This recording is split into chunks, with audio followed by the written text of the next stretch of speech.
Hello, solar eclipse.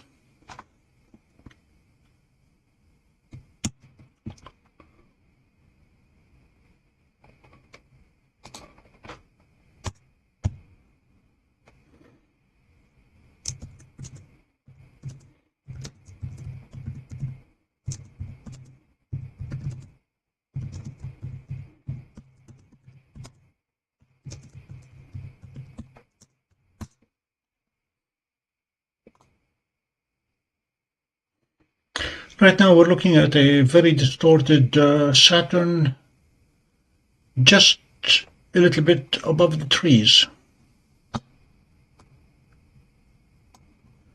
Yeah, not much to see yet.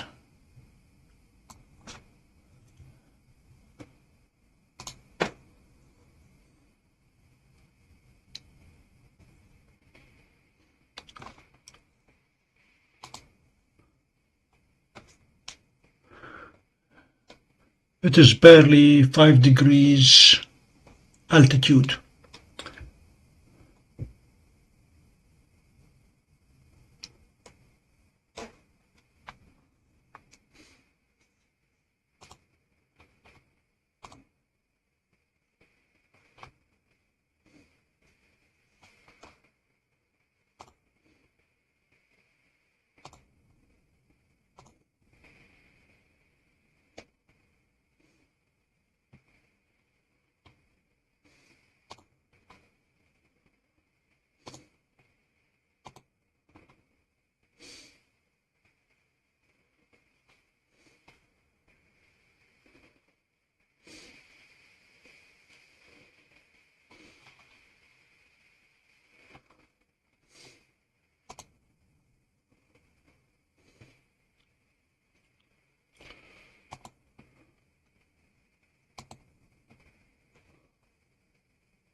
Hello, Jacob.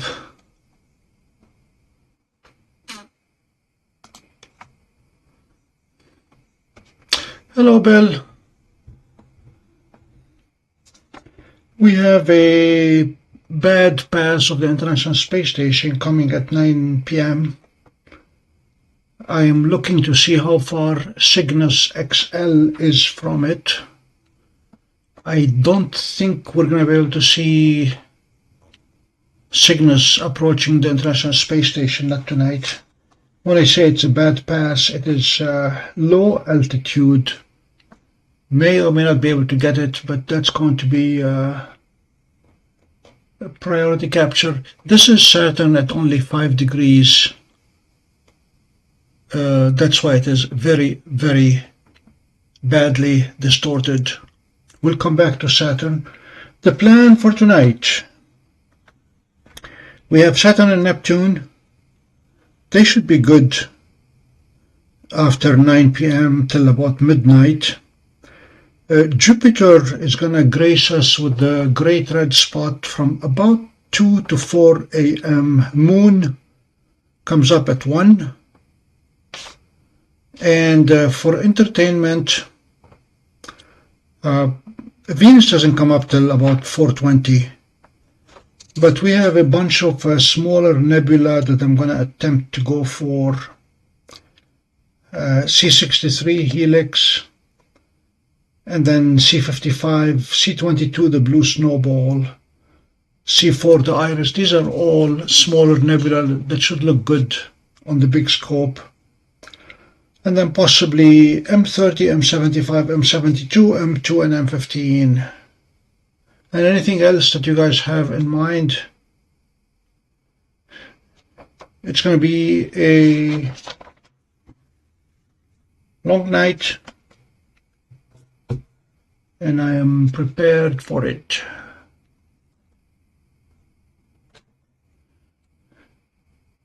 The folks in Oswego are already planning for the next 2 lunar eclipses. The one on March 3rd, where the moon, the eclipsed moon sets into Lake Ontario. And the second one in August, where we will have a 93%, not total eclipse, but 93% eclipse. And that should be, we'll cover that from Rice Creek.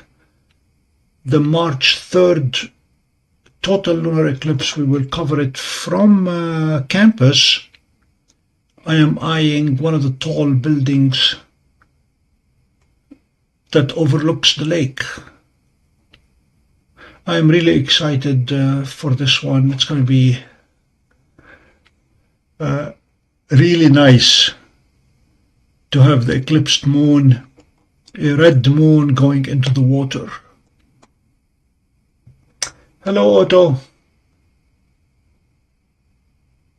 We'll try to make Saturn a little bit more beautiful. Jacob, I'm aware of one pass. Do you see a second pass for me tonight? Let's get ready for ISS. I don't want to be surprised. I know it's a long ways to come.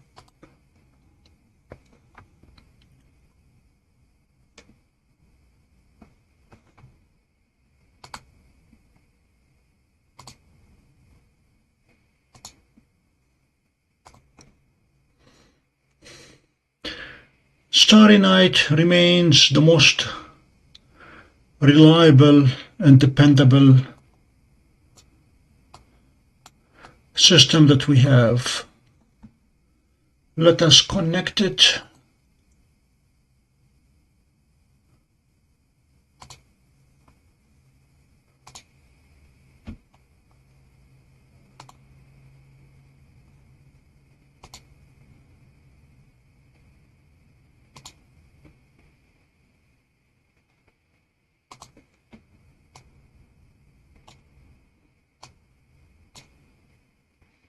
Okay, it's showing the telescope right on Saturn.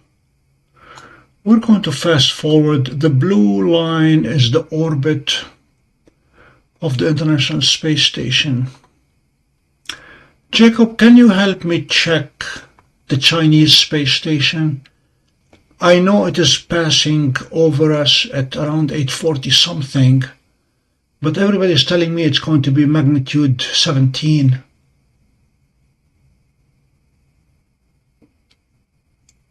Good morning, Sydney. Morning, Stanley.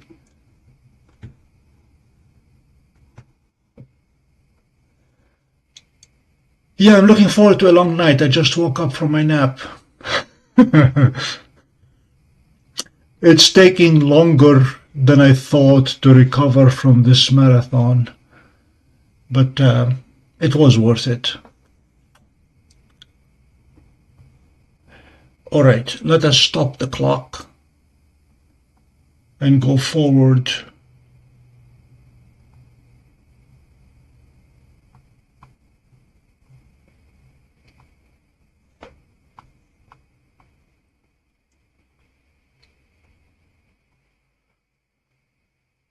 There is the ISS. I needed to cross the meridian because I don't want to deal with a meridian flip on the big scope.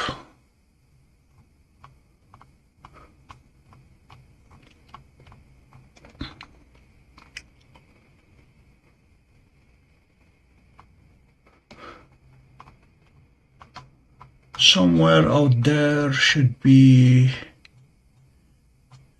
reasonably good. Let's send the telescope there and see if it'll go there, and then see if it'll plate solve.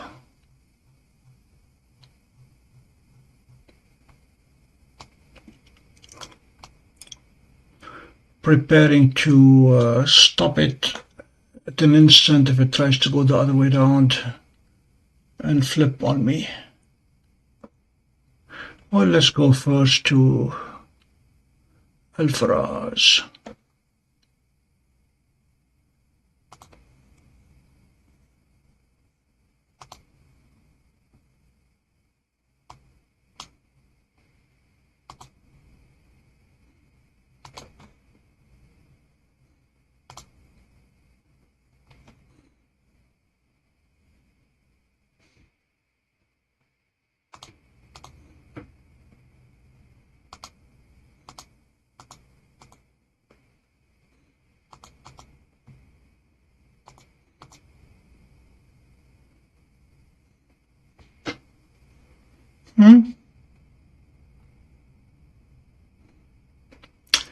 Je ne sais pas.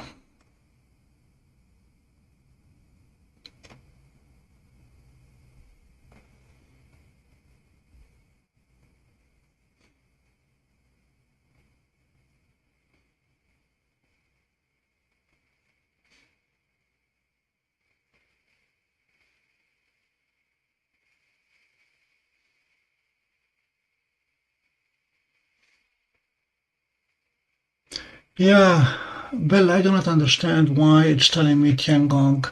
I don't know what it's doing now.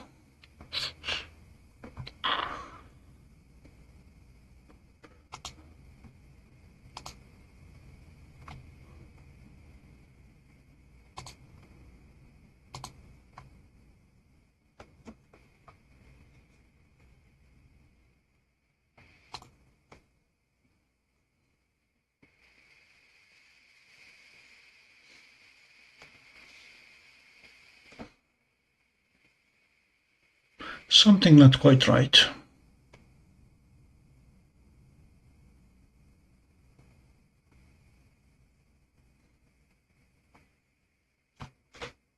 Ah, never mind. Okay. My bad. Okay.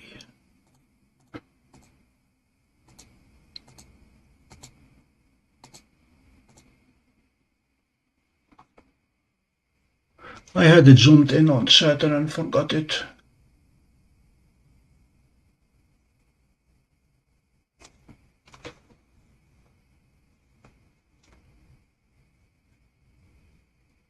When I look at Stellarium, I'm going to pull up Stellarium, see what it gives me again.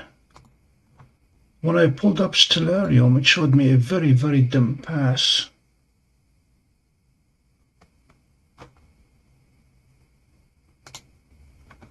Well, let's go for it.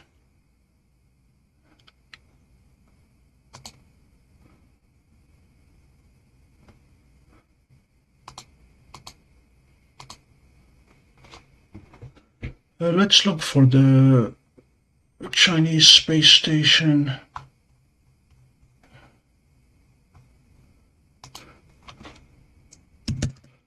CSS orbit center. It's going to say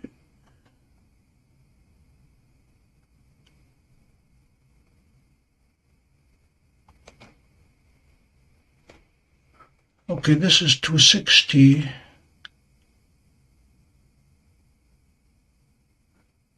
This is just south of Enif at 844, which puts it in a very, very good place. And there is the magnitude. It's showing 17.68. Doesn't make sense.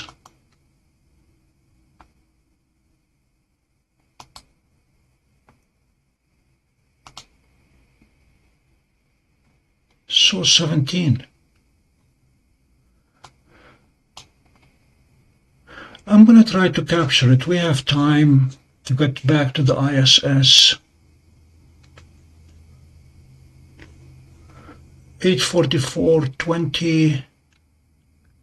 This is a very, very good pass. Let me go to Enif first.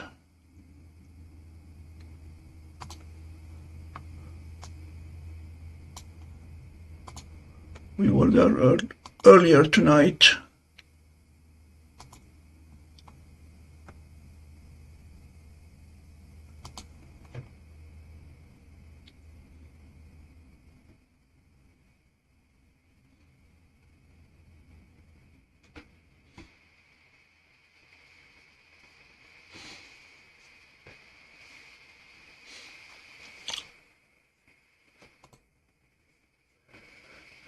Robocop, right now my farthest trip is to the kitchen and back. Have not thought about going to Australia. Not yet, at least. My wife is egging me to go down to the dark skies in Pennsylvania on my way to see the children in Virginia. All right, this is Tianhe. 844.20. So we'll start capturing at 844. Let's go there. No, let's slew to it.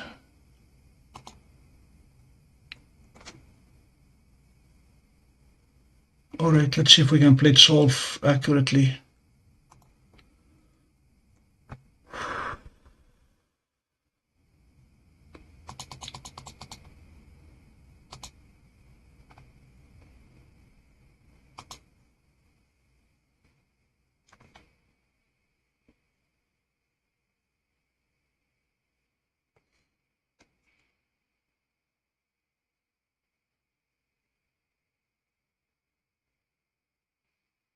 Okay, we have enough to possibly play it solved. Let's do it.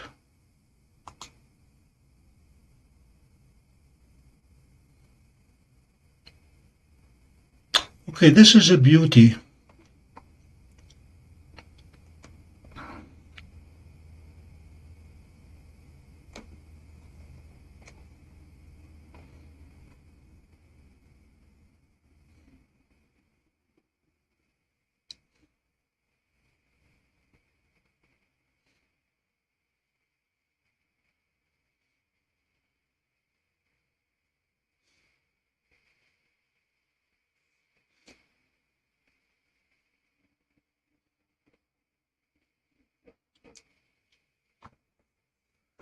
Not sure, Bill. It's coming down on me from over the zenith.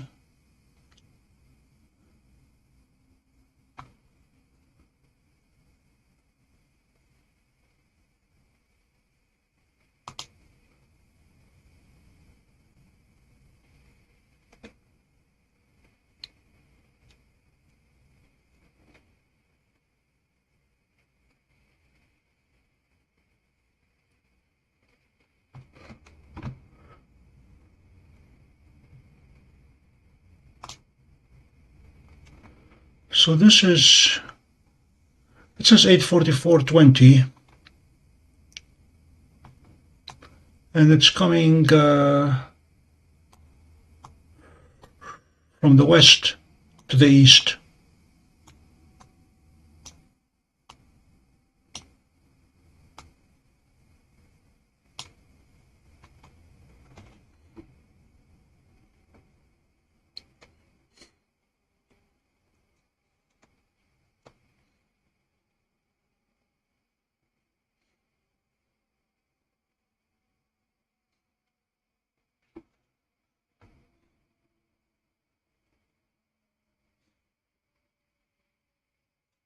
Yep, west to east. Jacob, are you able to find Cygnus XL where it is right now? Unfortunately, when it docks Wednesday morning, the International Space Station will be behind the Earth for us.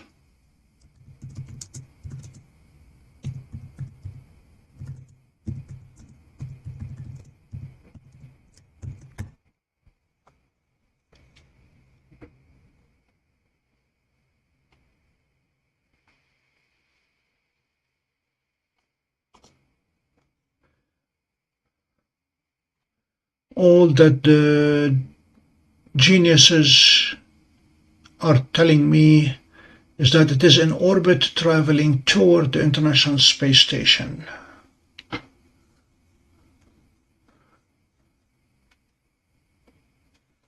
How likely is it that anybody here knows where it is?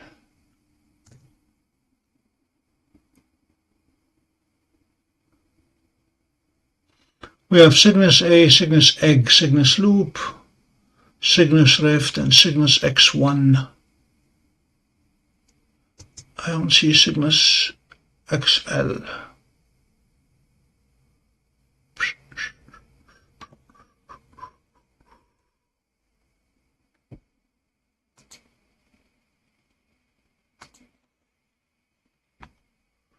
No, Cygnus X1 is a star, so that doesn't help us.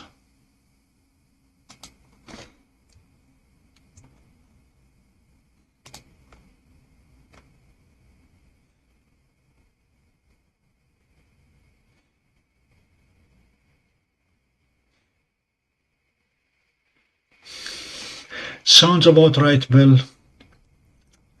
I really do not understand why it's giving me a magnitude 17 here.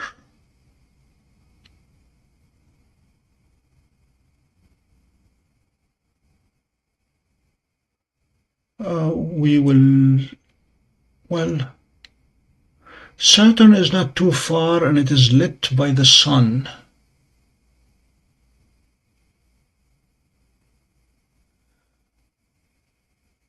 We'll give it a try.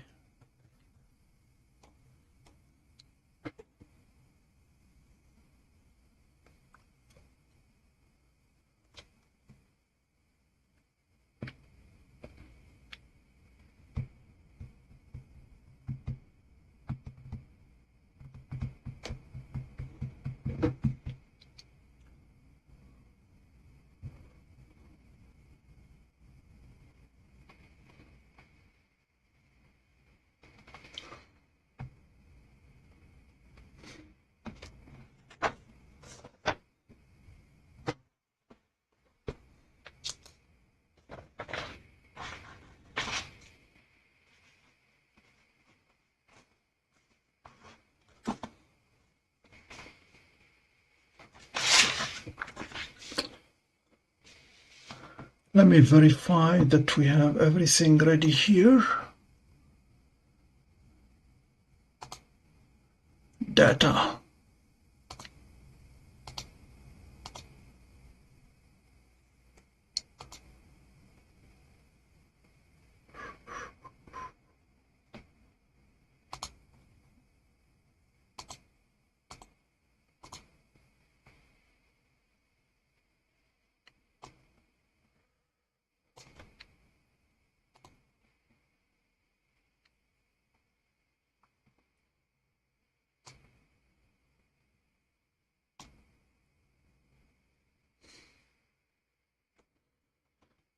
I got in the habit of defragmenting the drive.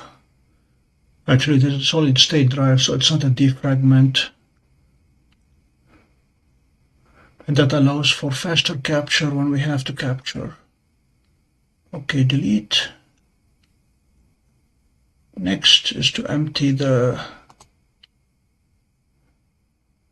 trash can or recycle bin.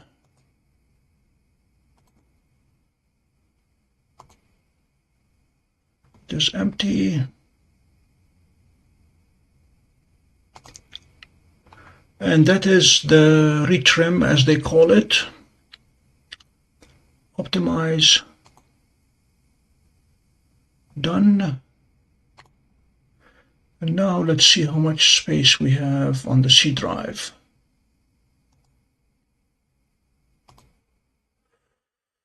$136 gig should be enough.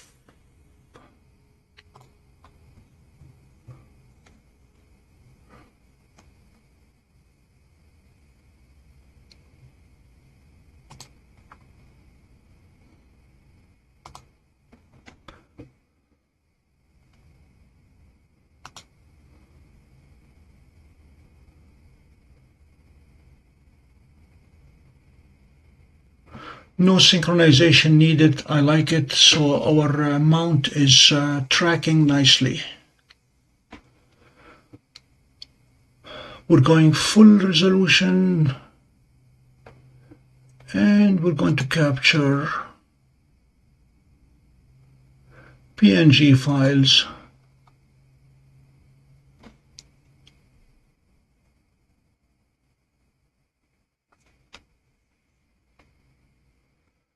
This way we don't have to rip the video.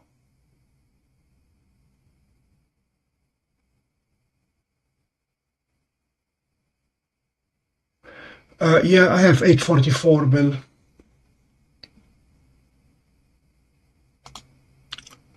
$844 puts it overhead.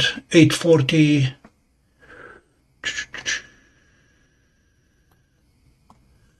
will be on the wrong side for me.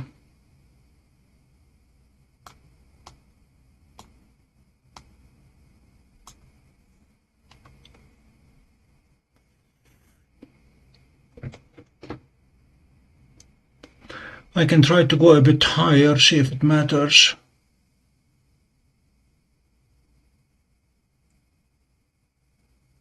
It is coming very fast at me.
Hello, Jeannie. 12 minutes? No, actually it's more like 16. We have the Chinese space station passing by, and then the International Space Station.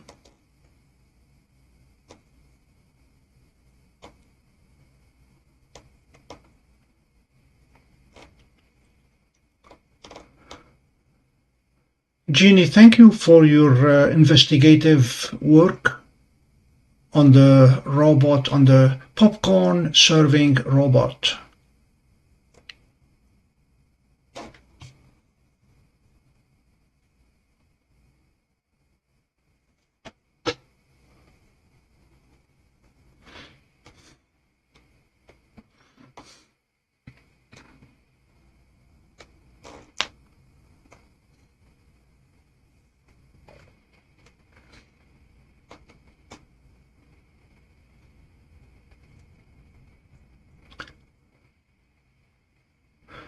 I was hoping to capture the Cygnus XL spacecraft approaching the International Space Station.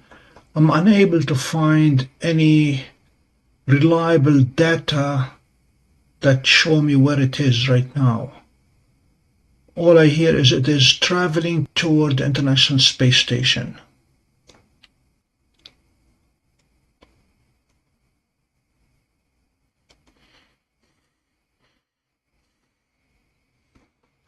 I am beyond amused that Northrop Grumman used to launch everything for us. Now SpaceX is launching Northrop Grumman spacecraft.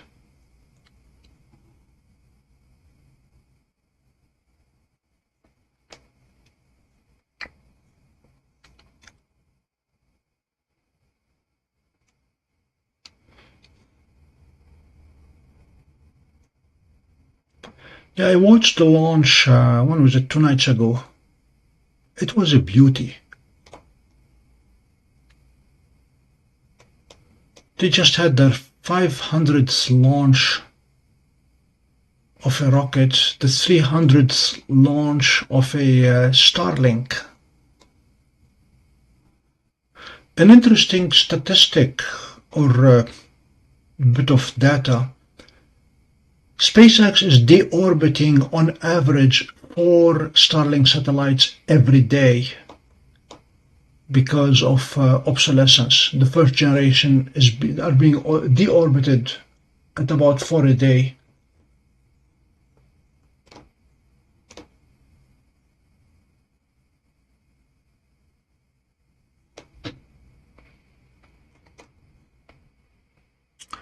In the meantime, they're putting second generation up there. Third generation satellites are starting to be getting ready to be launched.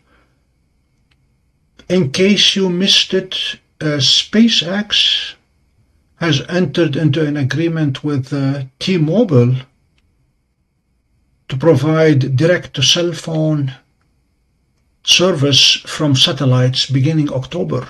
October is a month away. And I lucked out. As you guys may remember, I got my tablet from T-Mobile, data thing, for free. They gave me the tablet because I'm willing to pay $20 a month for unlimited data service on it.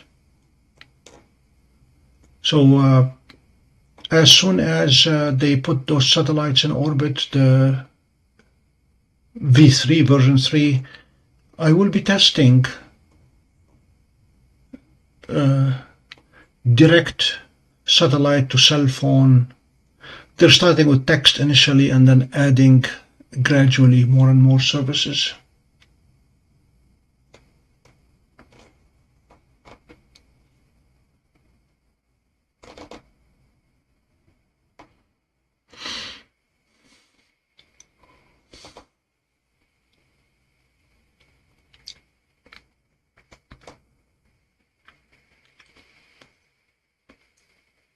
After I watched the Starship launch, what was it, a couple of weeks ago, I went to their wanted help or help wanted page on SpaceX to see if I can apply for a job, and the one that jumped out at me, for which I am qualified, is intern.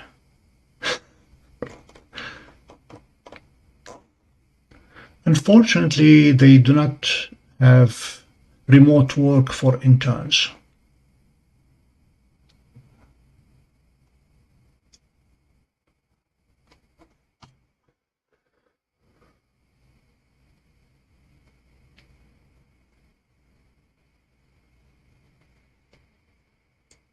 Yeah, I saw that, Jacob.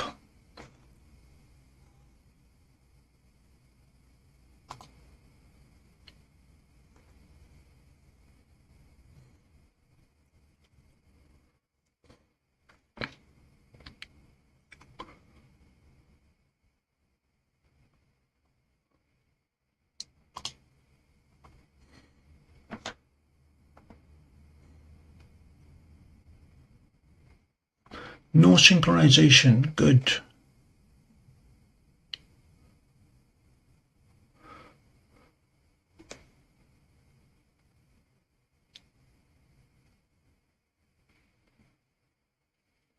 Yes, Robocop, an intern as a trainee.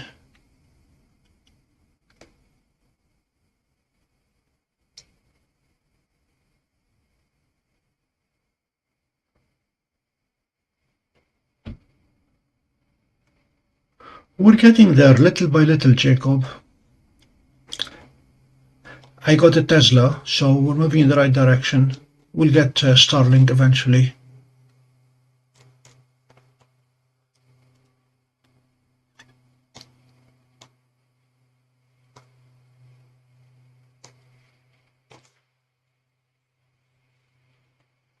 $8:36. So at exactly 8:44, we're going to hit capture. The question remains how fast and how far. We're going to go down to 252 on gain, and then probably 1/2000th of a second or 1/4000th, we'll see.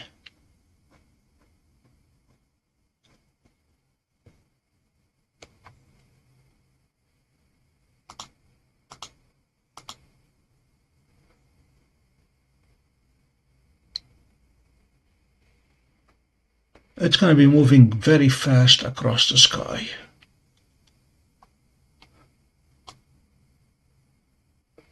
There it is. CSS coming up.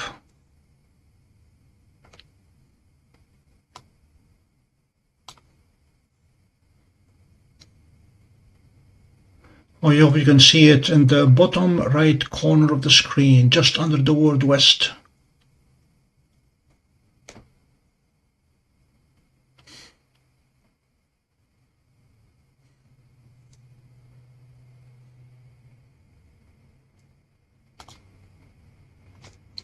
Scope aligned.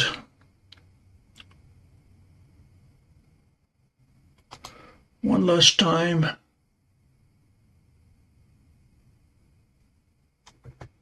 We're golden, no synchronization needed. It is tracking very, very nicely tonight.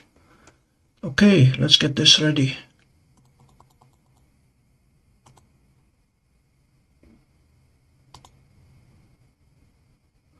I'm gonna go with 1/2000th.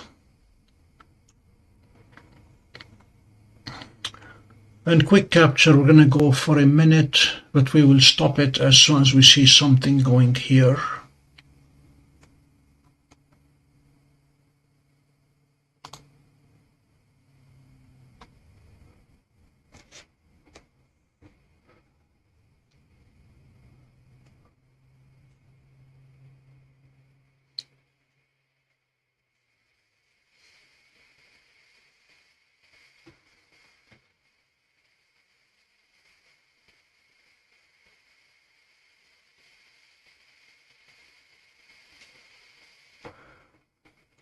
Hello, Red Dragon.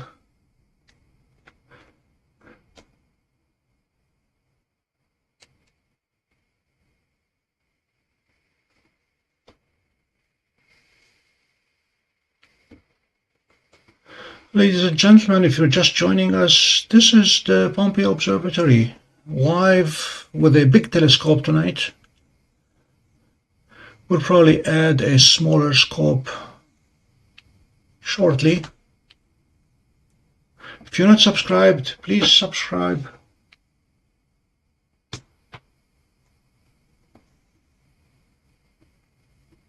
CSS has just cleared the horizon to the west.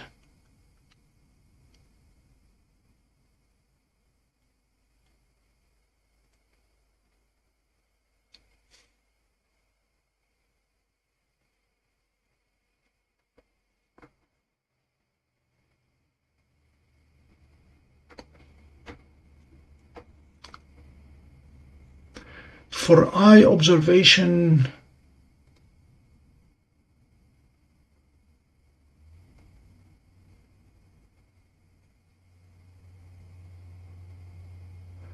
TLE data for Cygnus.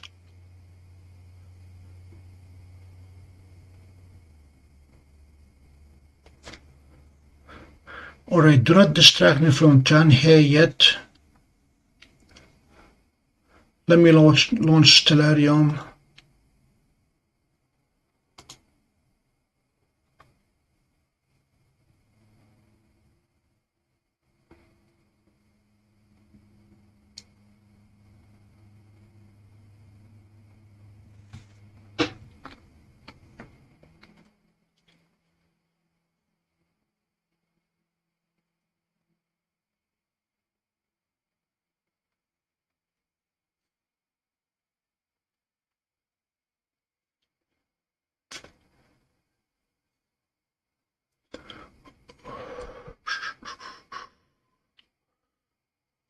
Okay, we are 3 minutes from Chinese space station. How do I add a custom satellite entry on Stellarium?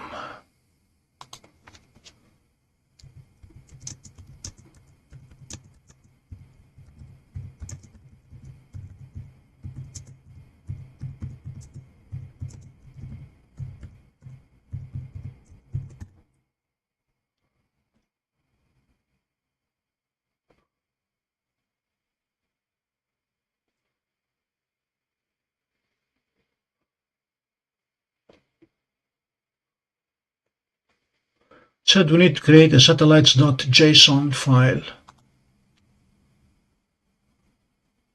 Aha, okay. I'll come back to that in a minute. We're 2 minutes from CSS.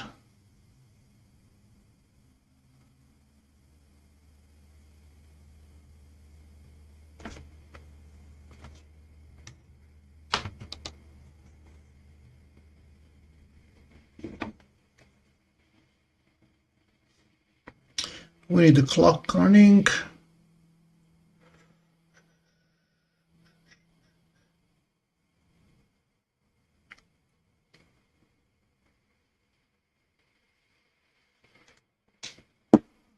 At 44, we hit capture.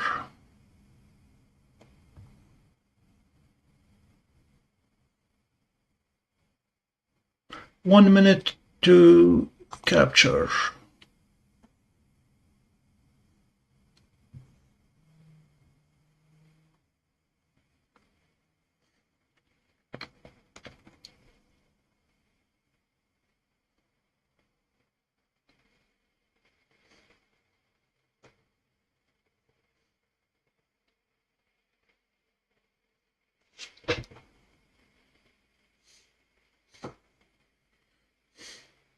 Thirty seconds.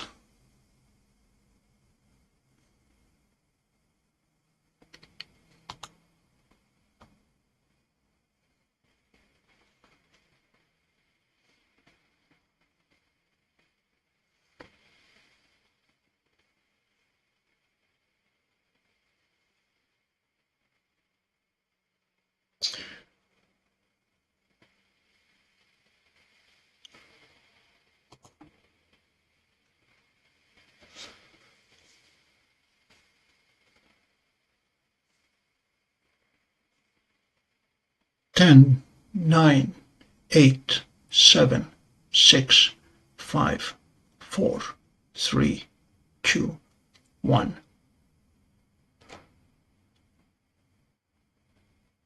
No joy.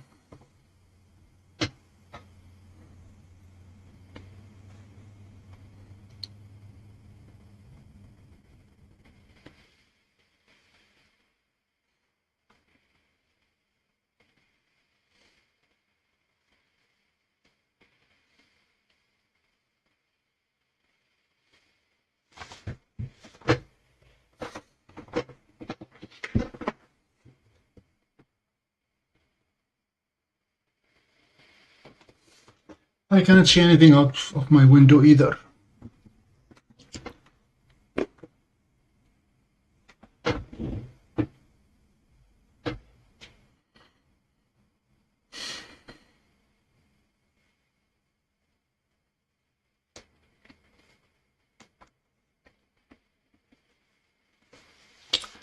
All right.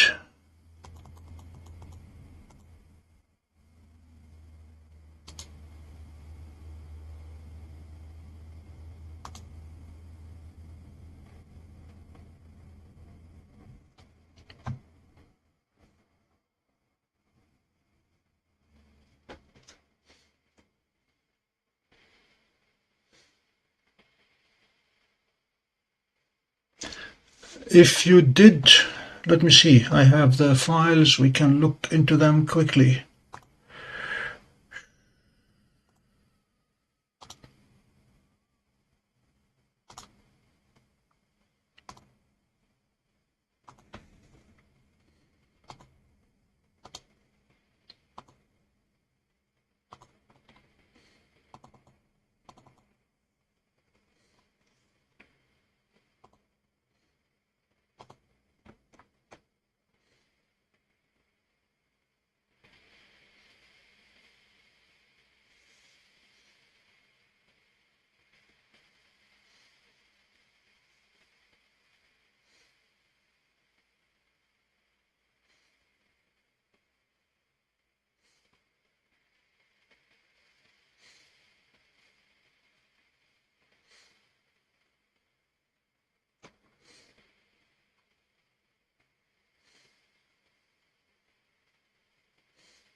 I'll come back and examine them carefully. I'll have Pip examine them.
I'll come back to them.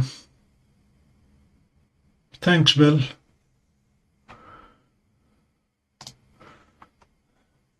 Let's make sure we can get to the ISS next.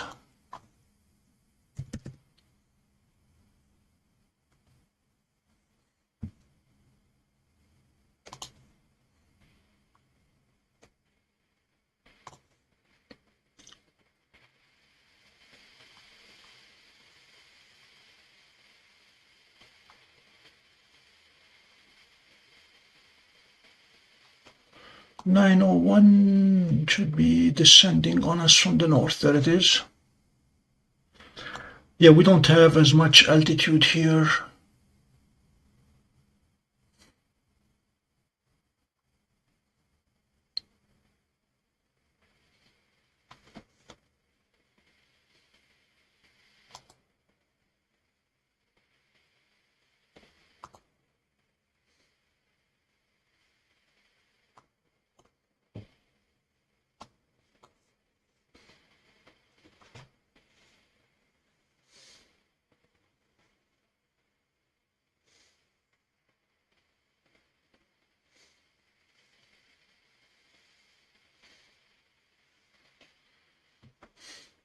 Yeah, Genie, what I was going to do is give all the files to Pip and tell it we have a space station there and see if it finds it anywhere. Hi, Paulette.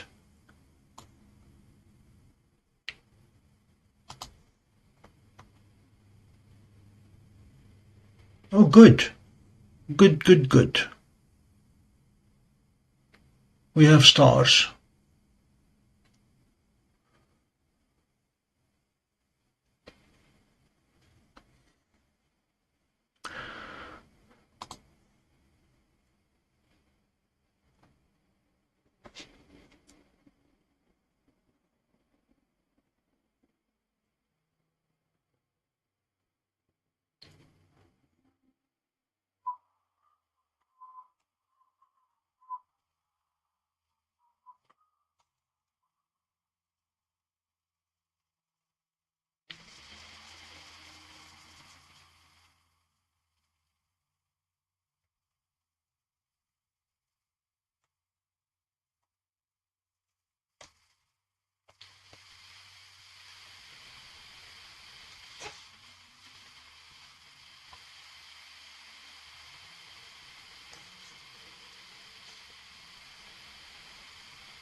No problem, Bill.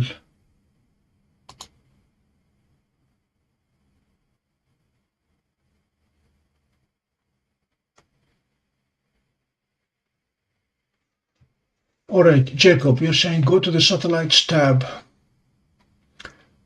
I don't have any tabs across the top. Okay, you're talking about the top right?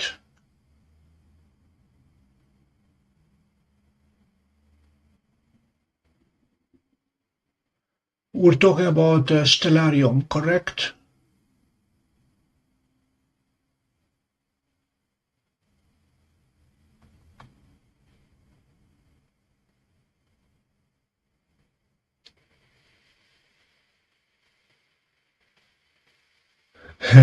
Yes, Jacob, when I have time, I usually look at 3 or 4 different sources, and no two agree.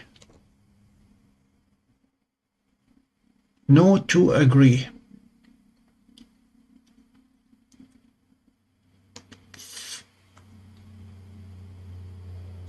Okay, Stellarium, we were going to hit F4.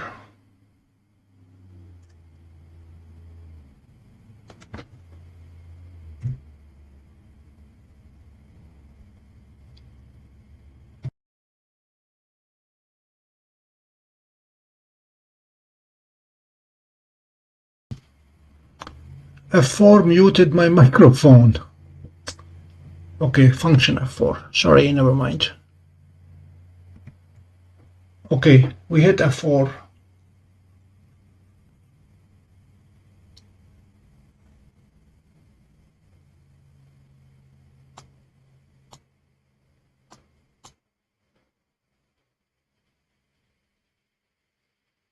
Okay, so we're looking at SSO, Solar System Objects.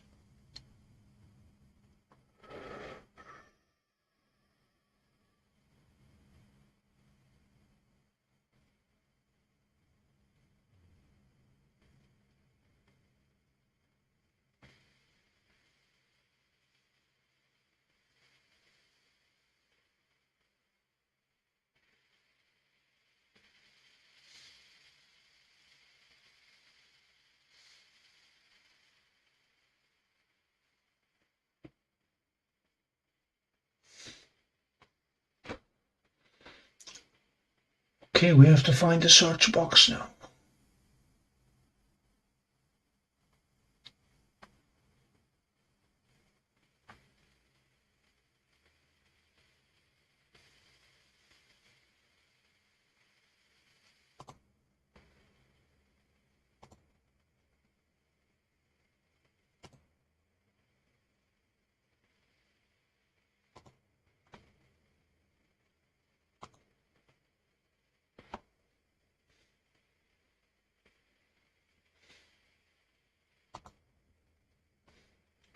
Okay, I have plugins, satellites.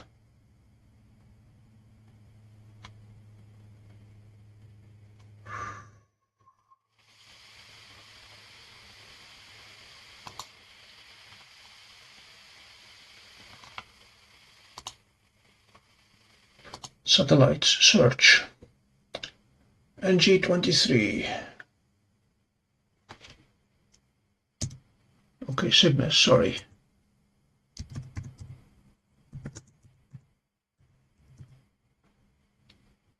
Find it.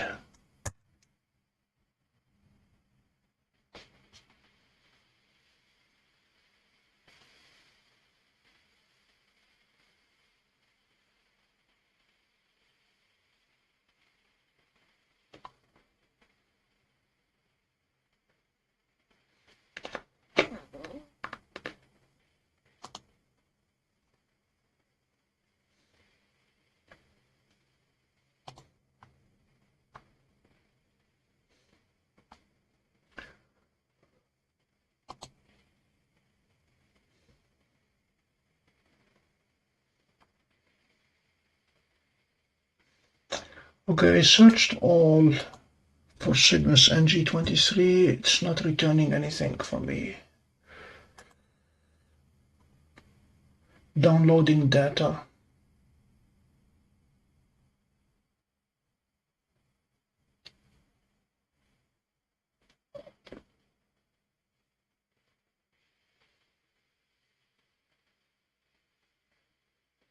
It's thinking, it's downloading.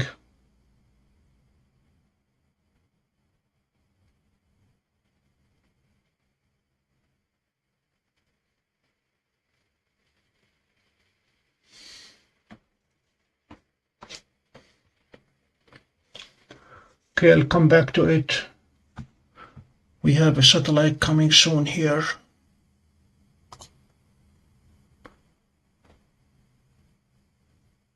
(90120). There's ISS coming.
Okay, 2 minutes to capture.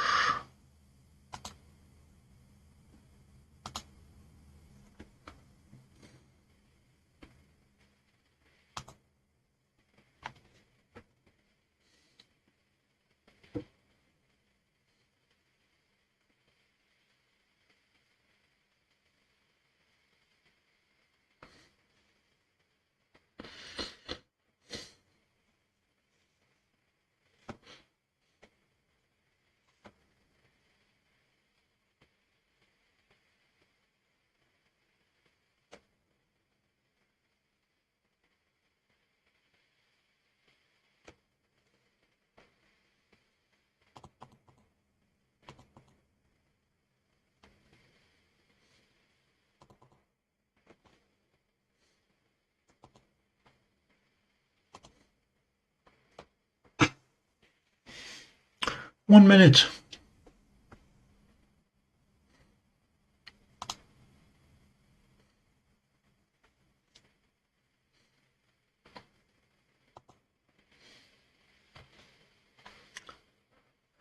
I'll get my cursor out of the way, Bill.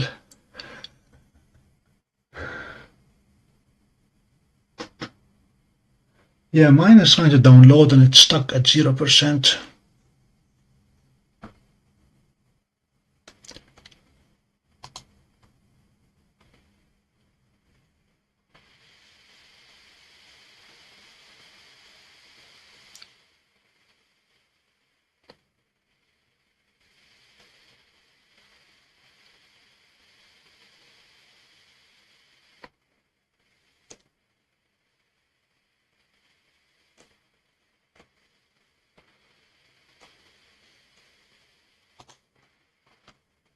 Okay, cursor out of the way.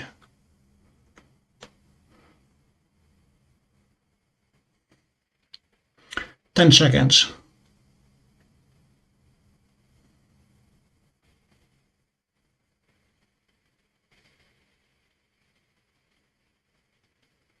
This one we got it.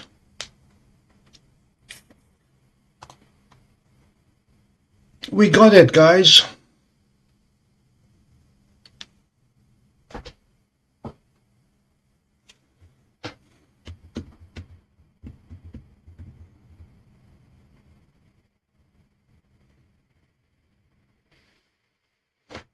Again, for those who did not hear me sing the praises of this configuration, we went with SharpCap Pro that allows us to balance the amount of RAM that's assigned to the capture buffer, which is what it's doing now. It's writing from the buffer to the hard drive. And this way it allowed me to capture all of 3000 frames at full resolution at 100 plus frames per second. It captured them to the RAM. I don't touch anything while it's moving them from RAM to solid state drive because it has a bad habit of crashing. I don't even move the cursor bell. Okay. 1189 frames, 0 dropped.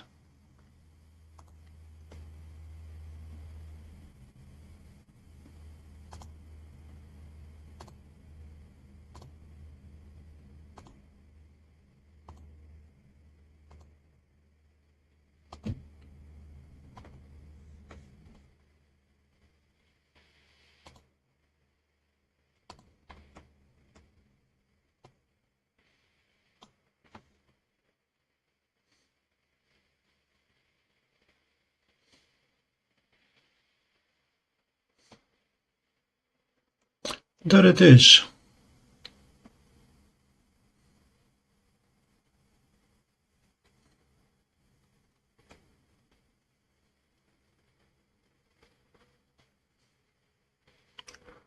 Okay, bear with me. There's ISS. First one. Second. 3, 4, 5, 6, 7, 8, 9, 10, 11, 12, 13, 14, 15, 16, 17, 18, 19, 20, 21, 22, 23, 24. Not bad. I was not expecting much goodness from this one, given the elevation.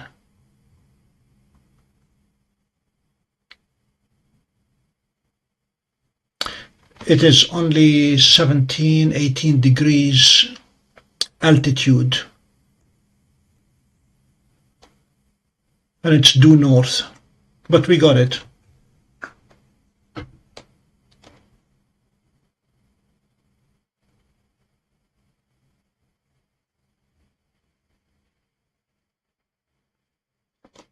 Boreas the Clippy, we just captured the International Space Station.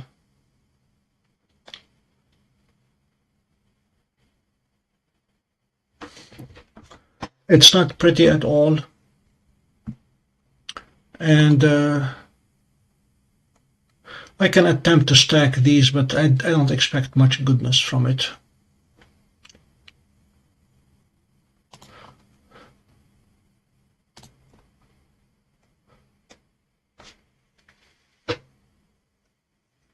All right.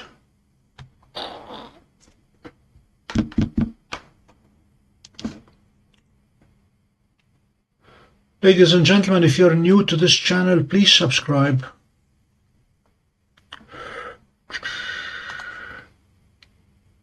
So we're done with this.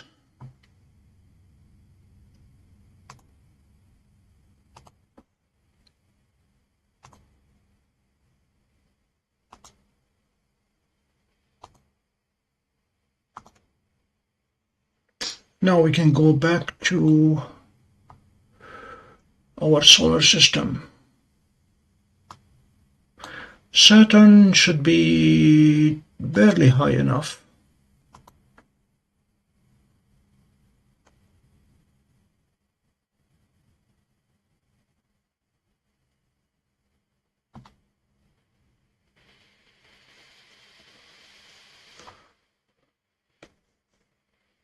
Why are you doing that?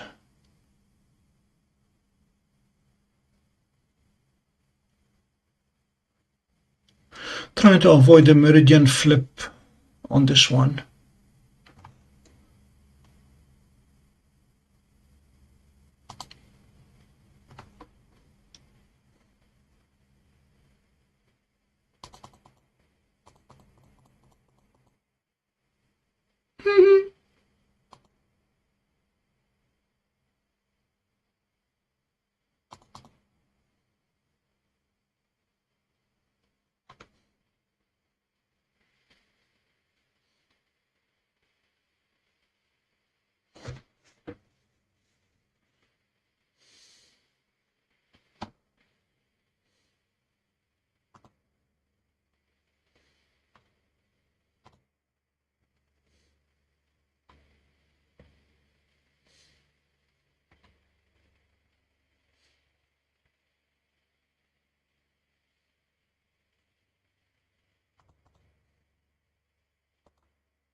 Houston, we have a problem.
Glad you're here, Jeannie.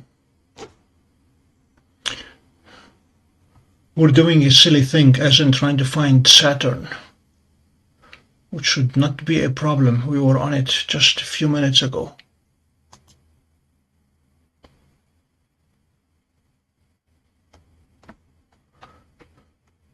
Don't know if we're dealing with trees or... No, we should be clear of trees by now.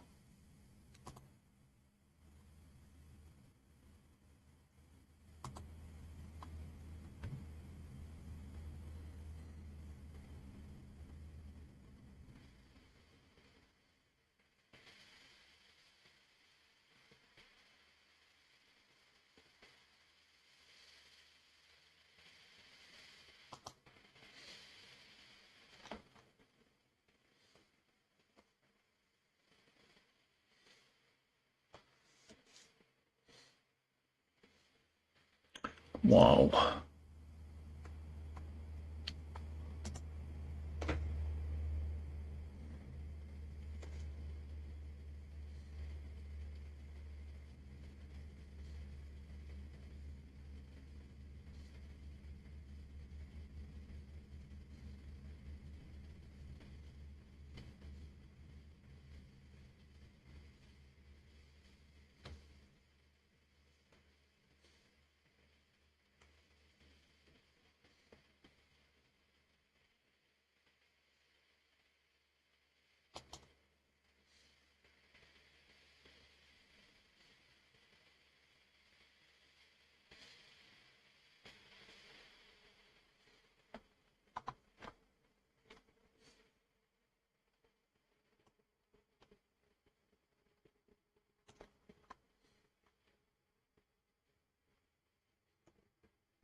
This is insane. It says it was a full 1.2 degrees off. Go figure. Okay, we have Saturn. Let's get to work.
We're going to capture 2000 frames.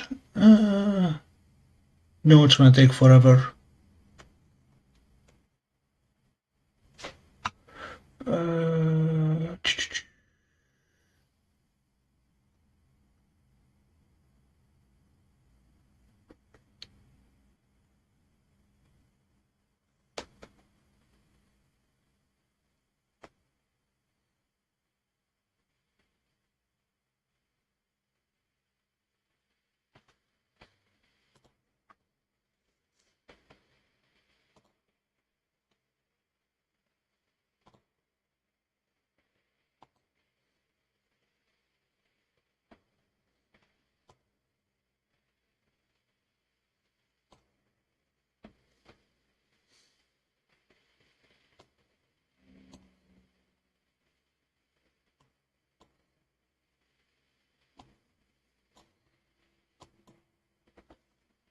Okay, let's try now.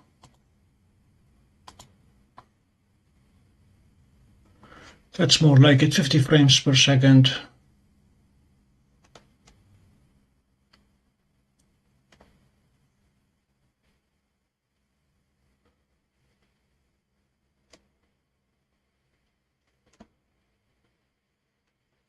Jacob, are you still there?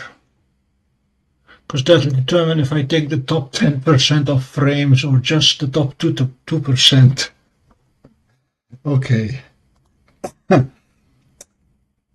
Astrosurface. Files. Open.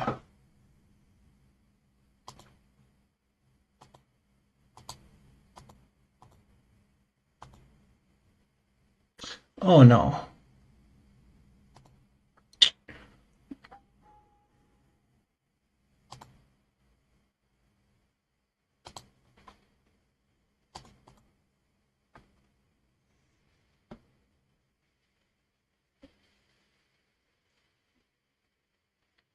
Forgot to change it back to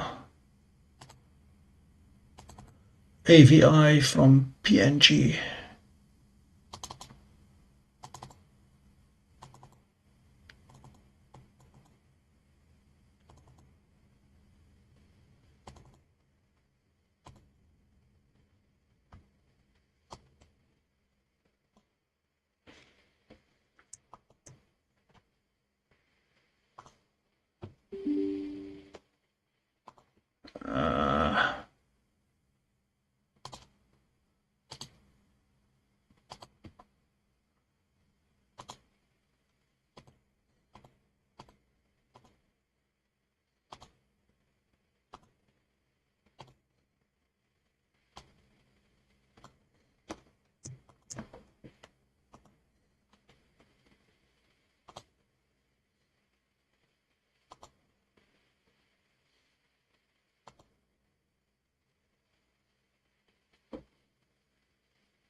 Okay, 2%. 2% only gives me 20.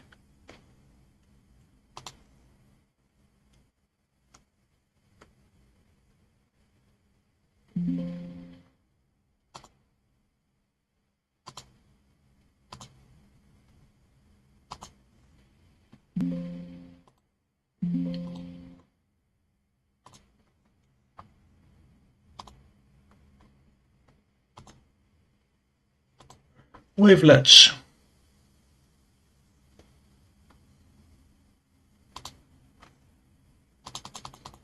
Noise pre-filters. High frequency wavelets.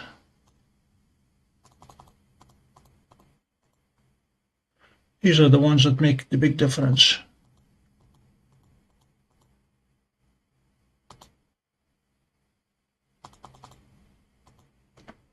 Low frequency wavelets.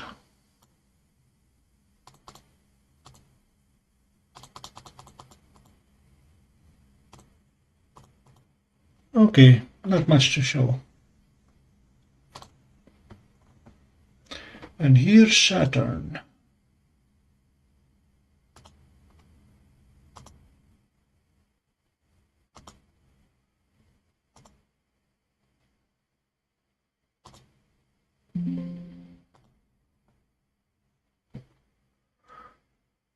Well, looking at it live is slightly more exciting.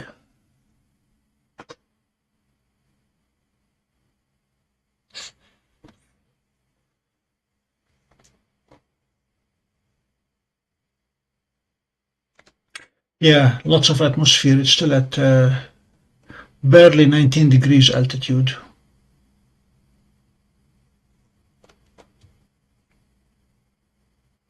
It's trying to show the rings. We'll come back to Saturn. We have it much of the night. Yeah, we have Saturn for another 3 hours. Gonna see if we can find Neptune.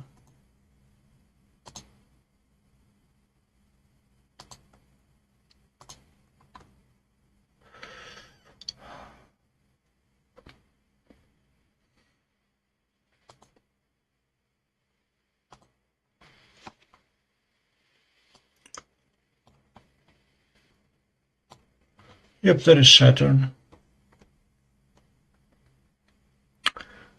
The rings are obviously almost edge on.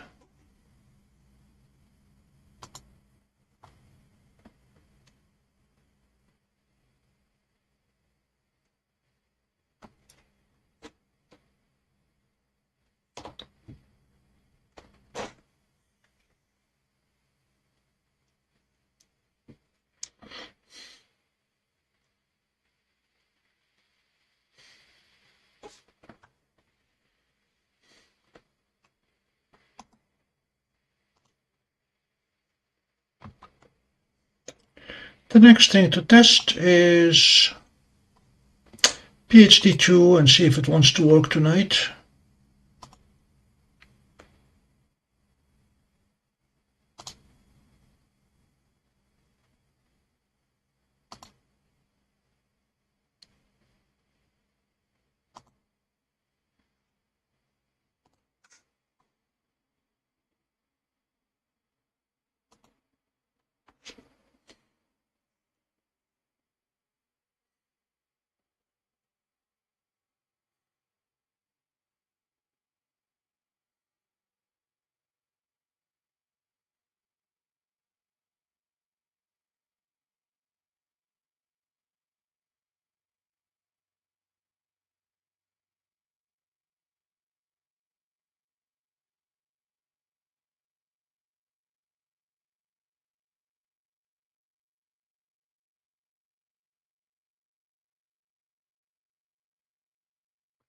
I have absolutely no idea why TCRB has not done anything yet. Mr. Pinto from Florida keeps an eye on it and sends me the same message every morning that no Nova yet.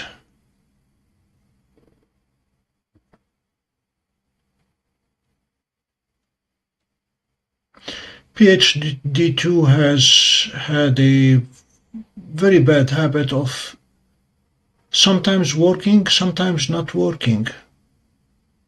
And when it works, it's excellent. When it doesn't work, it's awful. It seems to be wanting to work tonight.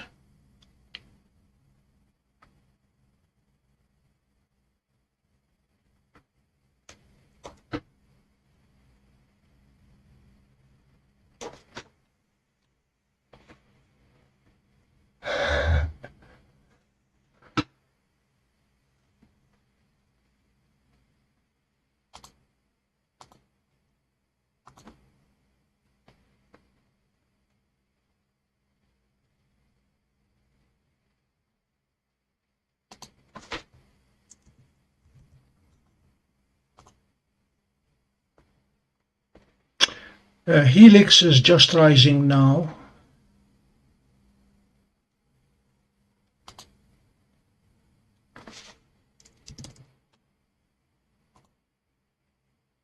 C22 is a definite go-to. Since this one is tracking nicely, we're going to put it to good use.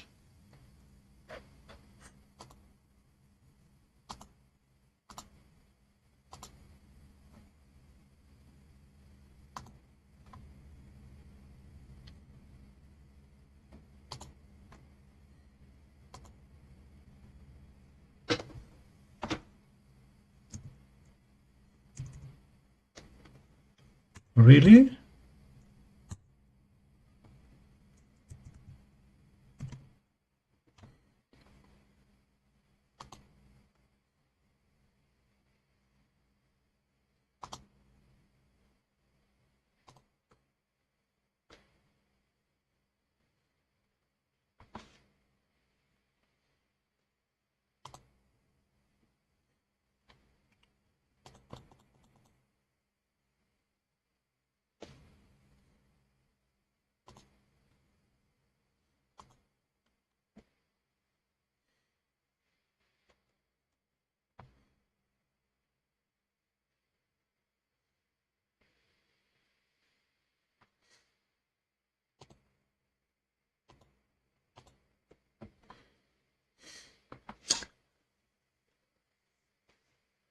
See, this is the irony of what's going on here. We could not find Saturn, could not find it for the life of me.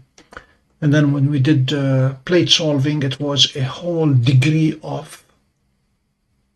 Blue snowball, there it is, head on, without the need for anything.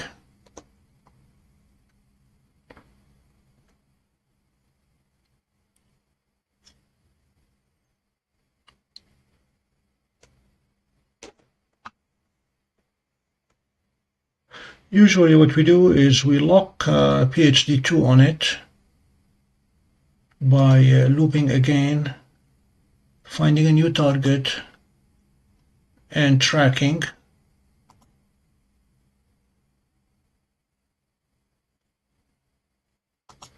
Let me go with the target that's a little bit farther away from the edge.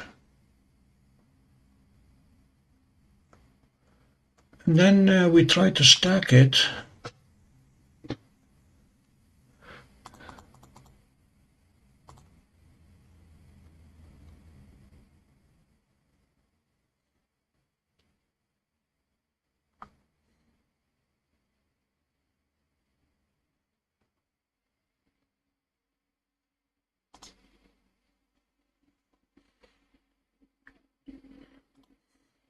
Live stack, and we're going to turn off guiding. Okay, it's not enabled.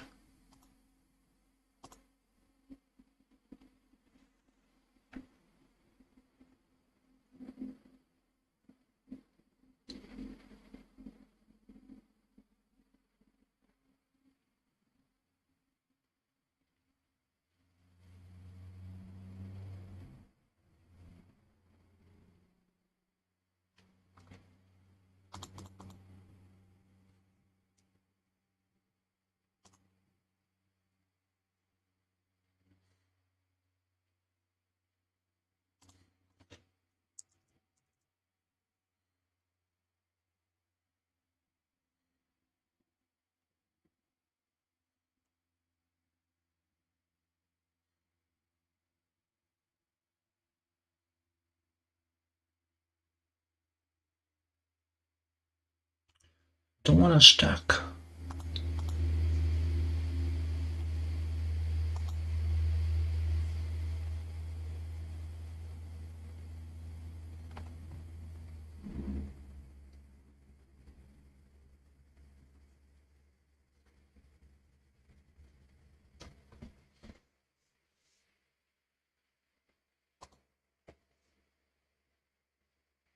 We don't have enough stars around it for sharp cap to stack it.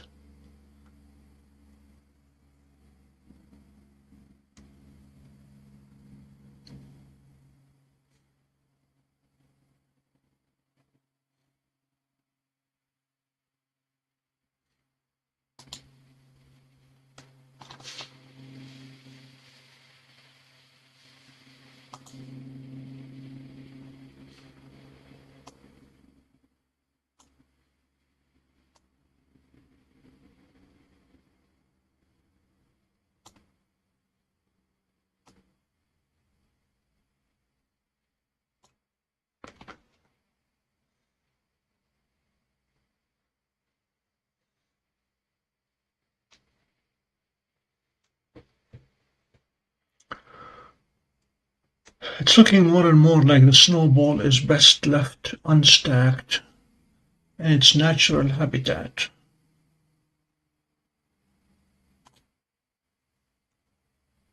This is the unstacked blue snowball.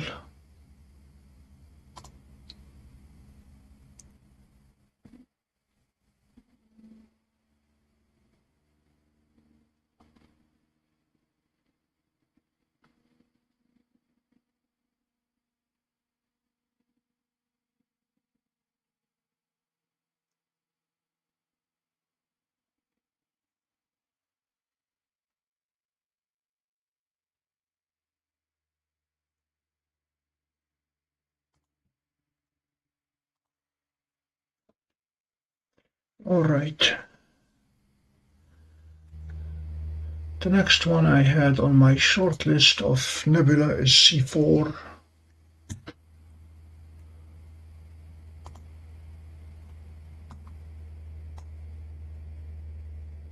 It is a little bit too high in the sky, but we'll see.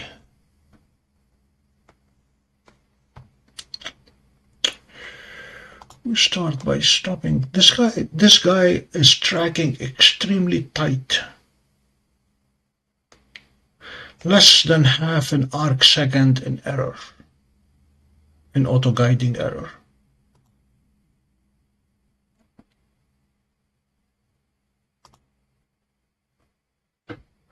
Iris.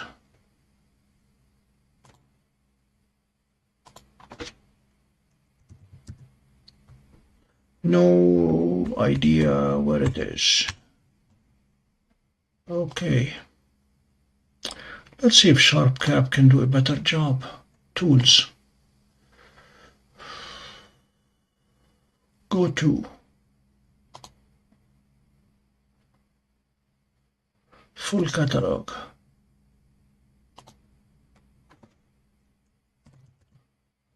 Iris Nebula, there it is, C4. Okay. Go to it.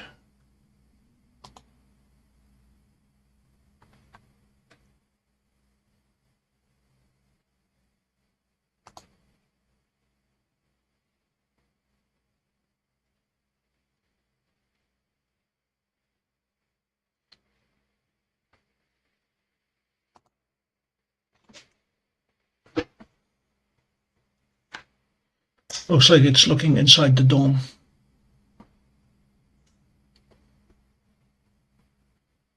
Yep, no joy.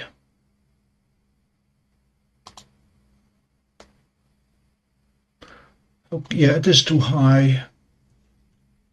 So we're looking into the dome. Hello, Mike.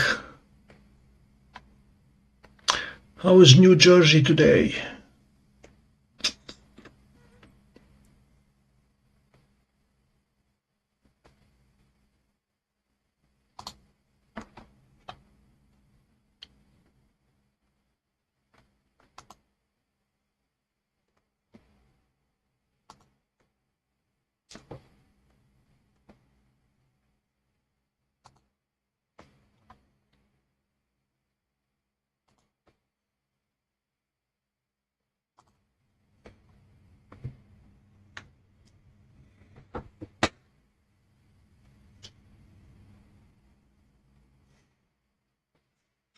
Mike, we captured the International Space Station earlier tonight.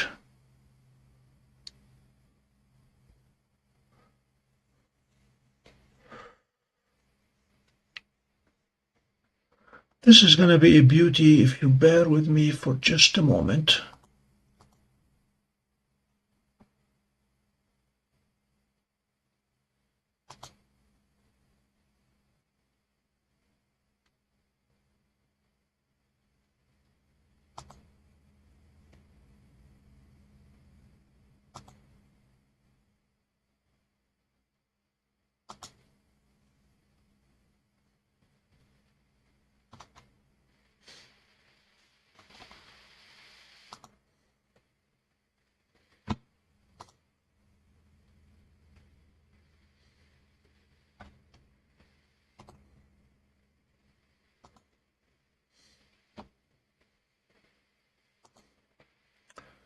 We are tracking.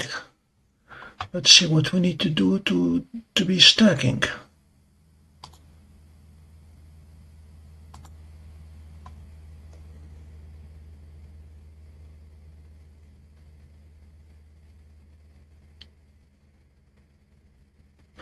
That may do it.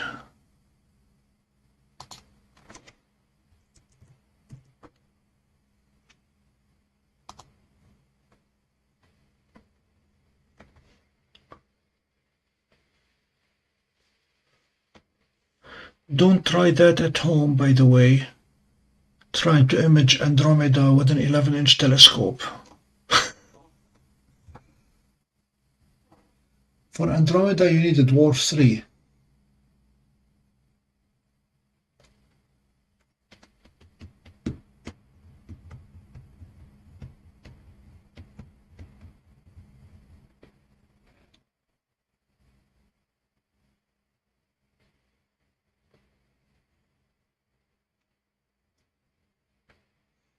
Thanks, Jacob.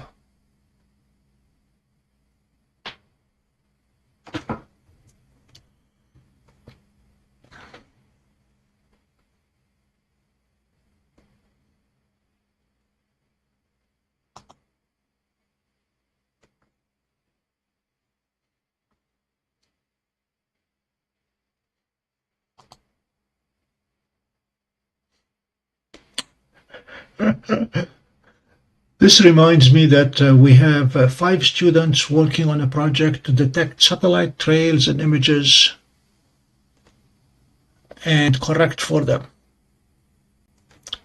What are the odds of having a satellite trail go through the edge of Andromeda? There it is.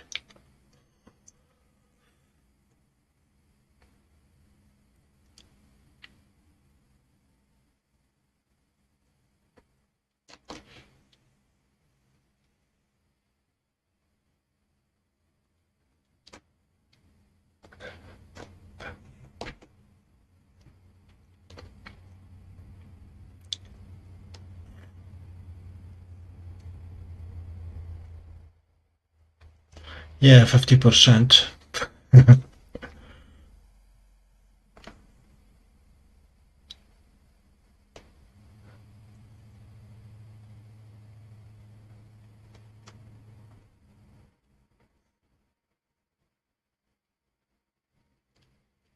I finally found a bug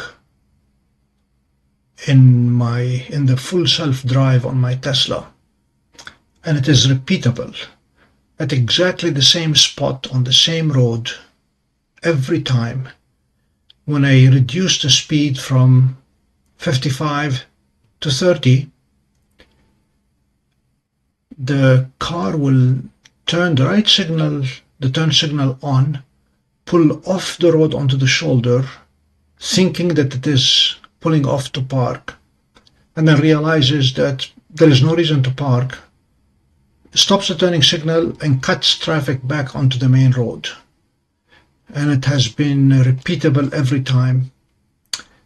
I searched Grok and Grok confirmed, oh yeah, this is a known bug in version 13.4, especially if you have an IA5 processor on your car, and it should be fixed in the next release. Right.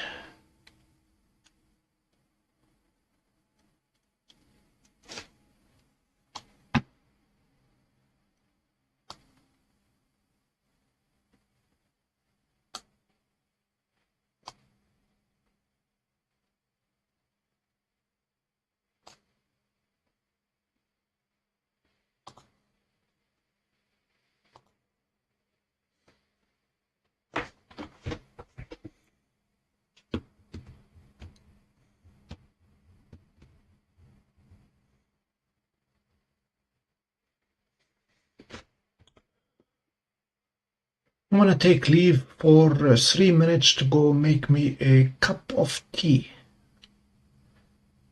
And I may have biscuits to go with them. I'll be right back.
Okay, I'm back. I got key.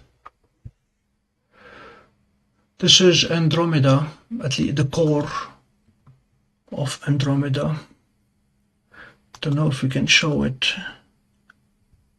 Yeah, we can see some of the clouds.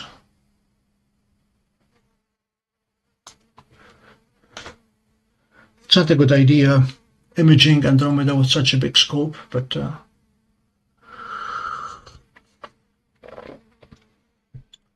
all right, we're gonna get back moving to Helix C63.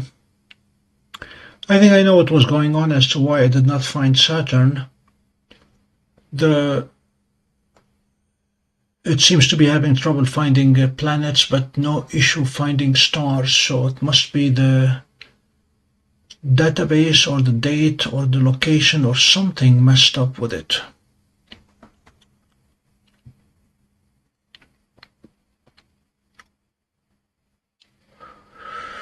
Okay, this is 13 minutes worth of Andromeda stacked.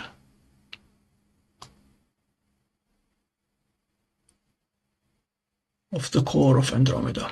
Okay, we're going to stop it.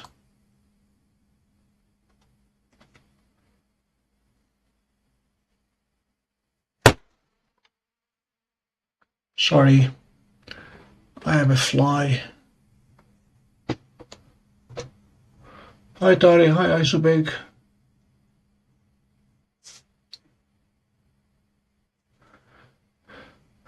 Alright, if you guys have any targets in mind that we should go after, please let me know. They need to be between northeast and southeast.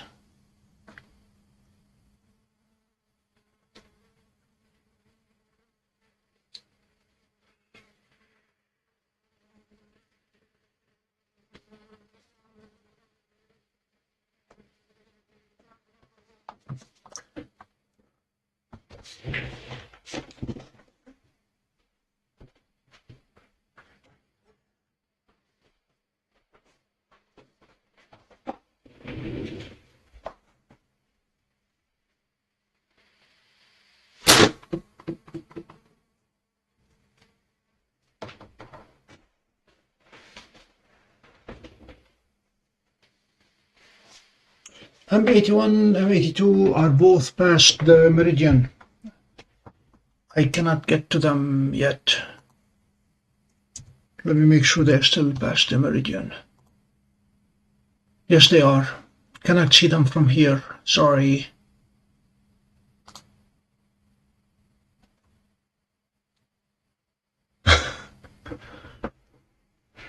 On the hunt, all right. Okay, let's tackle Neptune quickly.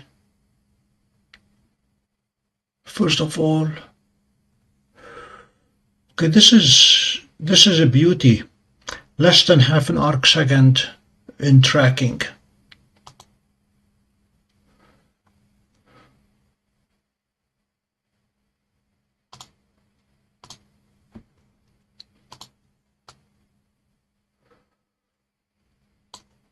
Will it find Neptune? That's the question.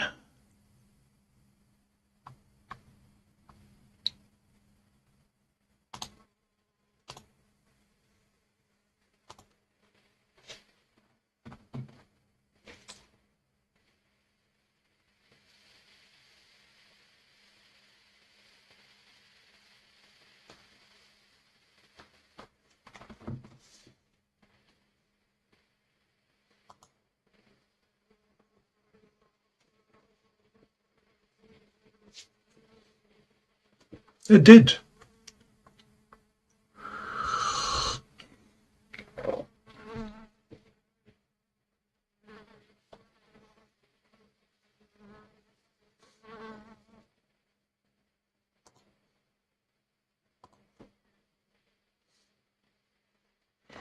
This is Neptune.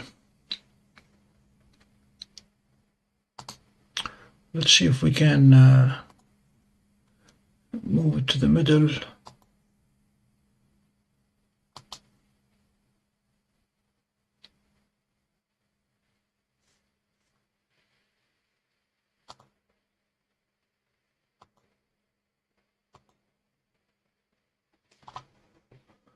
And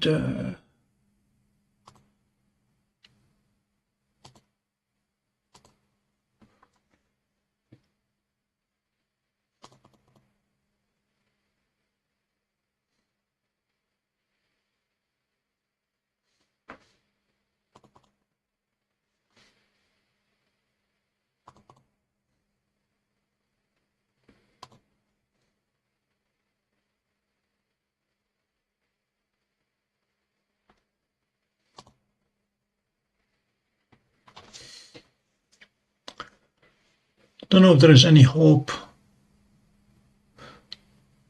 at 4 frames per second if we grab a few and try to stack them.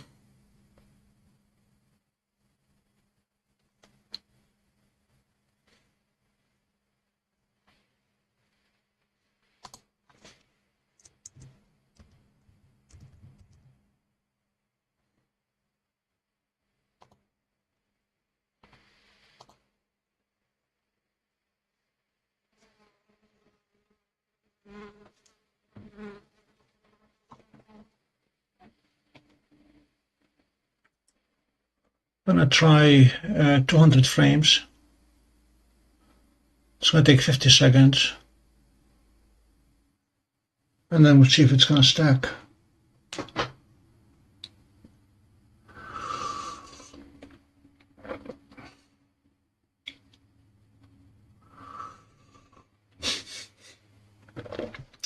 Okay.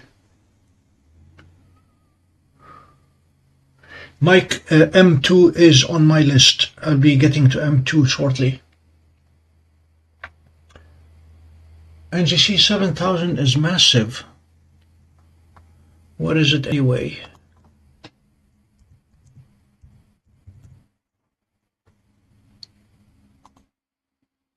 No, it is way too high.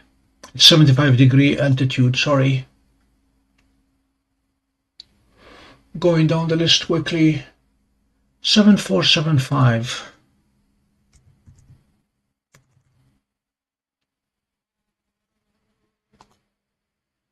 This is doable.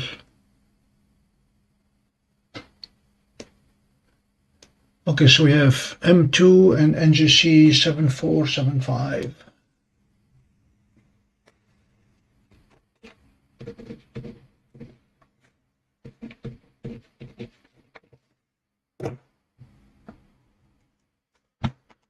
Let me first see if we can stack Neptune.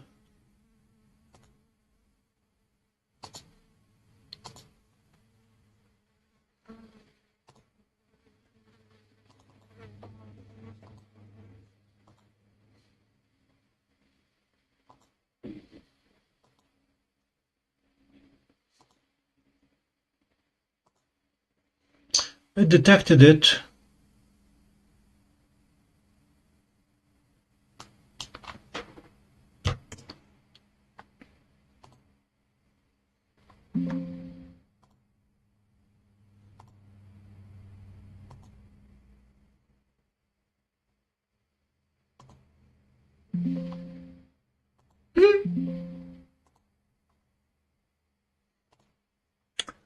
Okay.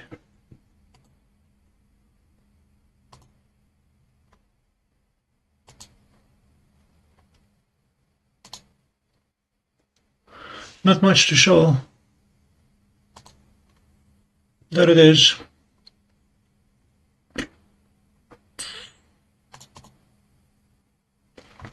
There's Neptune.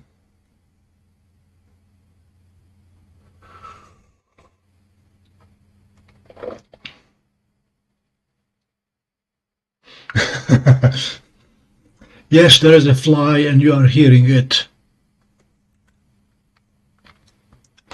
When I attempted to swat it, I missed.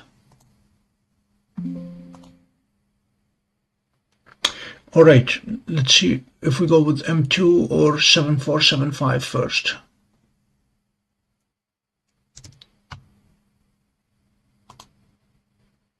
M2 first.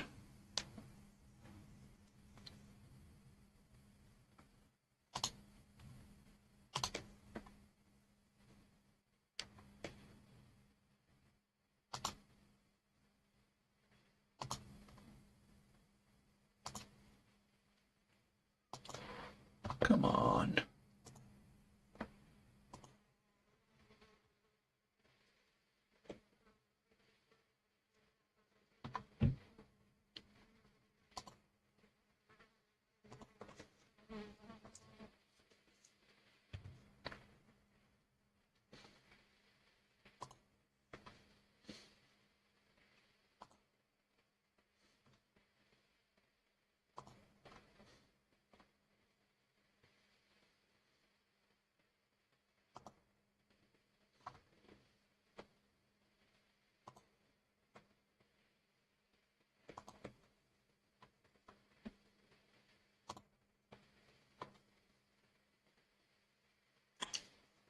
Oh no.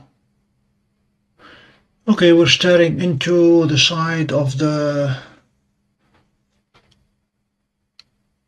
dome.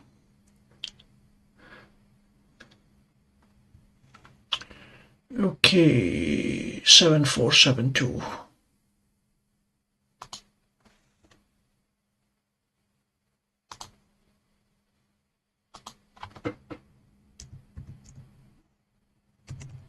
Sorry, 7475.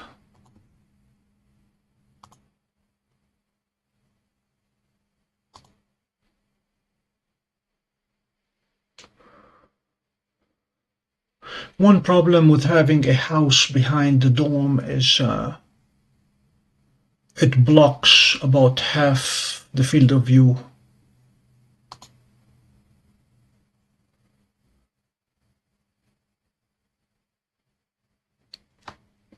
This is gonna call for plate solving so we can center the galaxy.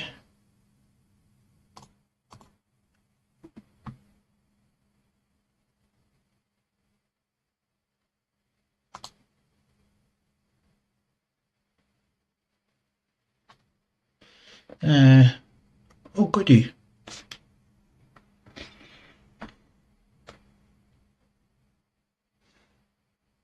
M33 is doable ISO big. Let me add it to the list. It's not going to look pretty because it's big, but we will look at it.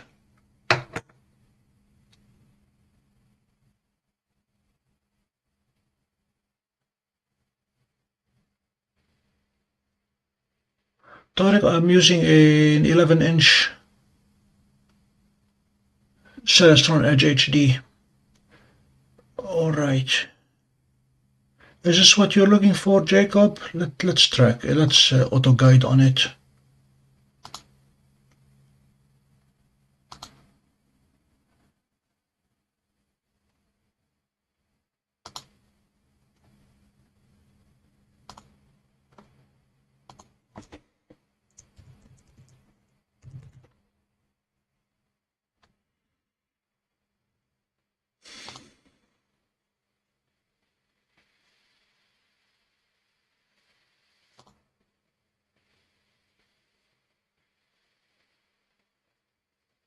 It is supposed to be a galaxy, right?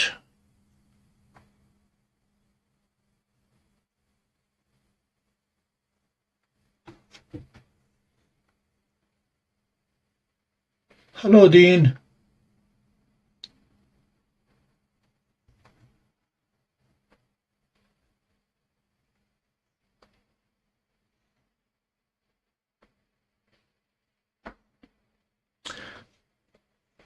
The main excitement that you missed, Dean, is the International Space Station. We captured it. It was not a good pass. It was flying low to the north.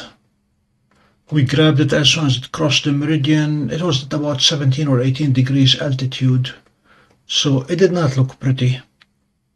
But we did get it.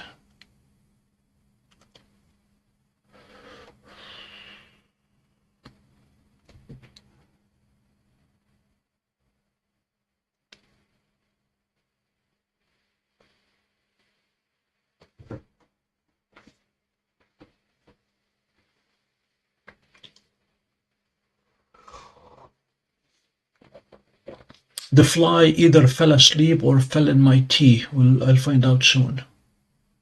It has gone quiet.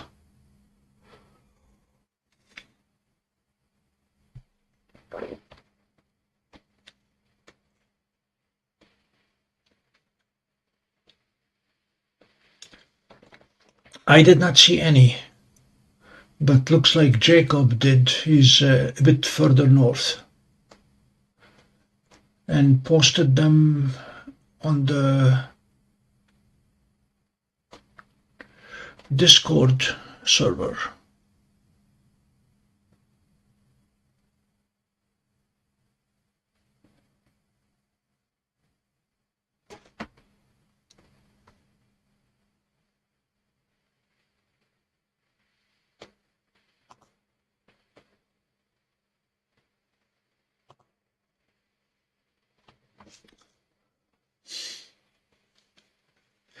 Why do I have a feeling that the galaxy is further up?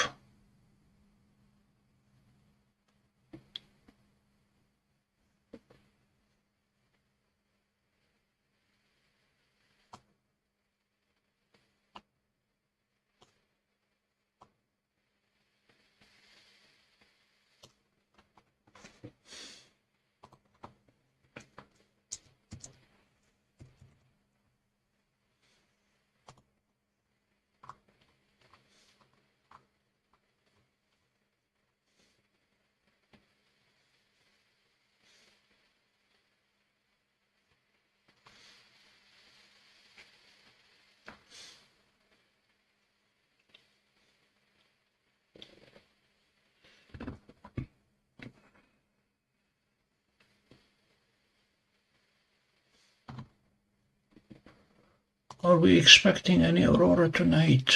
Let me check the dashboard.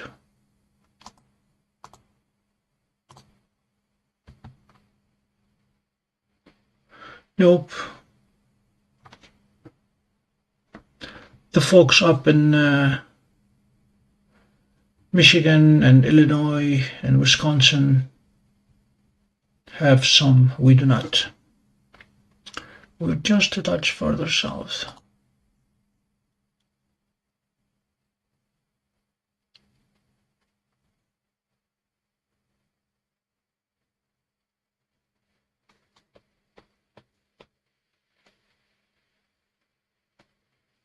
Thanks for the link, Jacob.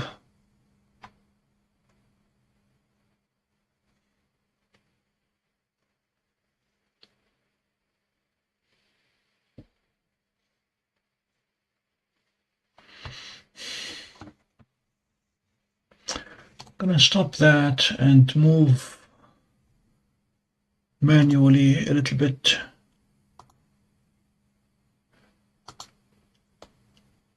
up and right.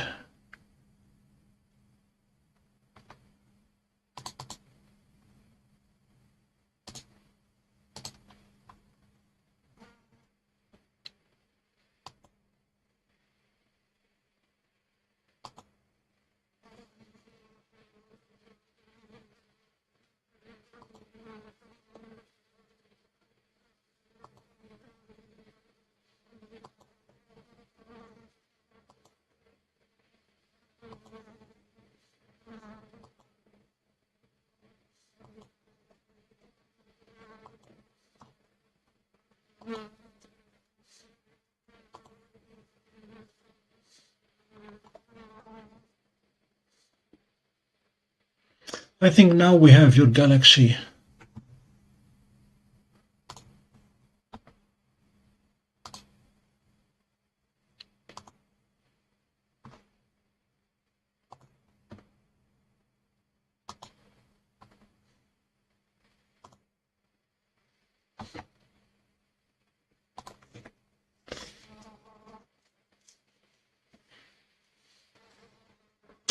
All right, I hear you.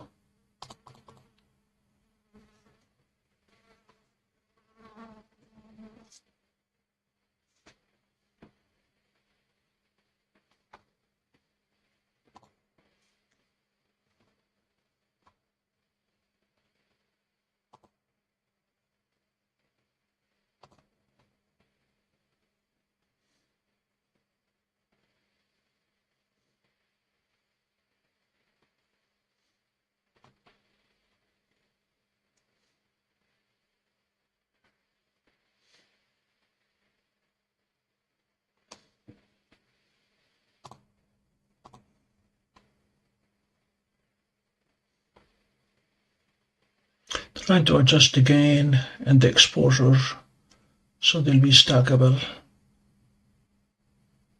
Yeah, this is doable.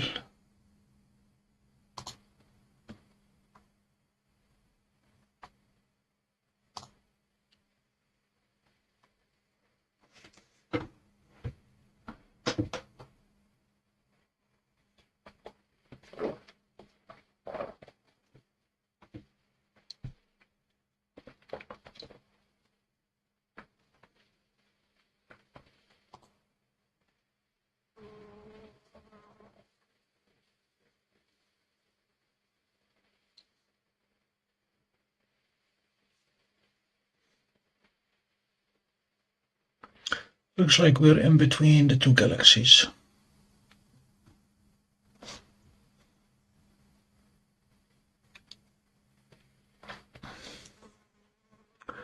Bill, they have been on hold. We're dealing with a conflict between marathon training and astro imaging.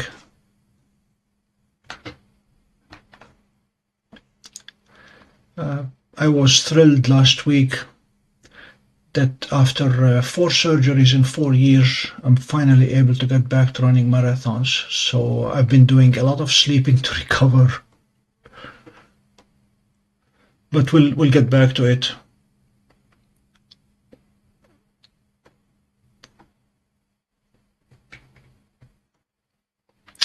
Jacob, we don't seem to be able to get that galaxy.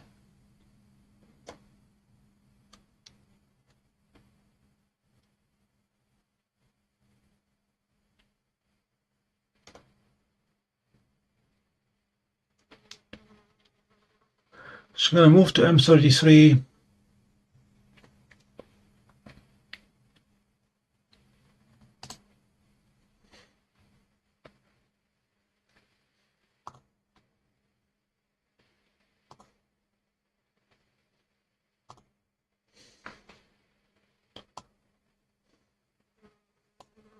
Is it high enough?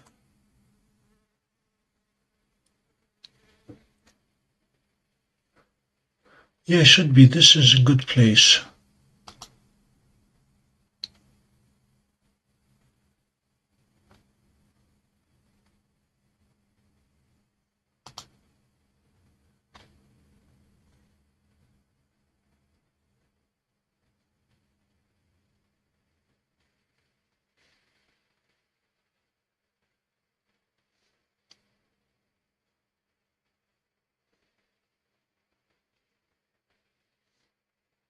Yeah, we're smack in the middle. Let's adjust it a bit.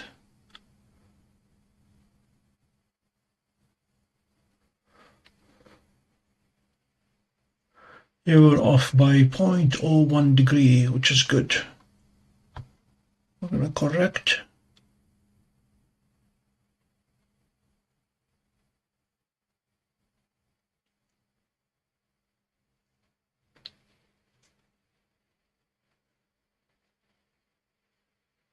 Auto guide.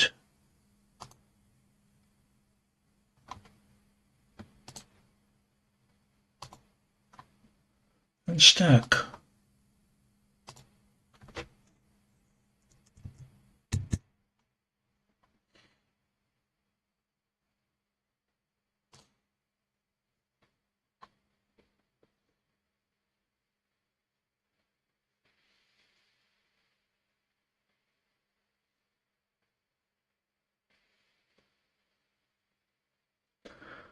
Yeah, this should be a good one.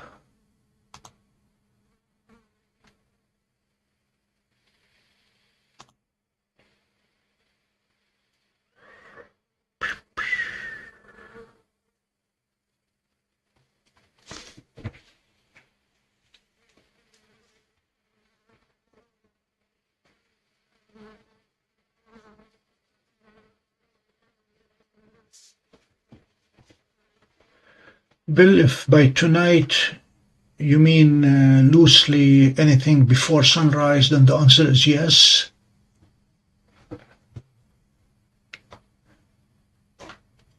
What time does Betelgeuse rise?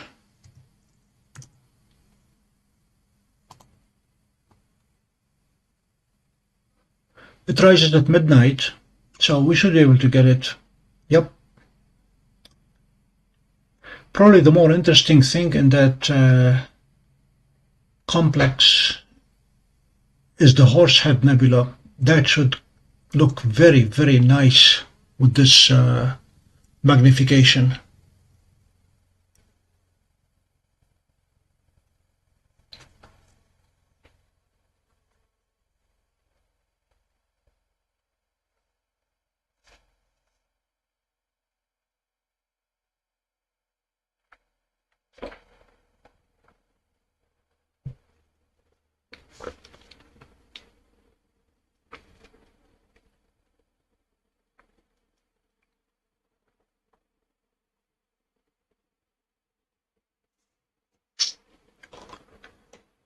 Jupiter is going to show us the Great Red Spot tonight. And that I'm looking forward to. Moon should be coming up at 1 a.m. and there will not be much of it, but there'll be enough to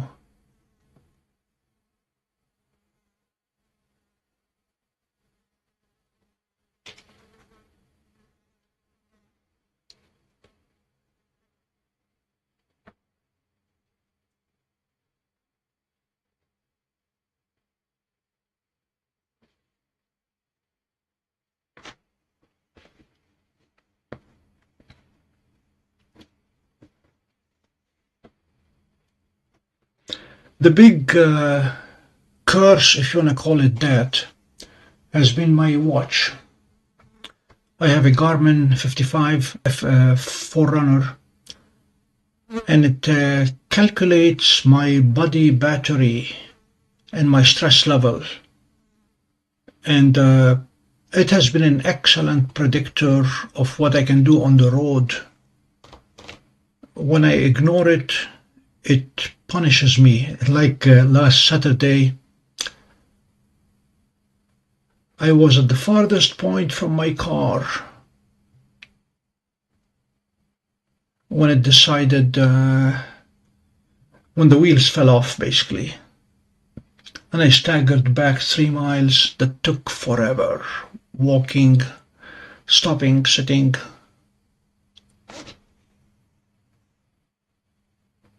Last time I ignored it at the start of a marathon, it showed me only 56% body battery. Unless it is in the 80s, 80% or above, there is no finishing a marathon.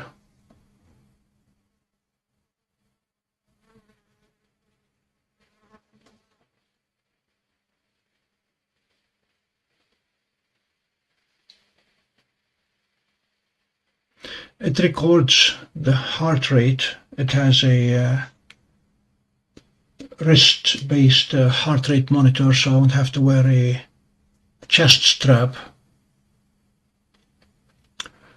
And after my workouts, when I go back to analyze the data, it will point to me exactly where I hit the wall and where the wheels fell off and what happened when.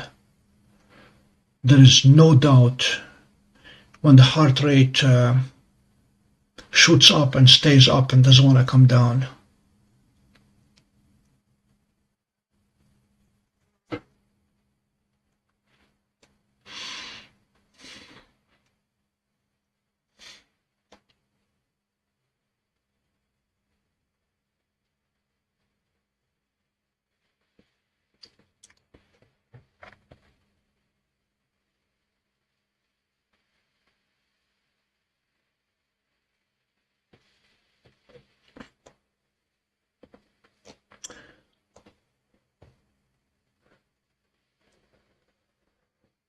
ISO big, I focused it, we can refocus, but remember this is high magnification, so the stars are going to look a bit bigger than with a smaller scope. We will refocus in a few minutes.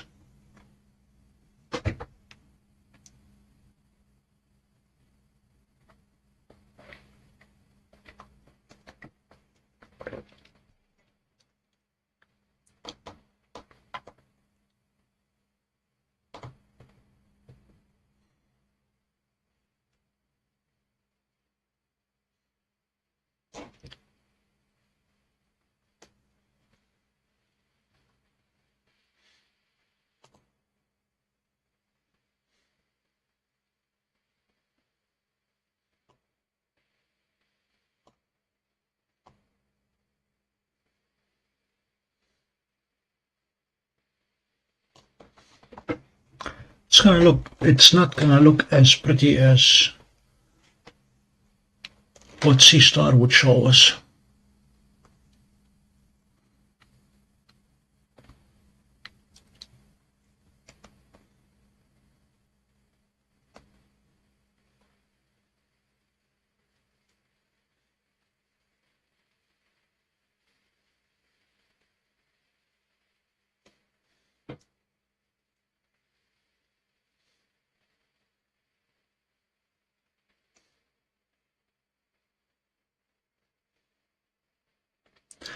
On Saturday, 2 days ago, I was walking, not running, walking, and my heart rate would not come down from 120.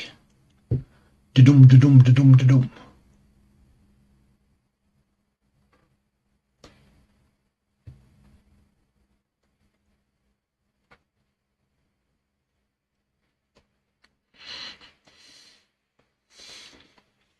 The day after the marathon, the resting heart rate was in the 70s and stayed there for 2 days before it worked its way back down to 60s and then eventually low 50s, which is where it belongs.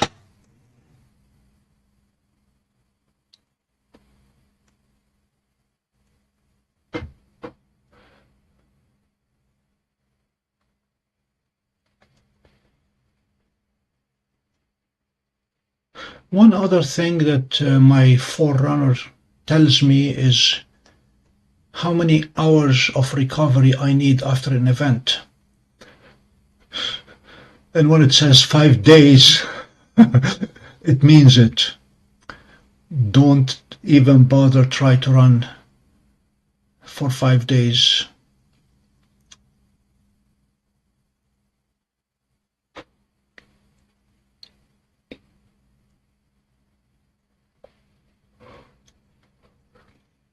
Actually, I do. I carry with me 2 gel packs. They are Go Espresso Love, and each of them has the equivalent of 2 cups of coffee. And I take one at mile 10 and I take one at mile 20.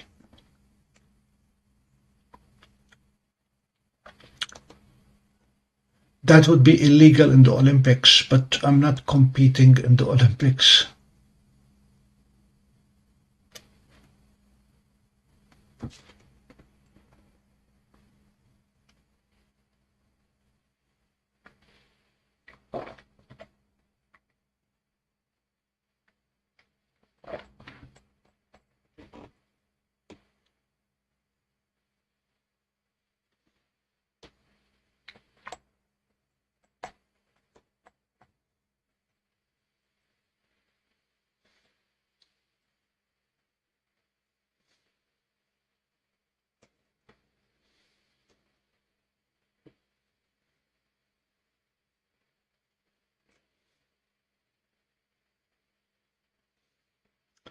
Bill, what happened with your resting heart rate at 135?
Whoa.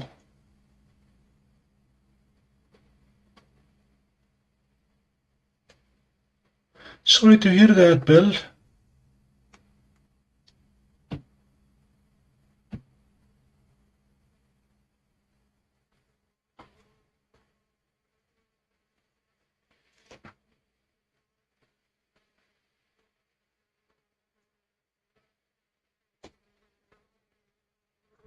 Well, I'm glad it's corrected.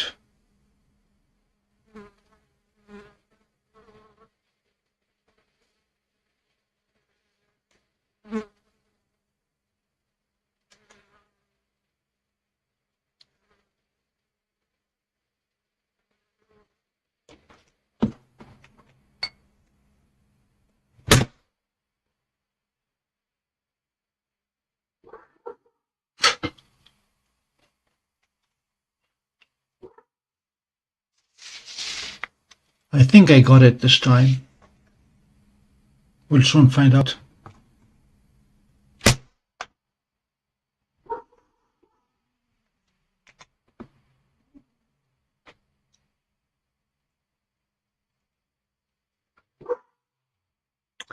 The dog objected.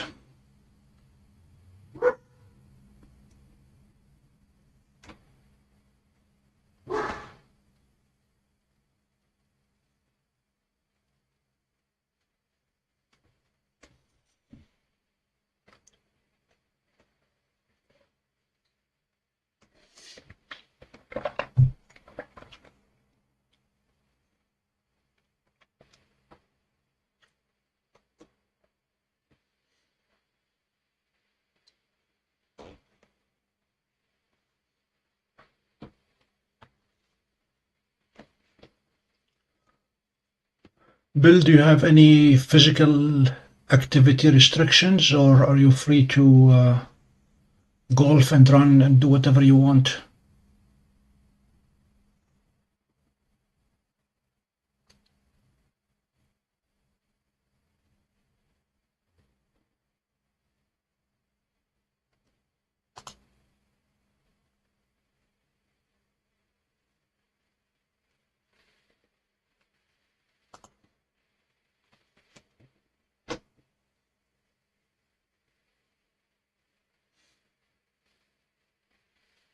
Very good.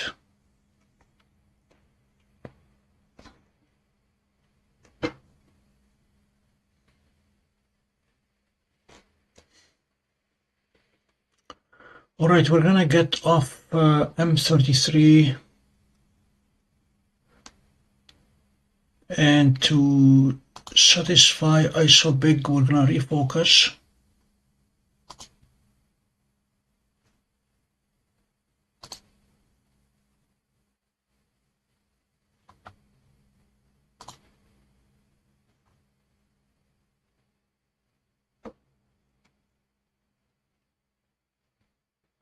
I want to move off the galaxy to find a part of the sky that is clear with let's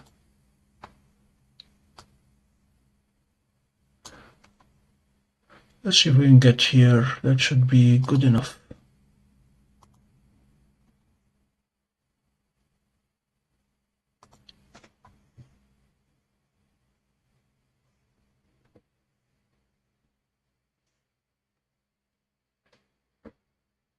Yep, that's what I want. A bright star so we can have a high refresh rate.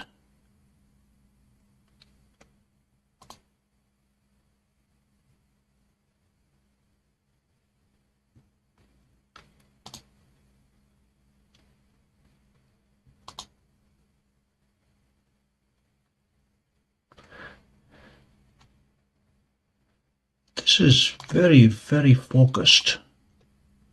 Let's use our autofocuser.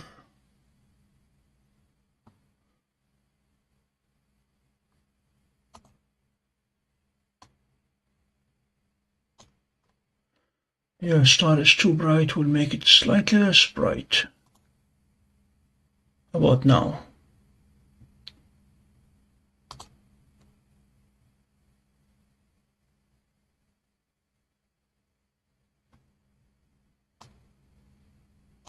So what we're going to do is we're going to take the focuser off focus, go negative by 100 steps, and then approach it positively. We are at 19,471. Okay, this took it out of focus. And we're going to approach it positively.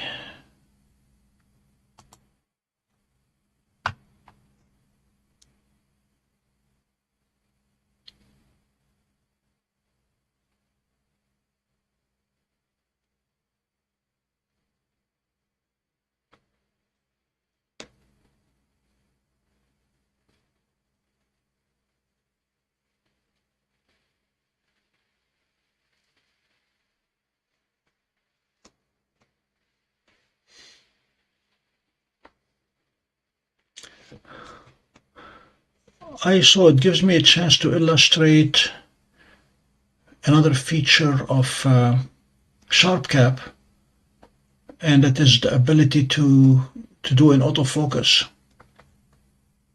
Not as fast as Seestar or DWARF,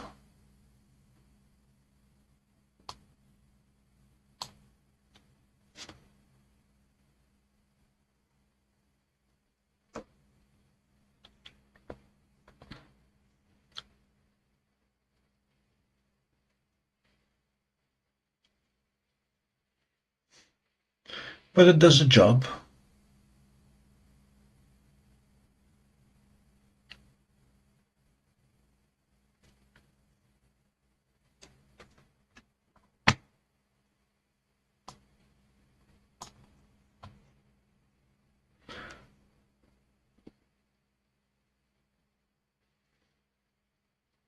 Yep, it found the minimum.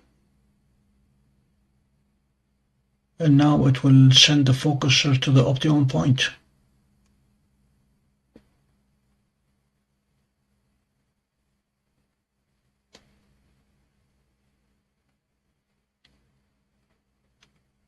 And we're good.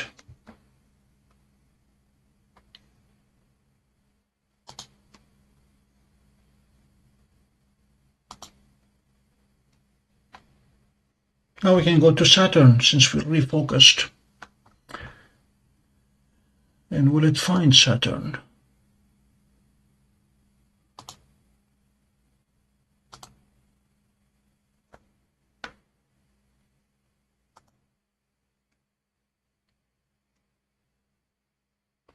It found it this time. You may recall last time it was a whole 1.3 degrees off.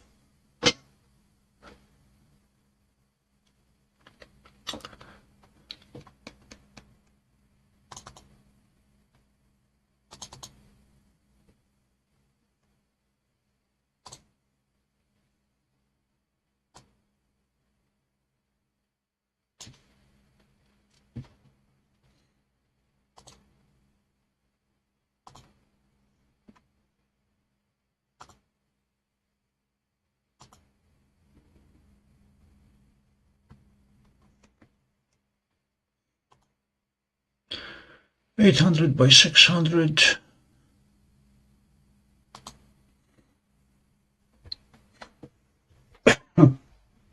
Sorry. Come on, Bella.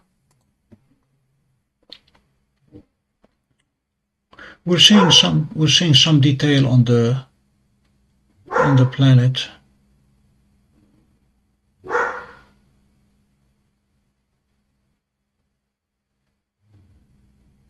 It is jumpy. Can we track it?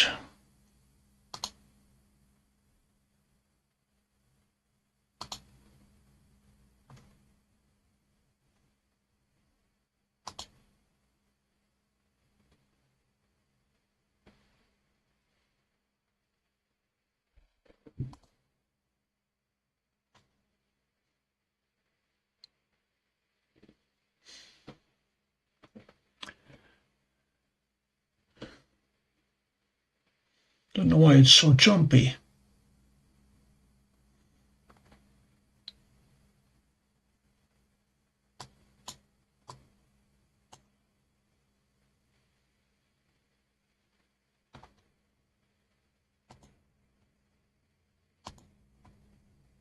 We should be able to get a fairly sharp stack now.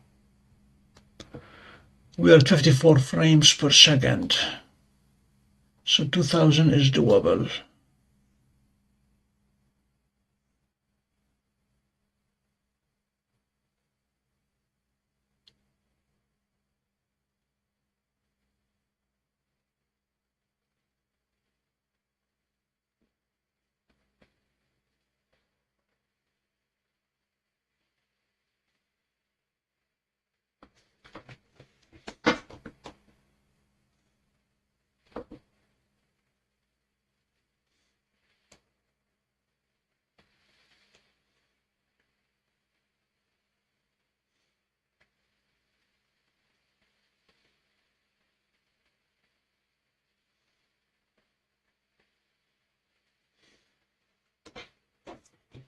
Okay, we have 2000 frames.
Okay, we're not going to attempt to adjust the level. It's going to go directly to wavelets. Noise.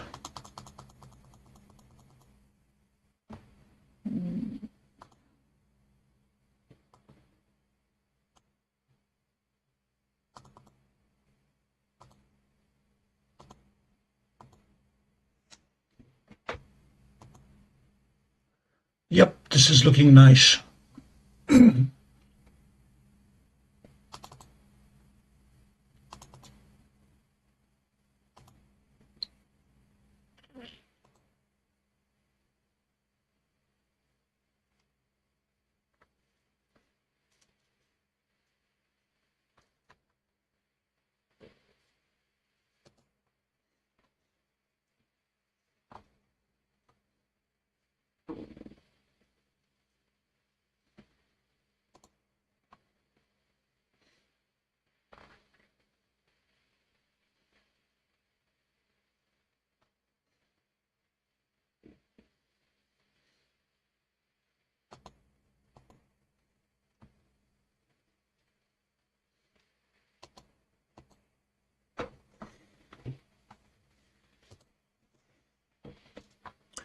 So this is what we have.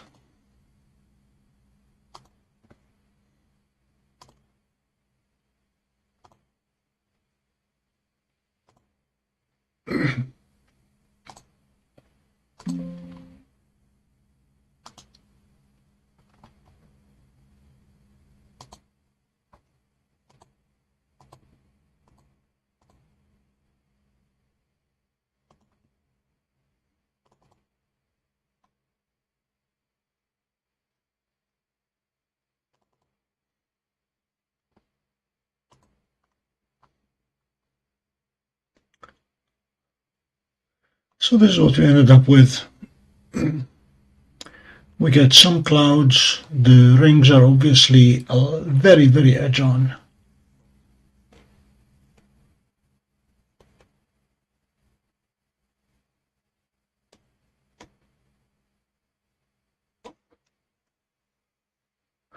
So there is hope for a good great red spot on Jupiter.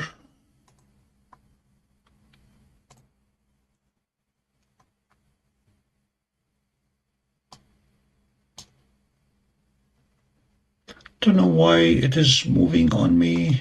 We should be tracking nicely. We are tracking. This is a trick that I learned a long time ago, and that is to use the auto guide software when I'm sitting on a planet, not just when I'm stacking deep sky objects.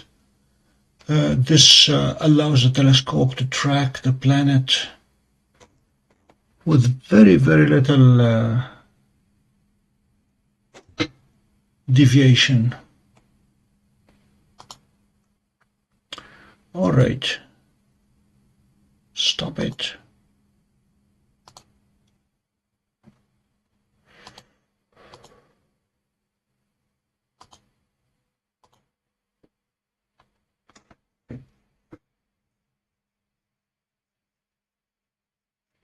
The helix should have risen a little bit more now. I'm gonna go for it. It's on my list.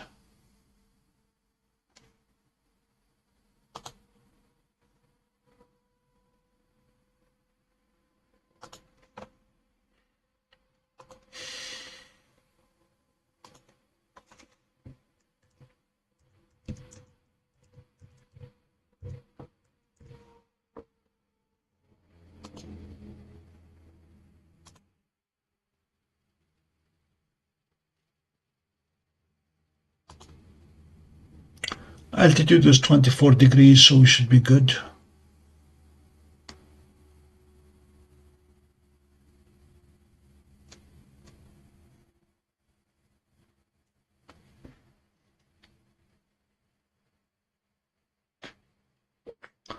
Tarek, I have been trying to put the guide scope with a very, very thick solar filter to try to guide on the sun without much success.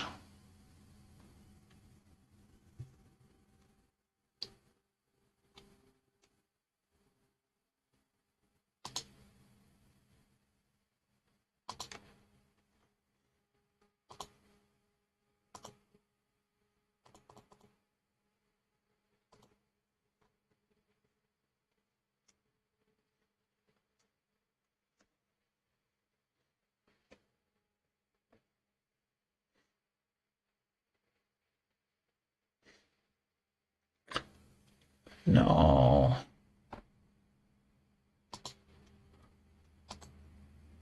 Okay, we're looking into the dome. No joy.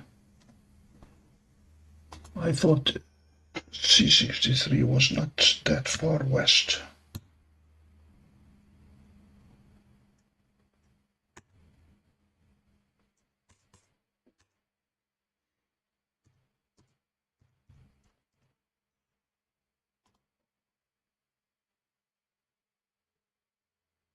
Oh yeah, it is. Sorry.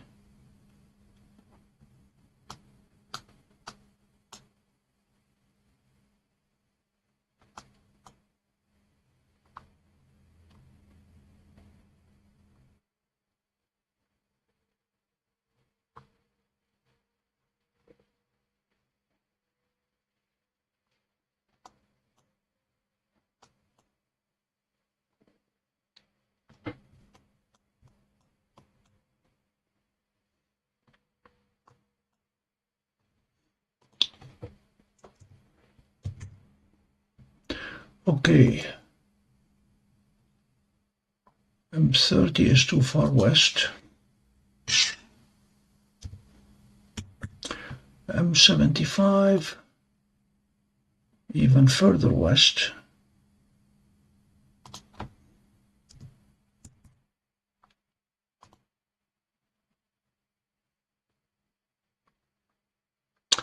Caldwell 55 is no good.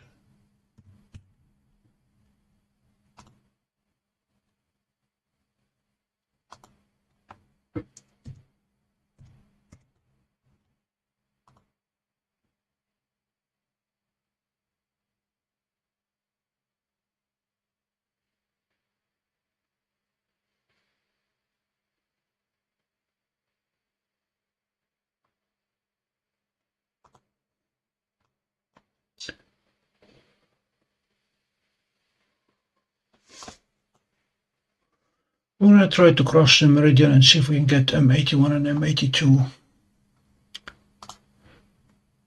It's not going to be pretty. We're going to do it in steps.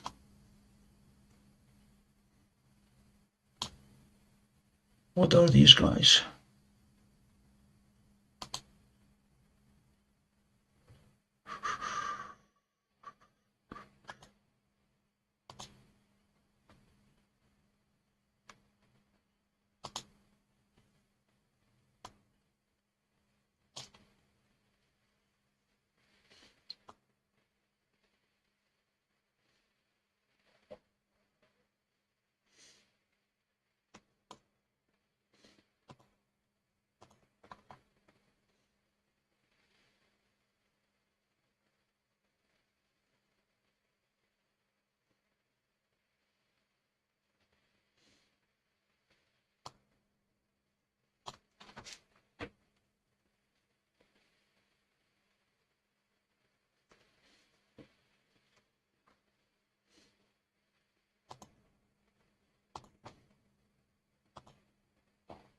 Yep, that was Algol, smack in the middle.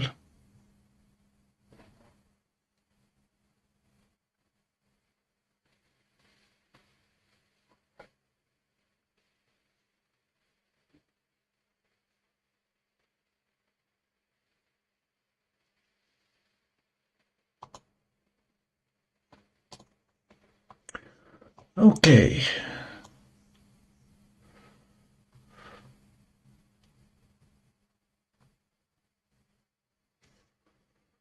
We're going to cross the meridian very carefully.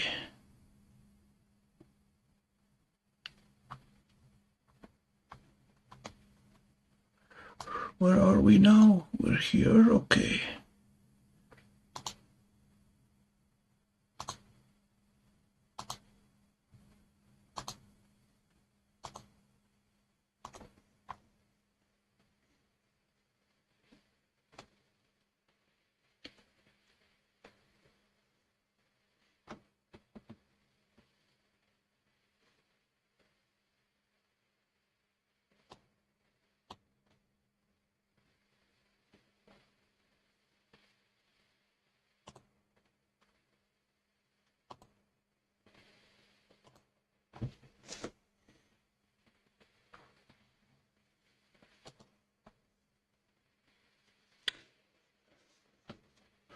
That's what I feared. It's trying to flip it. Okay, let's go back down. Where did you go?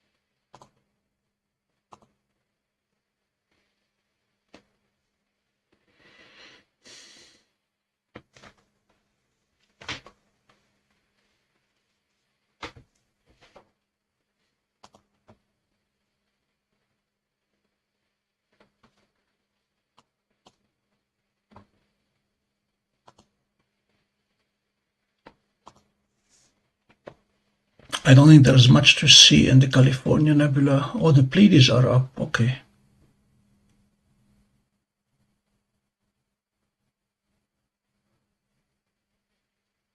My big concern with the meridian flip here deals with all the cabling that is part of the setup.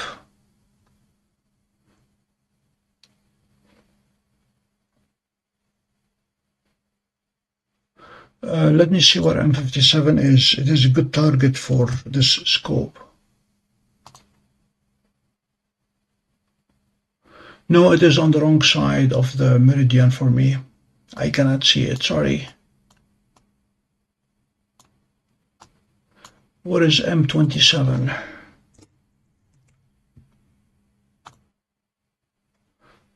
M27 is also past the meridian.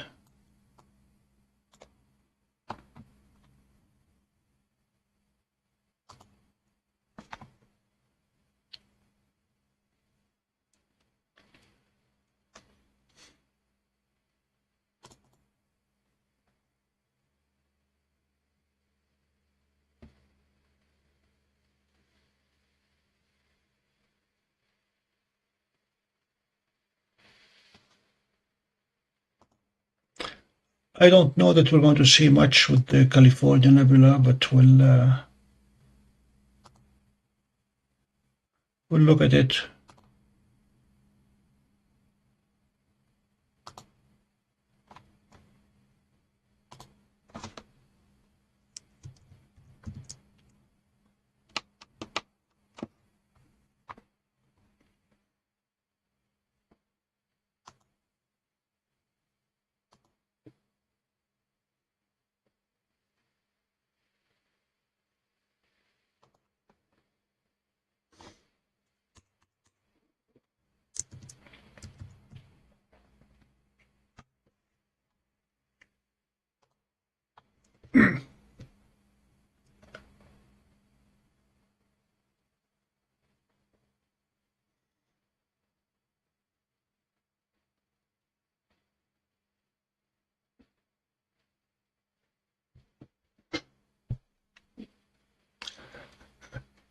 You almost gave me a heart attack here, Bill, when I saw the first word in your message, rain.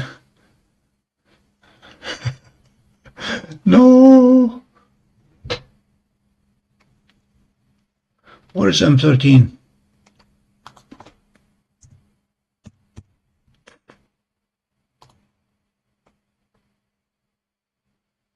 Nope, it's gone.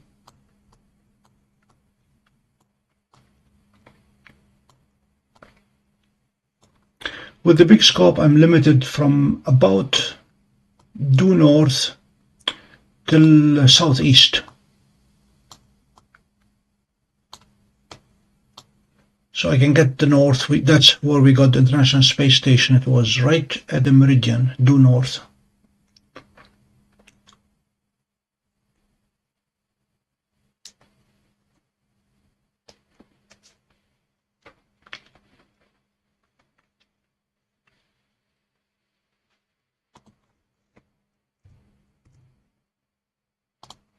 Unfortunately for us right now is the bulk of the Milky Way is past the meridian, and that's where all the fun stuff is.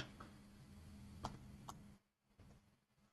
going to try to see if no, there's nothing to see from the California Nebula.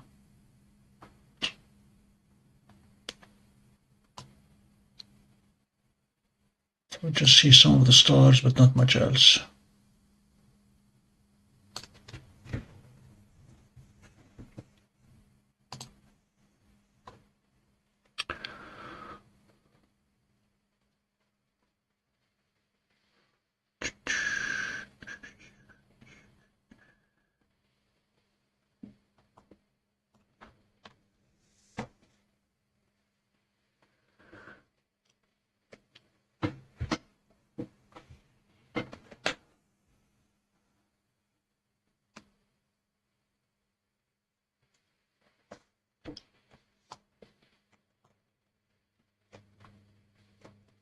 Yeah, we're in Bortle 4 now,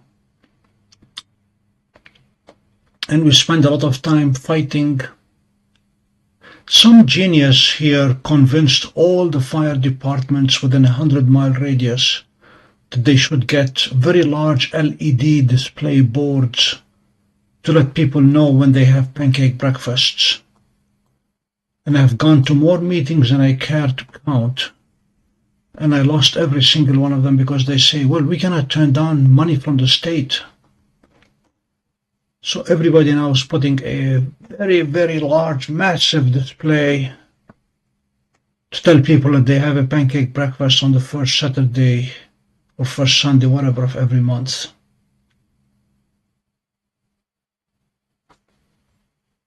Pleiades is a possibility tonight, Bill, actually.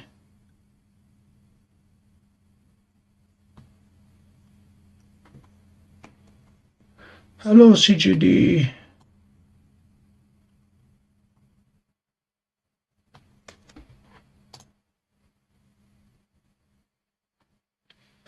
M34 is doable. We're gonna go for it.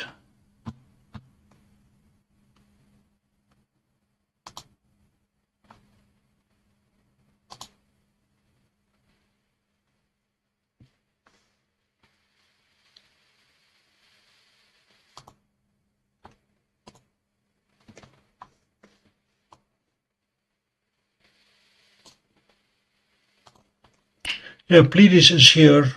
We'll come back to it in a few minutes. And then Uranus is right under it. So we'll come back to these momentarily. Gonna go to M34.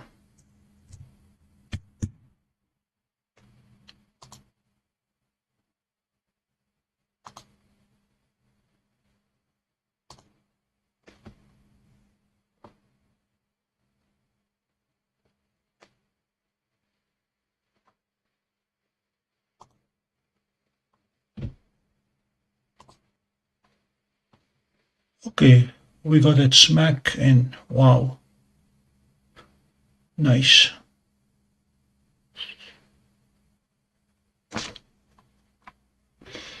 Let me do a plate solve for the sake of doing a plate solve.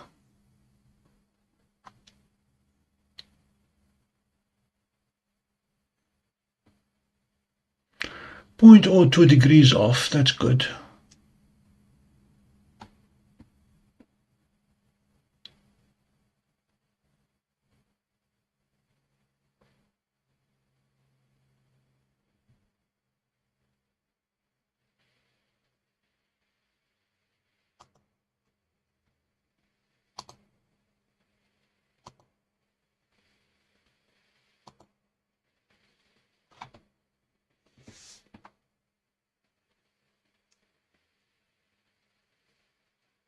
Which scope are you using, Otto?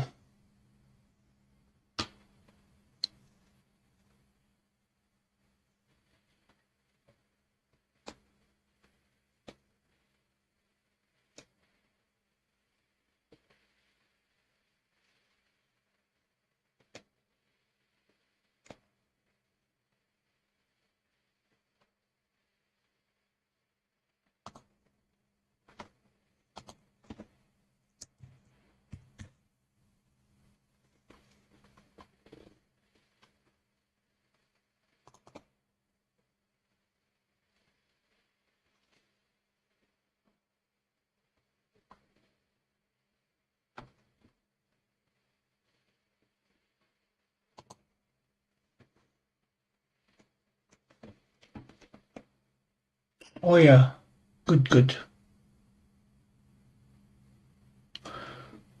Which camera, what camera do you have on it? Is it the 585?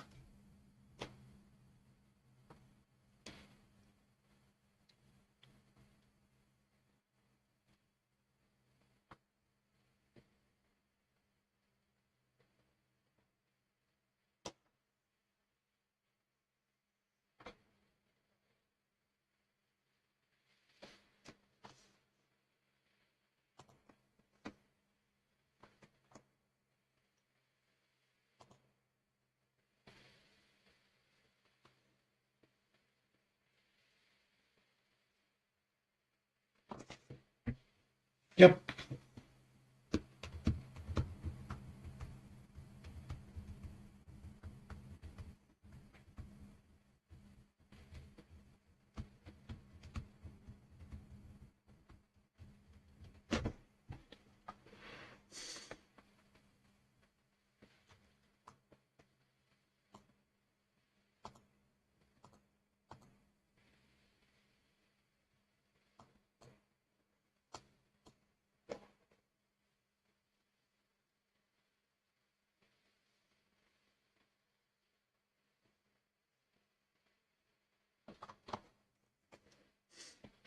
We are always in a learning process.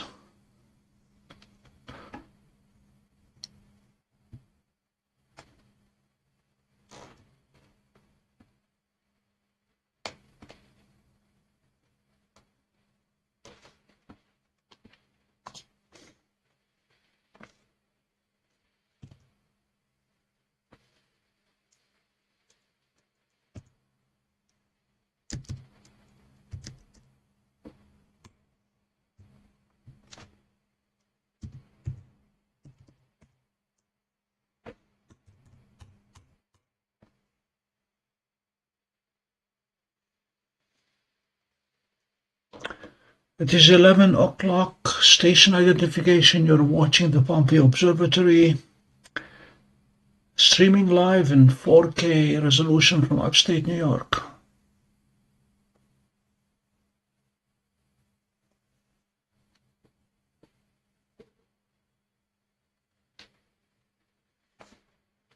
And this is Messier 34. Nothing fancy, just a nice cluster.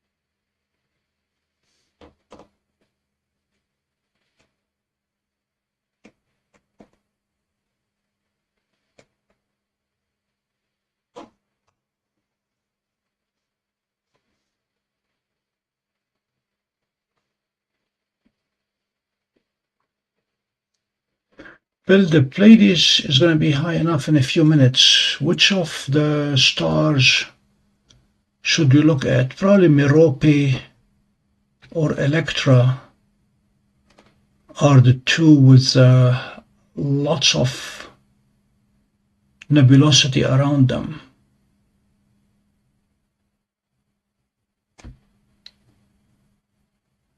There are 20 arc minutes between Electra and Merope, and that's beyond the field of view of the telescope.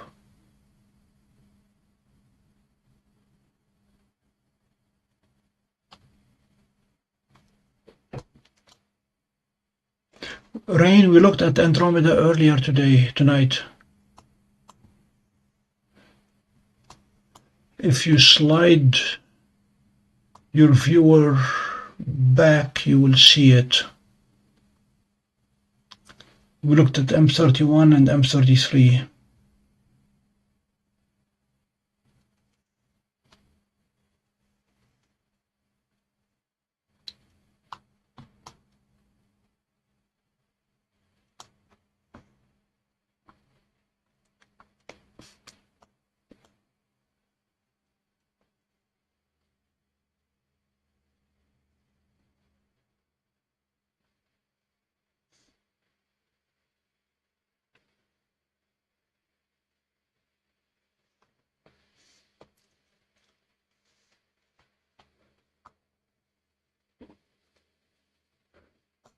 That sounds fun, CGD.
Okay, let's see if we can pick up Electra.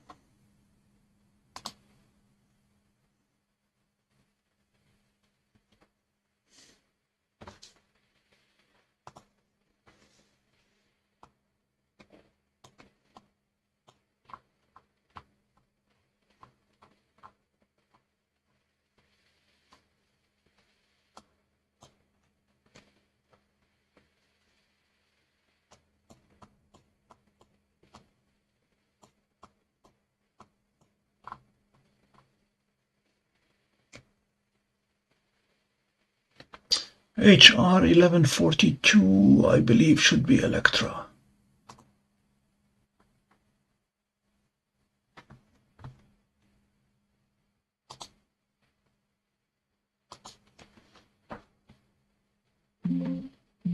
Uh-oh. Sorry, my bad. Okay. Forgot to stop the auto-guider and move the telescope. It was not happy with me.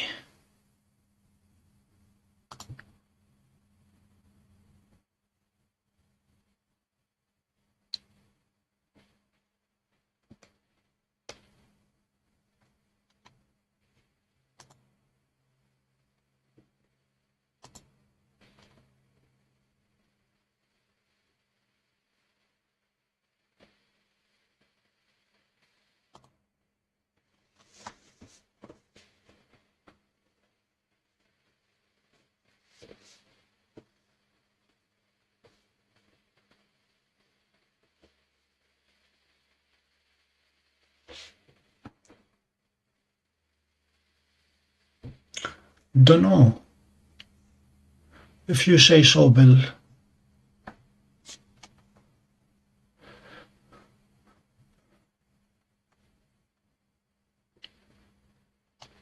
I could ask Grok.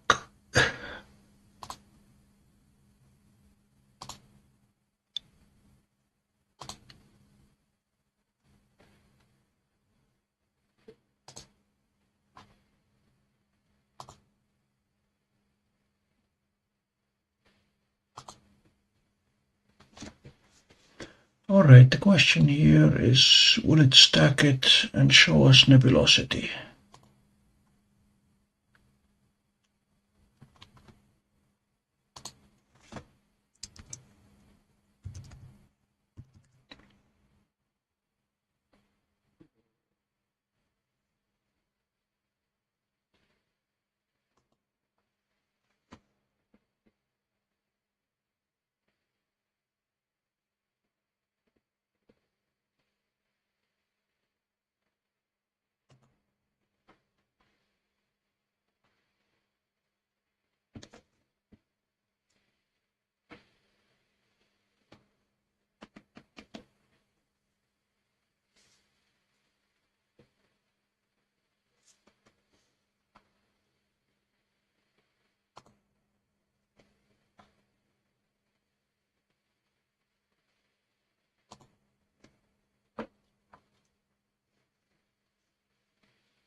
You are correct, Bill. It is Hertzsprung Russell, Danish astronomer and American astronomer. Ejnar Hertzsprung and Henry Norris Russell.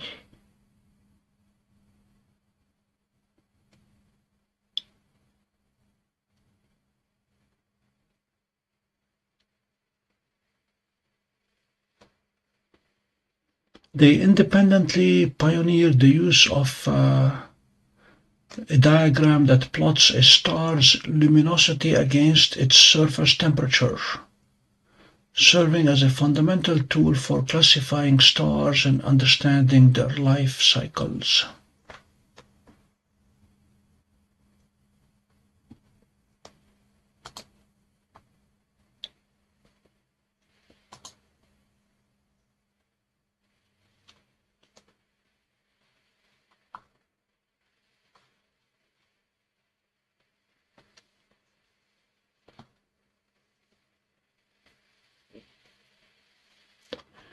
And here is the HR diagram for a selected sample of stars.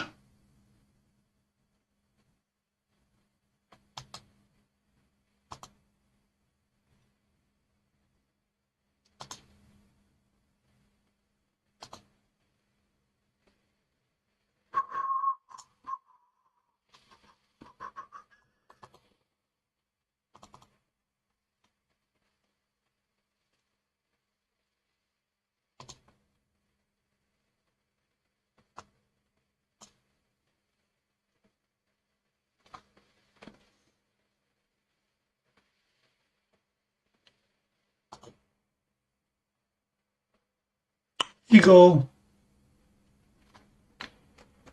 This is the HR diagram for a few of the more famous stars.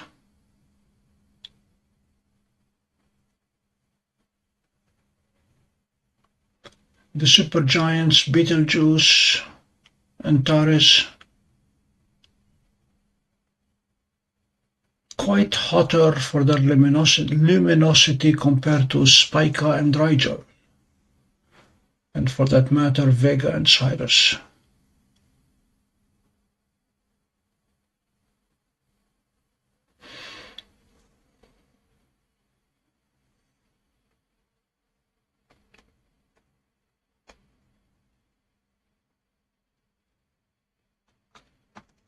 Thanks for joining us, Rain. I try to go live every Monday, and these days the first half of the week more likely to be going live than the latter part of the week. Sorry.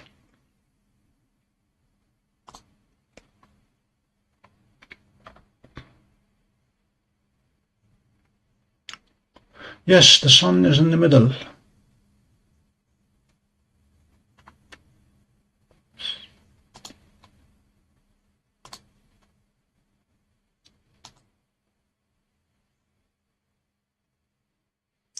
Thanks for pointing the names, Bill. We're starting to see some nebulosity around Electra.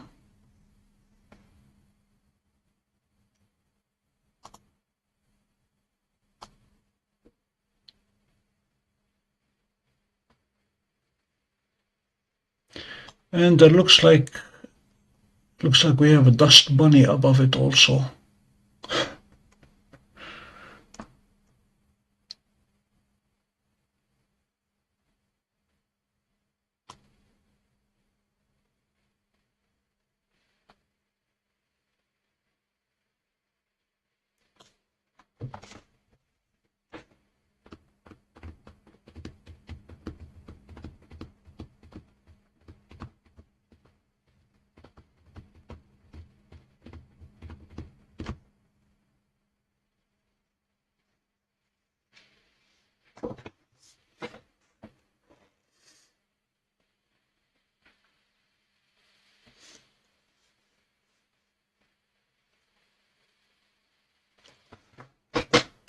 I don't know if you see the artifact just above Electra.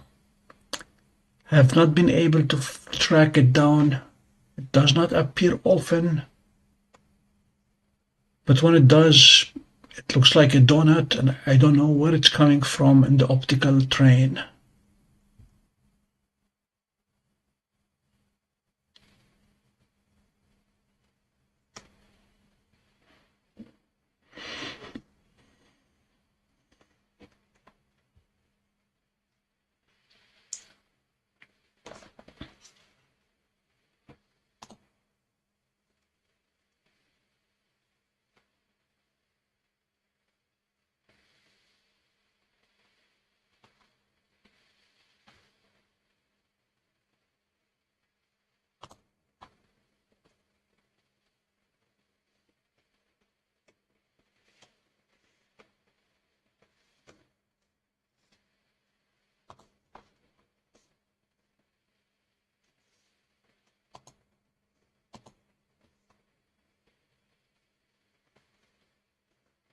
Yeah, could be either.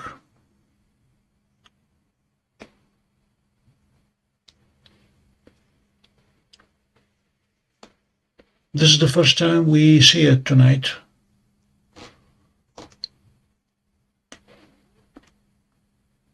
But the good news, it's showing that we are almost perfectly collimated.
Let's drop down then to Merope.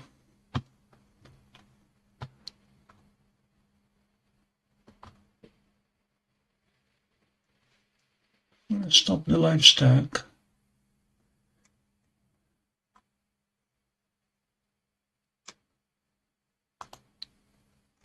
Stop the track.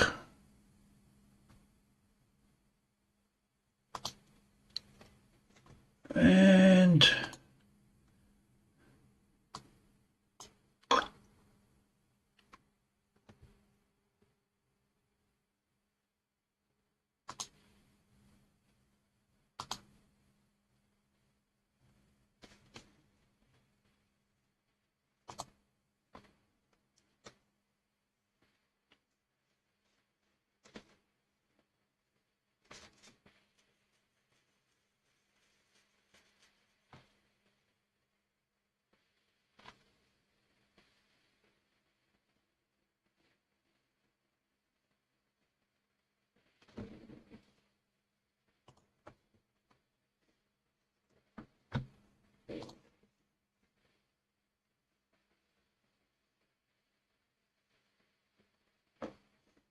yep, it's there.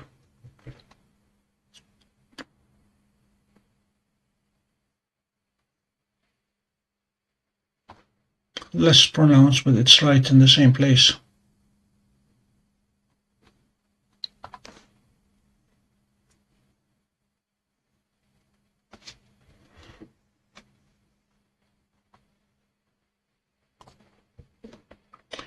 Okay, Uranus.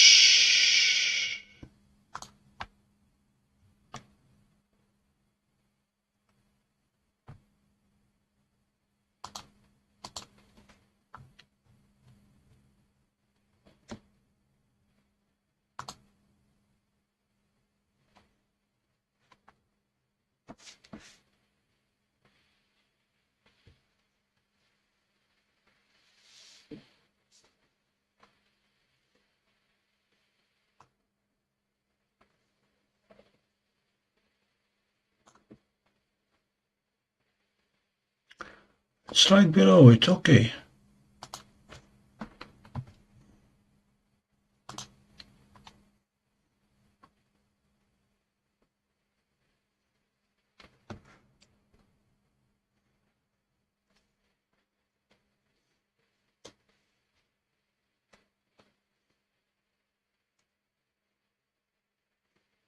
We'll try to get some pressurized air and blow the dust off.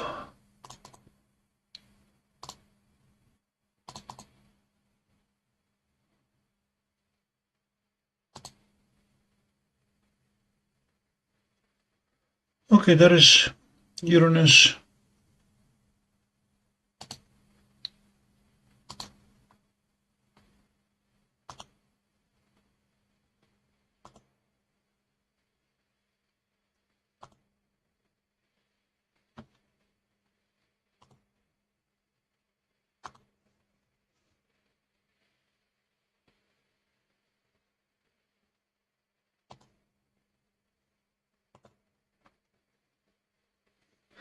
Very nicely atmospherically dispersed.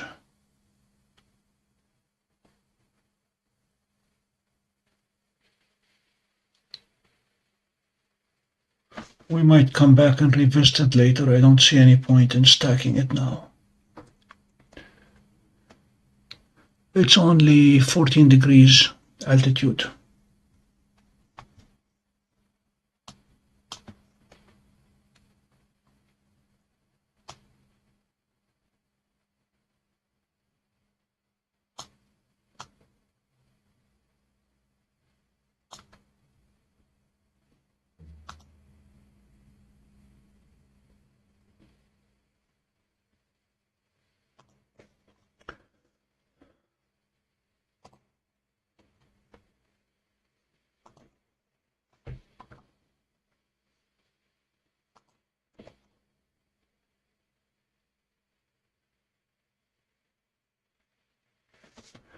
Yes, Bill, that's the plan.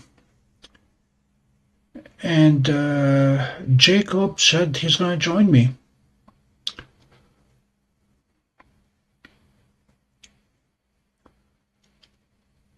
Yeah, the eclipse does not start till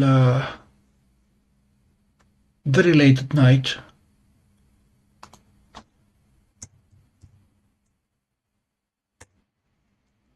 Moon.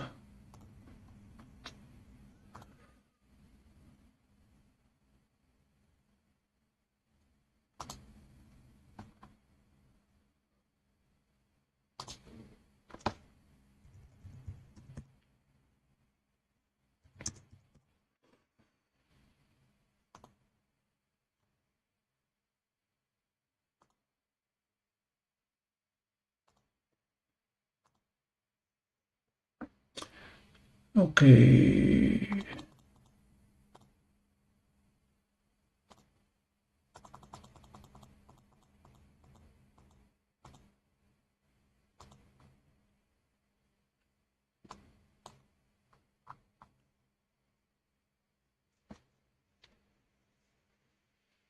It'll be Lake Ontario, actually.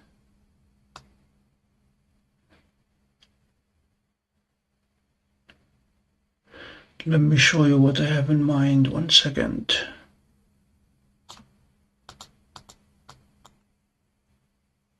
All right.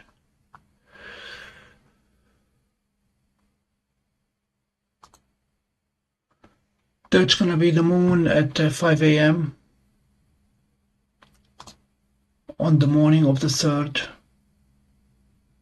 The eclipse starts right around 4:50. And then as it progresses,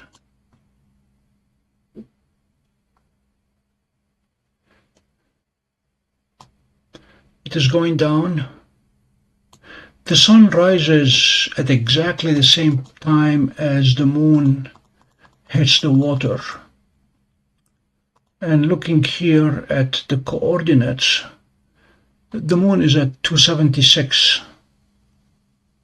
The azimuth is 276 as it is setting down. Still eclipsed. The fact that we're looking away from the sun gives me hope that we will see it going down before the sun gets too high up. Now, looking at the map,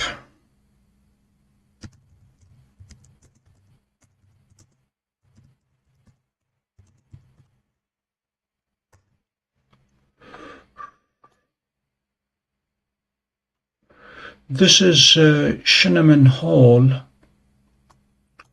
where I expect us to be set up on the roof. And looking due west,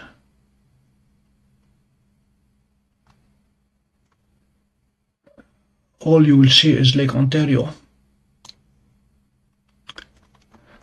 So 276 degrees is gonna be basically looking at towards Toronto. So the moon will be setting into the water if all goes as planned.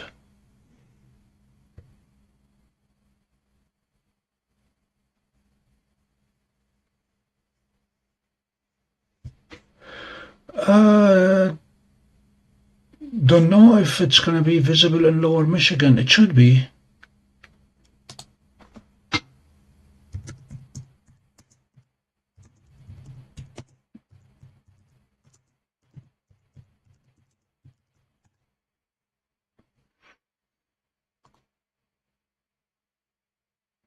Yep.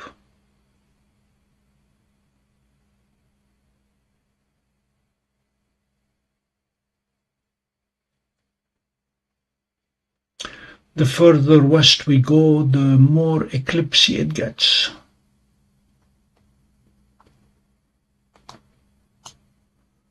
So you should be able to see it in Michigan.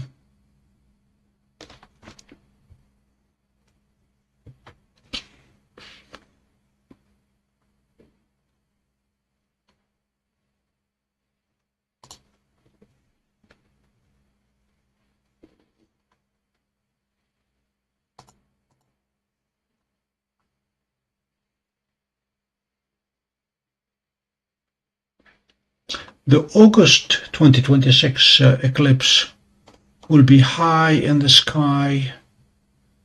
It'll be 93%, not the whole thing.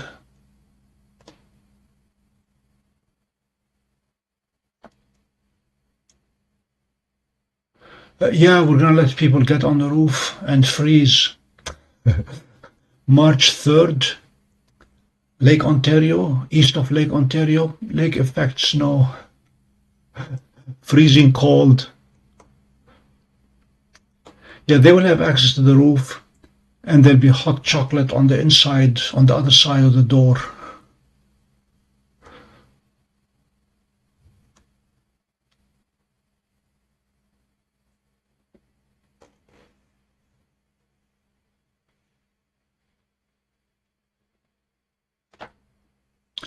So as we approach tomorrow, Betelgeuse should be joining us soon.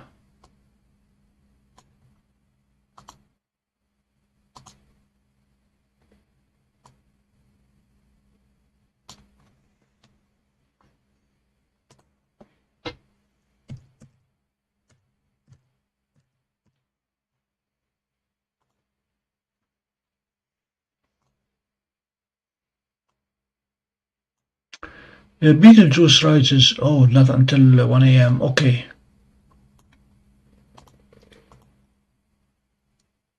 So it'll be a little while before we look at M42. Yeah, everybody's going to be rising within the next hour or so. Moon, Jupiter, Betelgeuse, Horsehead, Orion, Running Man Nebula,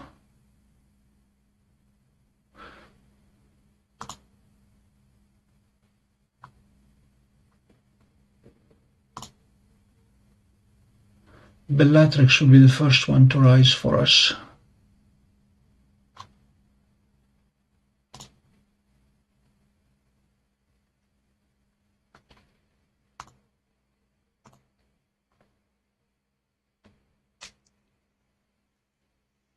Yeah, we hope so.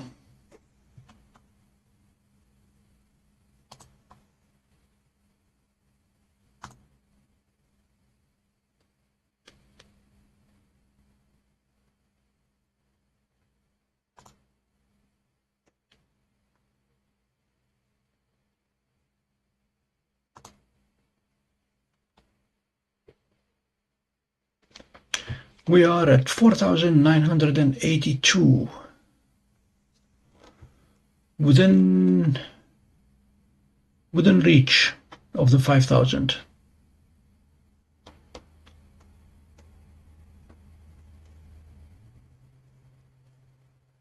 So if anybody is watching and is not subscribed, please hit this subscribe and get us closer to the 5,000.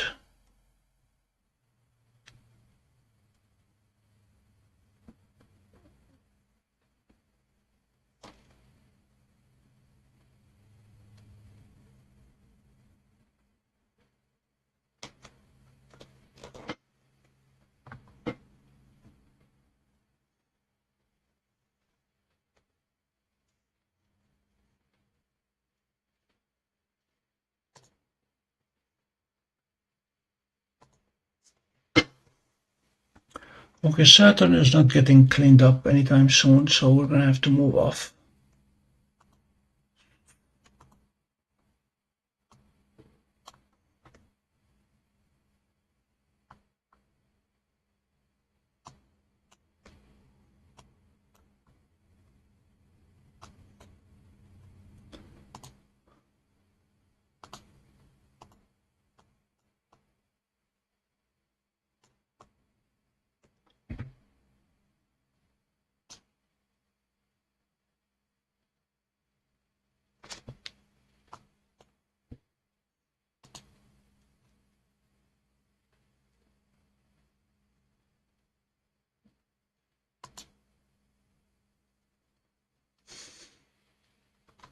There's a suggestion that M81 and M82 have crossed the meridian.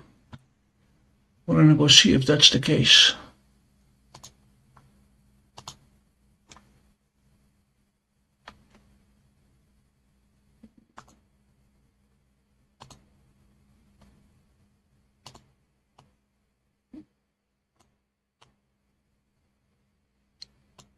Yes, indeed. They have just crossed the meridian, so we're going to go after them.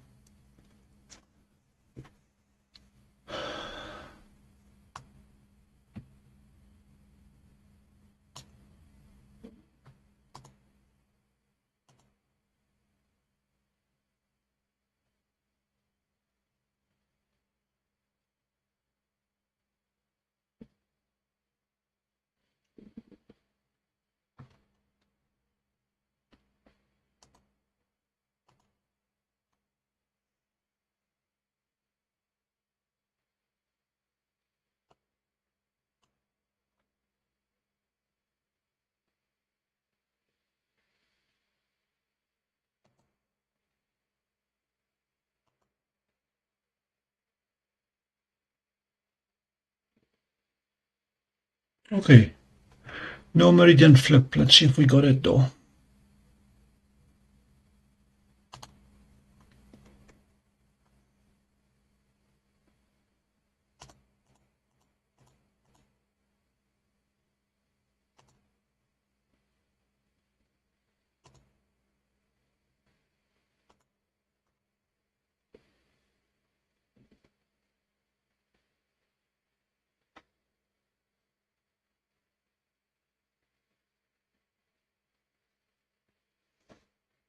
They usually do, Bill.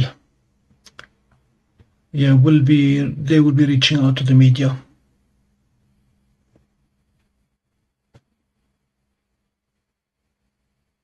Plus the fact that it is during classes, we expect quite a few students. Yeah, 5 a.m. is about the right time before they go to sleep at the end of the day. This is Bode's galaxy.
Yeah, as soon as we provide food and drink,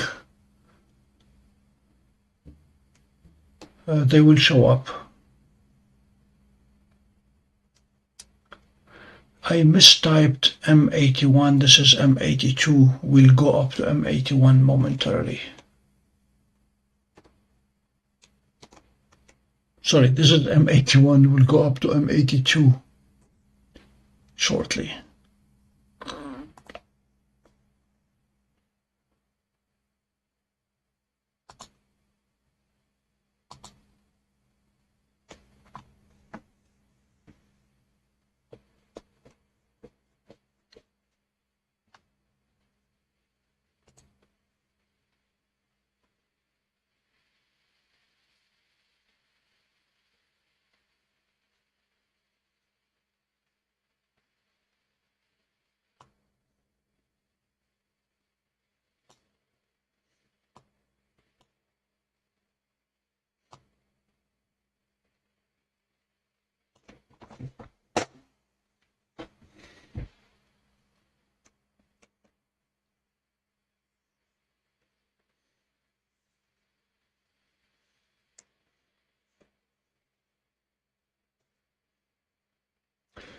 There was, Bill, there was communication about the March eclipse today, trying to identify exactly what telescopes will be on the roof. Mr. Mead is on top of the list. It'll be there for visual observing.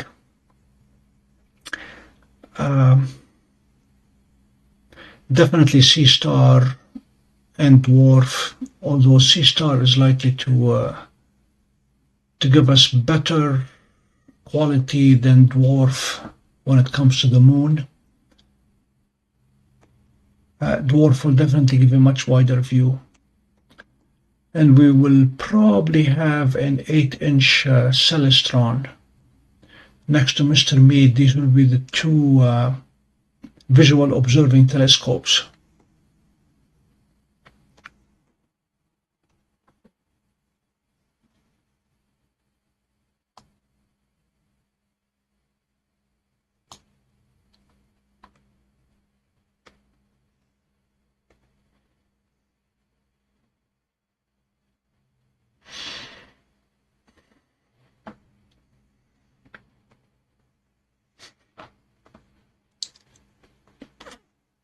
It is definitely getting used. Don't know if you heard me. I met with the students. I have a team of 5 students working on detecting and deleting satellite trails from astro images.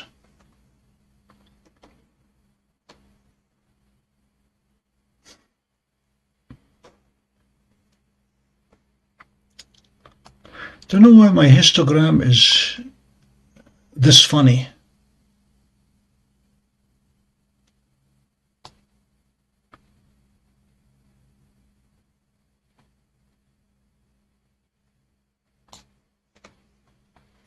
I have not seen a histogram this strange before.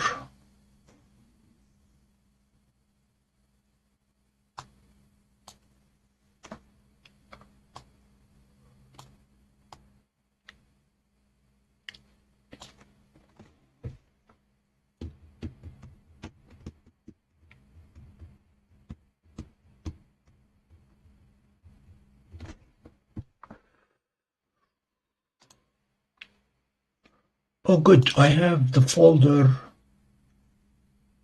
of what I gave them to get them started.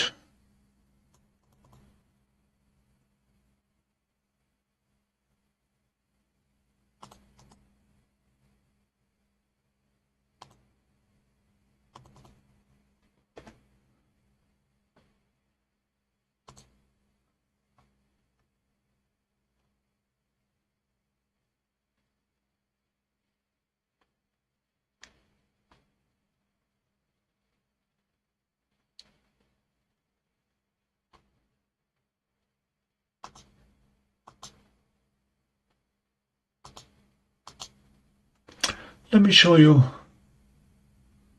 what we are working with. These were taken with the DWARF, actually.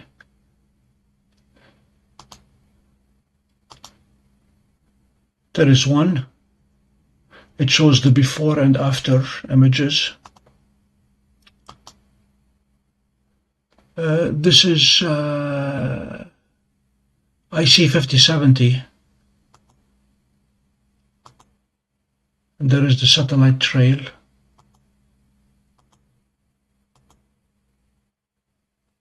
This was M13, very big one. That is the Milky Way with a wide-angle view taken by DWARF 3. This one gets interesting because we get 2 satellites at the same time entering from the right, and as they progress, a third one joins from the right. May have been a Starlink train of sorts, but then one of Bill's favorites enters from the right also. Zoplane. So there is a picture where they have multiple satellite trails and an aircraft trail. That should challenge them a bit. Back to this is M31, and there is a big one.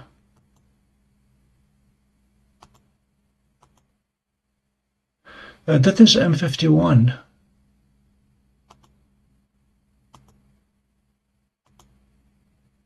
There is the satellite trail at the top left corner, and then another one coming straight through.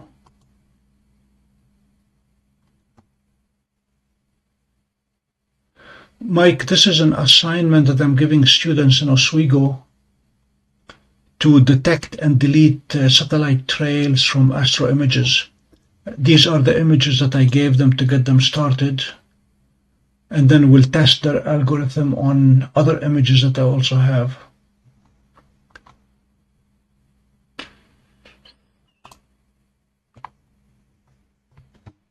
We were doing some science, or sneaking some science.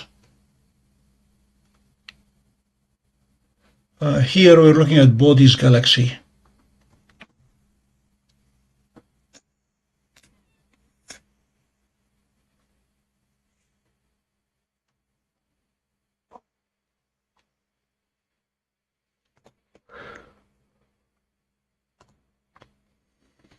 To my pleasant surprise, DWARF 3 had already labeled the images with the trails in them, labeled them as failed, and did not stack them.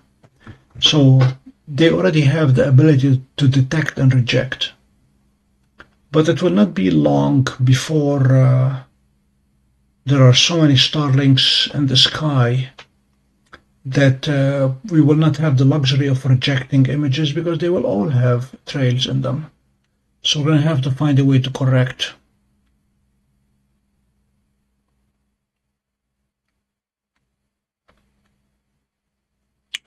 Don't know if you heard that Amazon, that Jeff Bezos is launching or trying to build a low Earth orbit constellation of satellites to provide internet access also. And guess who's launching the satellites for him to put them in orbit? SpaceX.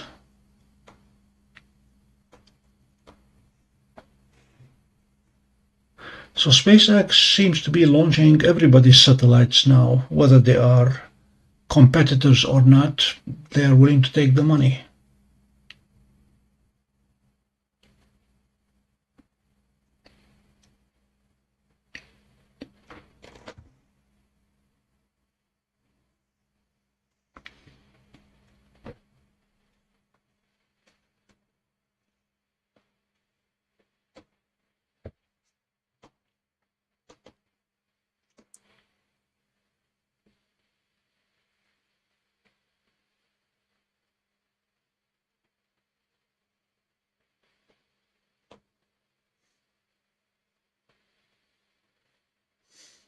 Yesterday, SpaceX launched a Northrop Grumman spacecraft to the International Space Station.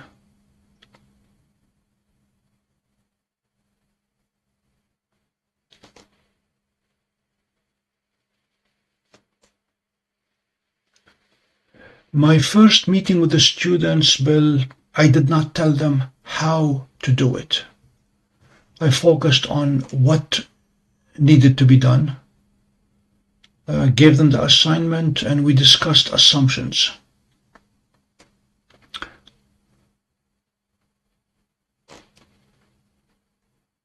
And we'll see what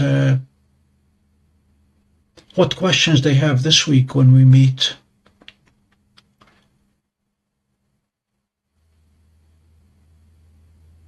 There is one US patent that was awarded that deals with detecting and removing satellite trails from astro images. And the interesting thing about the patent is it focuses on one picture, not before and after pictures as well. One of the assumptions that I allowed them to make is that we have a sequence of images that are centered on the target, and then within that sequence there will be one or more images with satellite trails, but there are images without satellite trails initially.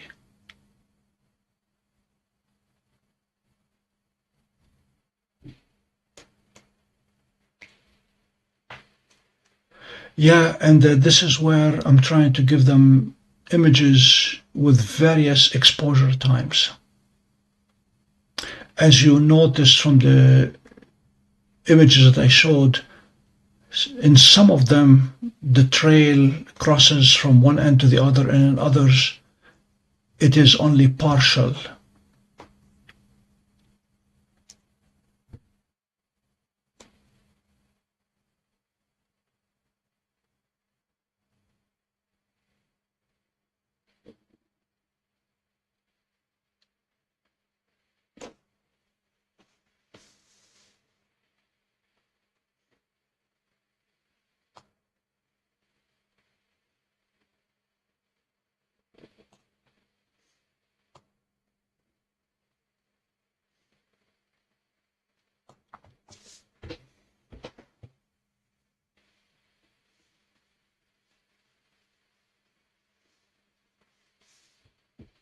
Yeah, that is the plan. I don't know how far they will get.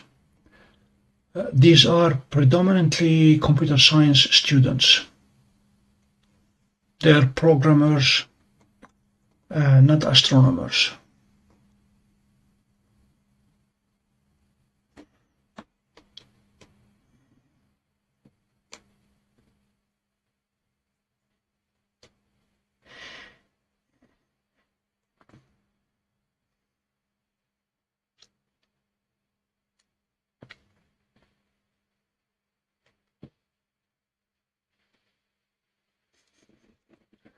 I alerted the administration that the result of that work may be patentable. If they come up with a simple way to detect and delete satellite trails from astro images, that might eliminate a government agency. Because the government, 3-4 years ago, in its wisdom, created an agency whose job is to develop methods to detect and delete satellite trails from images. And they funded them at government rates.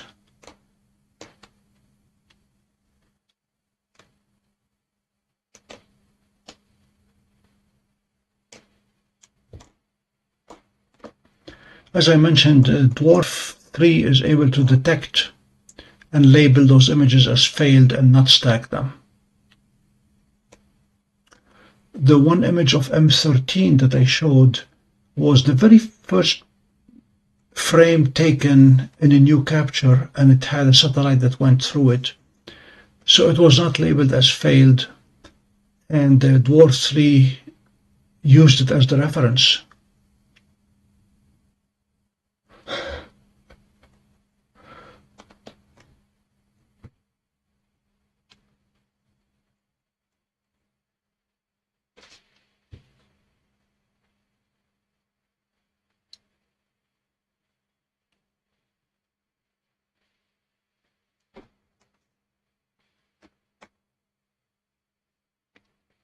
Okay, 15 minutes. I'm going to hop up to M82.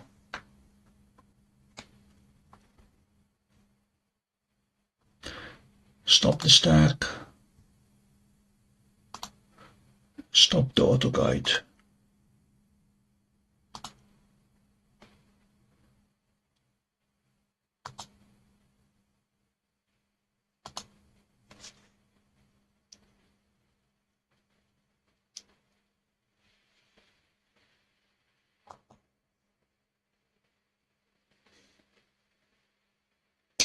There it is, the cigar. Nice. I mean, this is just one frame and it's already looking nice.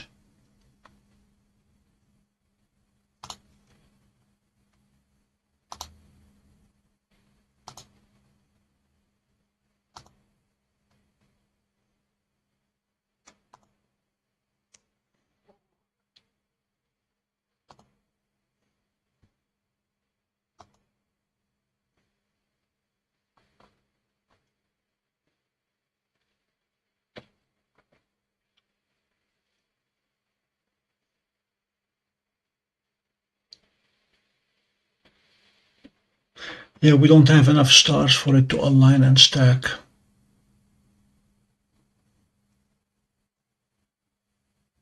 It's gonna have to be it.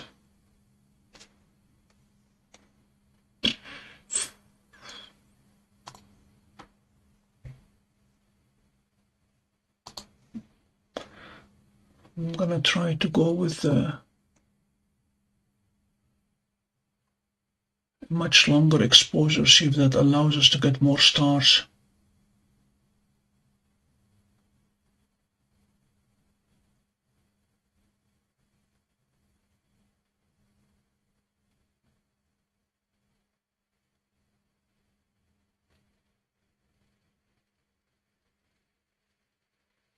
No, it's not aligning. It's not lining up.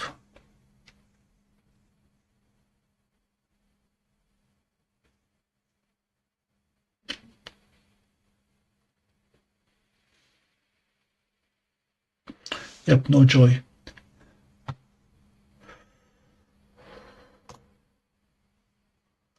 Nevertheless, this is the Cigar Nebula.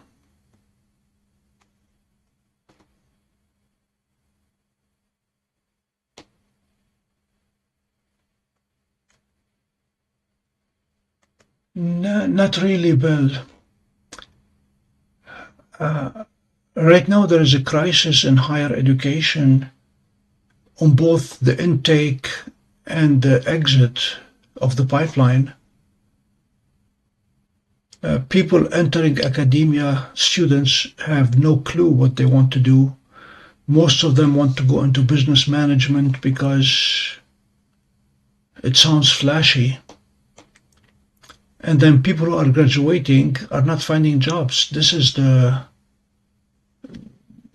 right now it is very, very bad for graduates pretty much in all disciplines. I have kids locally from our town getting degrees in chemical engineering and bioengineering, and they are seniors and they have zero prospect for employment at this point.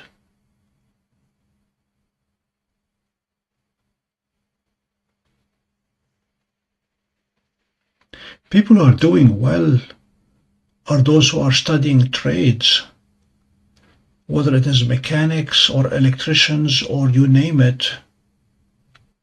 They are finding jobs. But people graduating with multi-$100,000 in student loans are not finding jobs.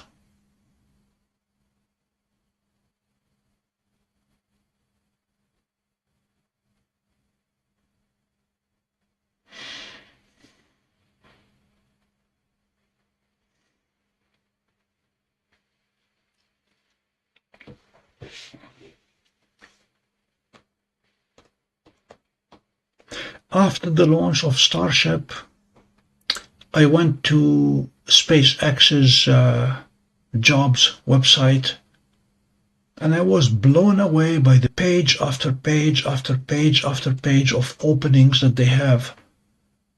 What got me going to their website is the incessant advertising. Not advertising, but during the launch, during the countdown, they kept saying, "We're looking to hire, apply."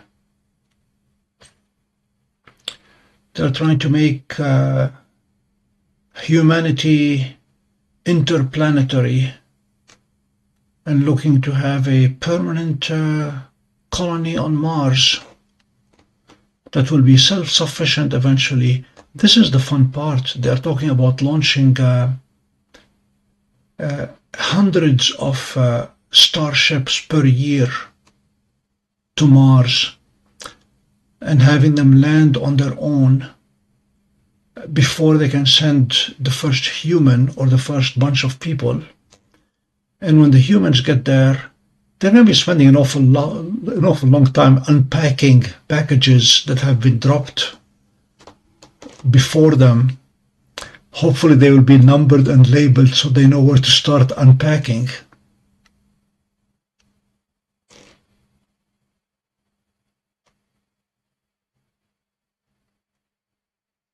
Bill, I was in academia for 20 years, and I never developed any cynicism towards the problem. I know it is manageable, I know it is solvable, but the very first thing we need to do is to get the government out of it. We should not be using taxpayer money to dictate or mandate what students will study or will not study. We need to go back to the old-fashioned way. My own son borrowed money from a bank to study engineering, and when he graduated, he literally slept on the floor until he paid his loans. He insisted on paying his student loans within a year of graduating, of getting a job. We need to go back to if a student is studying something that is not employable, nobody is going to loan them money to study it. They'll study something that is employable, or get into farming, or get into trade.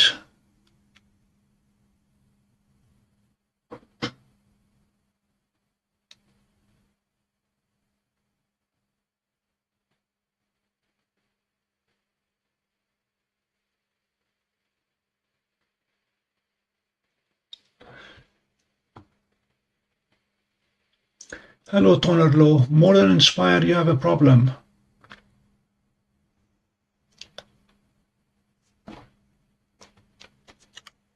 Okay, so this is our cigar.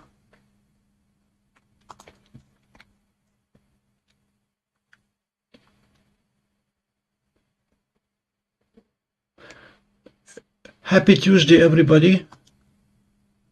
It is tomorrow here. Sorry, Bill, it's not tomorrow there yet.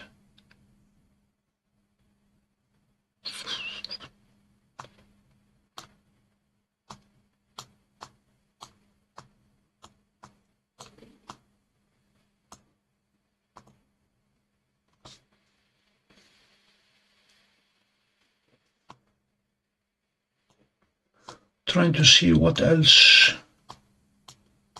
is up in the sky before the rush.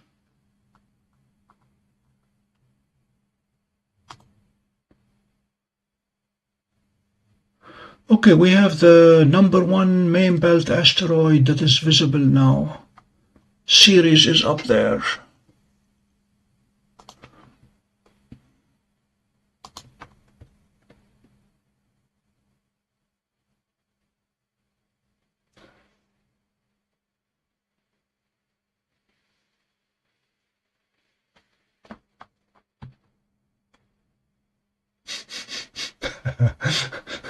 Tomorrow, Dean.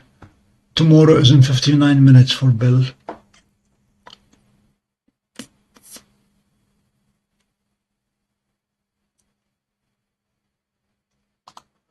Okay, who will find Ceres for us? Tools.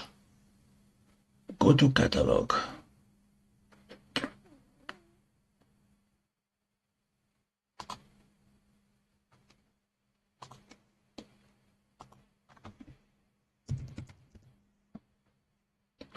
No, it doesn't know it.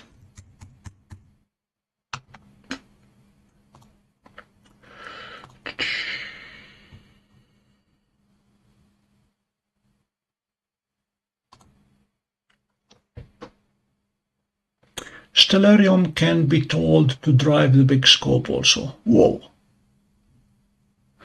Telescope. Configure.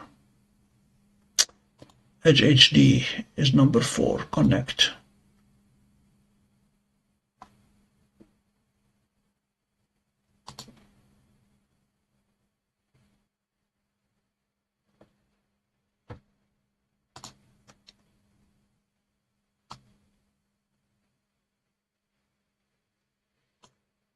Huh?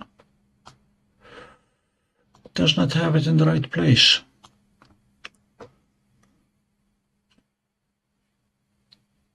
That's not good.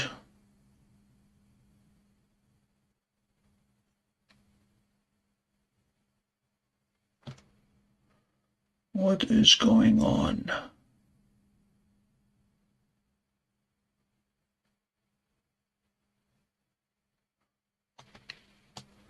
It thinks we are there, but we are not. We are here.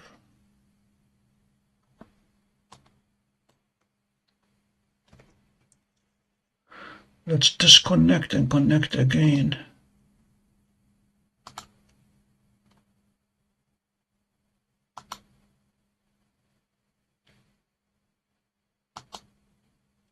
All right, that's more like it. Thank you.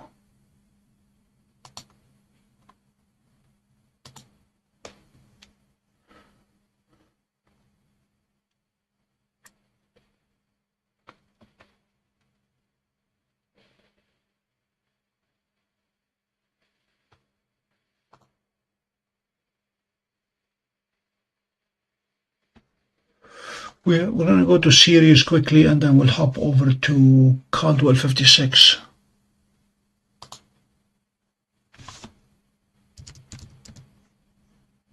It is asteroid number 1. And the way we're going to know if we found it is by looking at what's near it.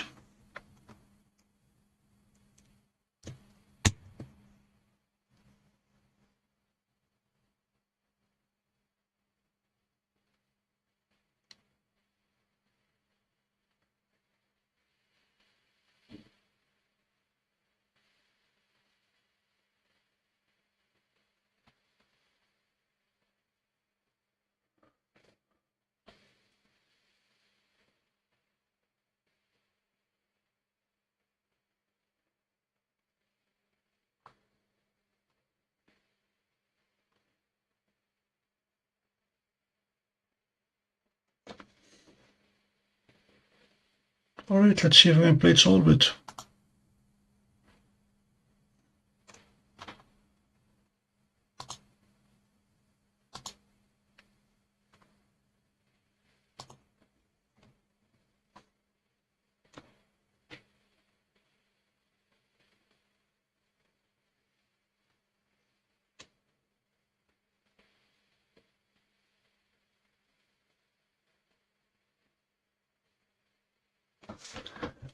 Can't see any comets tonight, Mike. In doing my research, did not find any that are visible. I'll check again to see if any will show up this morning.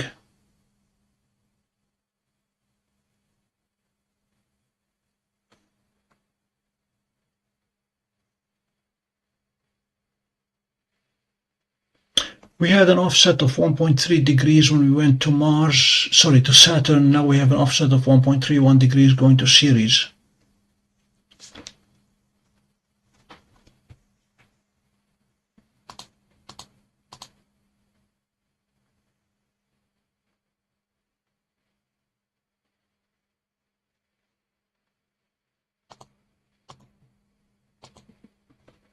Okay, there it is.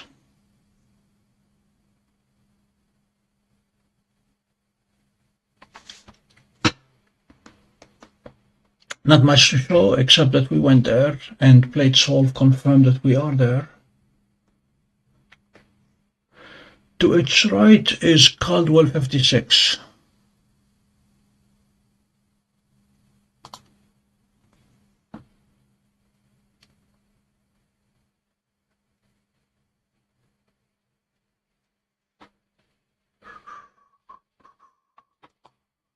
Okay, there it is. The Skull Nebula.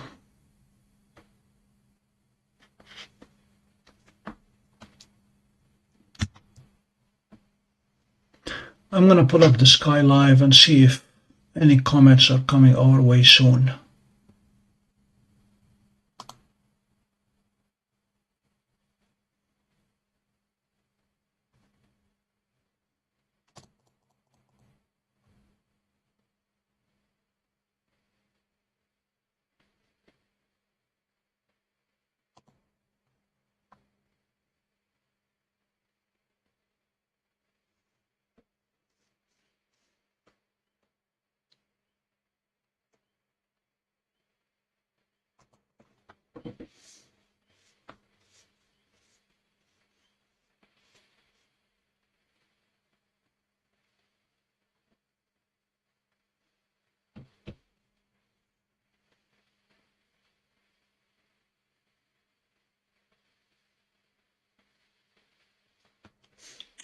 No synchronization needed. I don't know what that bright thing is in the corner.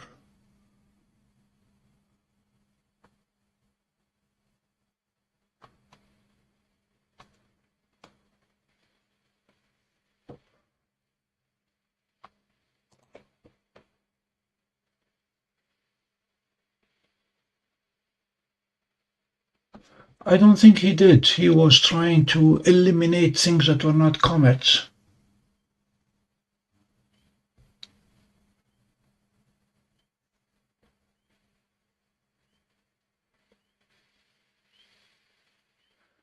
Ceres is asteroid number 1. Yes, it is in the main belt.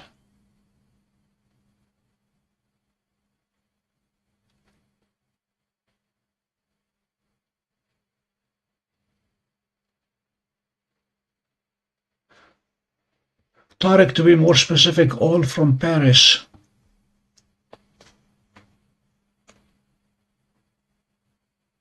So there is nothing exciting here.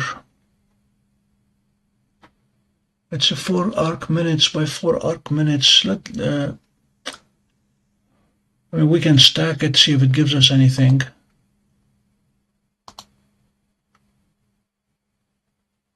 Oh. Okay. That's why it's bright. We're hitting the edge of the dome.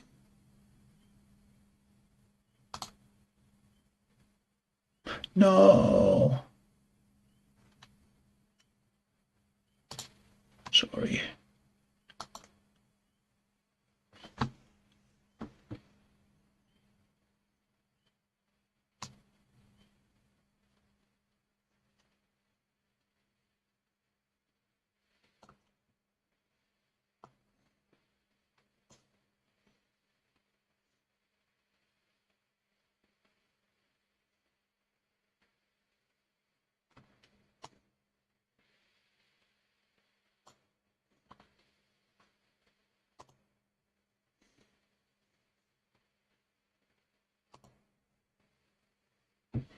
IC70, object of unknown nature.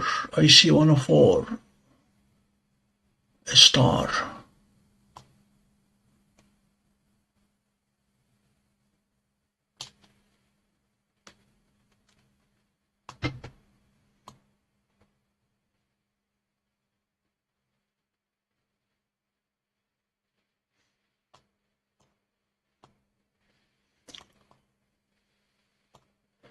Let me hop quickly onto the Sky Live, see if we can find any comets.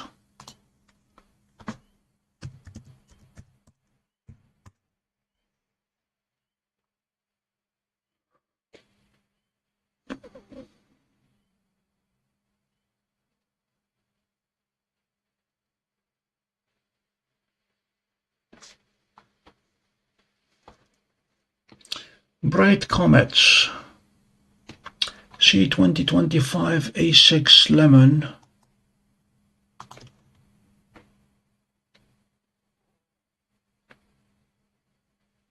That is correct, Tarek. He was trying to eliminate things that were not comets.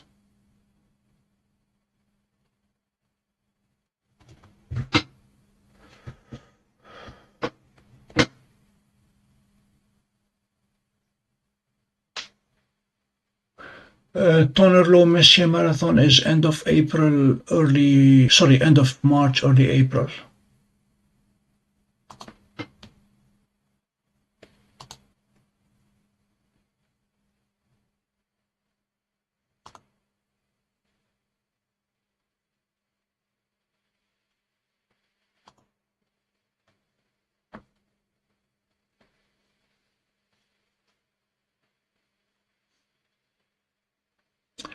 Okay, 2025 A6 is due west, so it's out.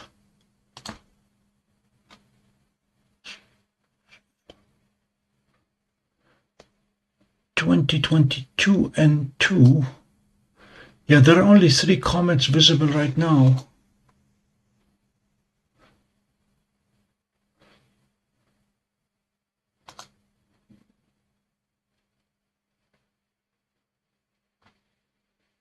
and that is O.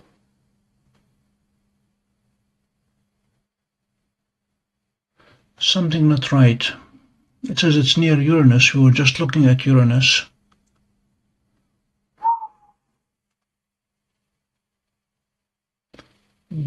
Bill, you're gonna like this.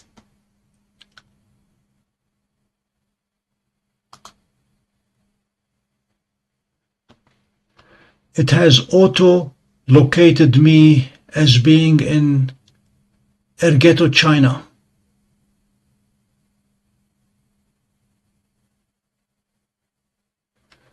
It thinks that's where my location is.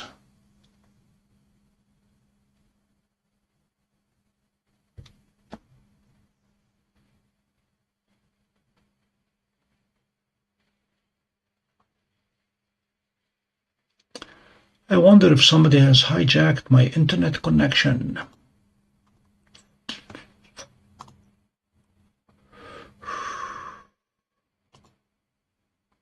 You bet. Stellarium autolocation puts me in China.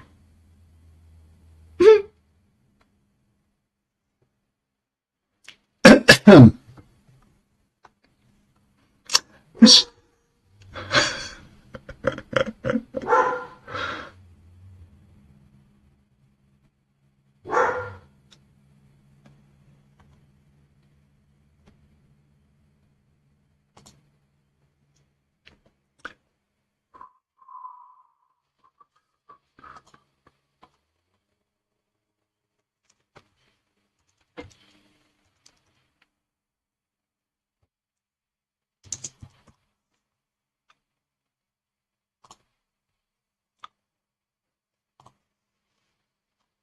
So we do have a comet,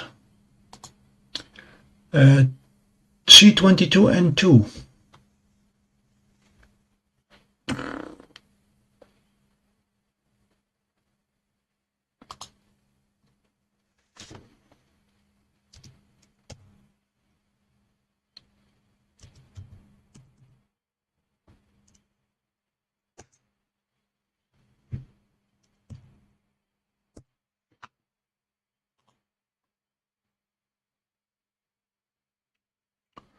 It is right above the Pleiades.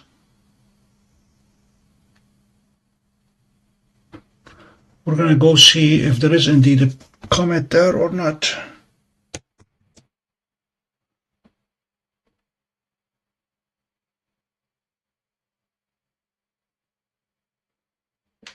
At least this one says Earth, Pompey, New York.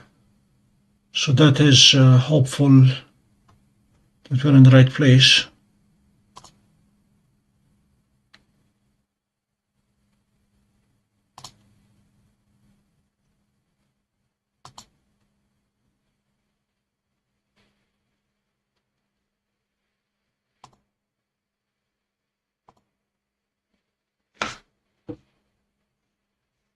Oopsie.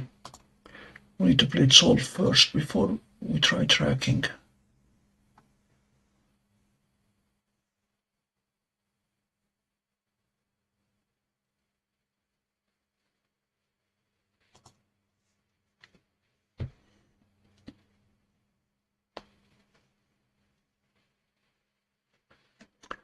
Okay. I see a comet here actually.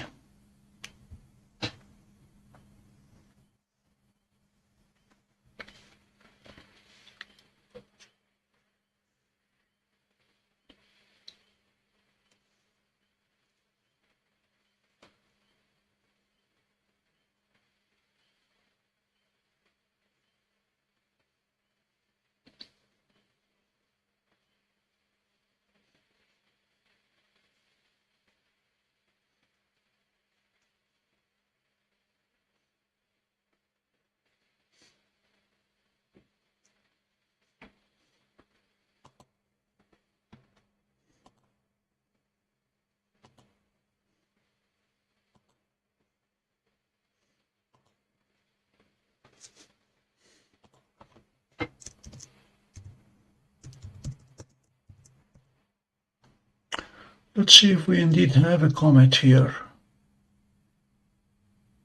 Yep, but it's looking like it's here.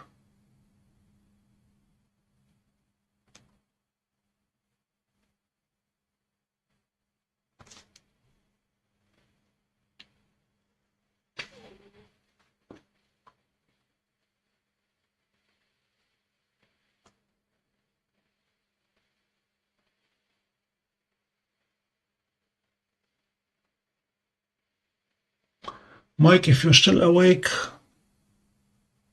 we're looking at a comet. Now I need to convince it that we're not in China.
C2022N2 has a magnitude of 15 right now, and I don't know if this is it. Let's see if we can get some colors going.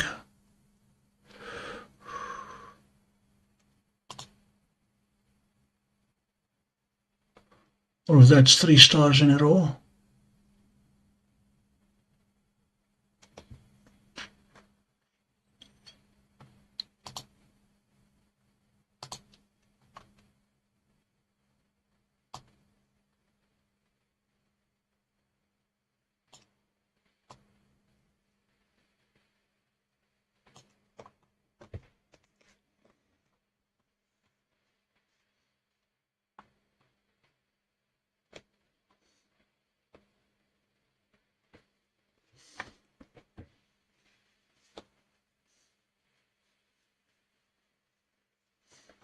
I still think this is it down here.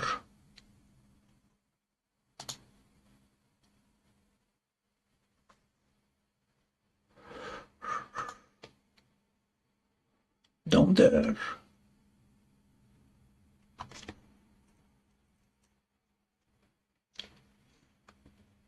Well, we're gonna give it a chance to stack for a little bit.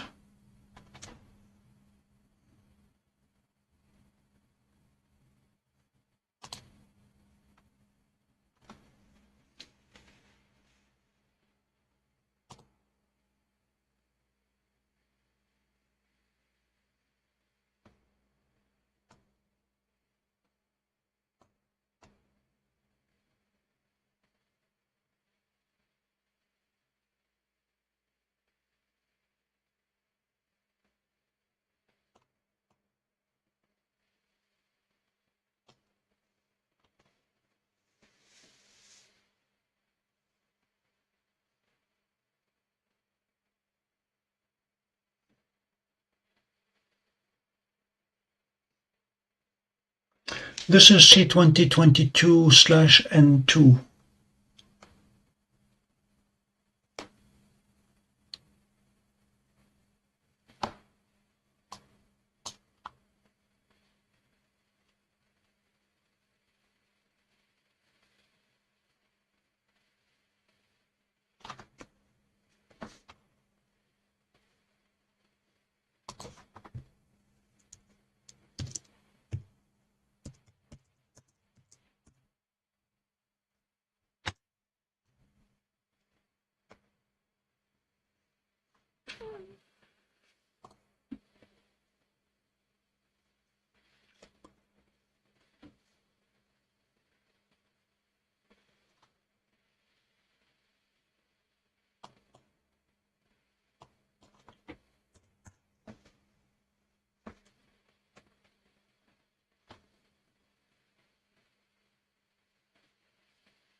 Only thing we know about it is it's the only one that's visible.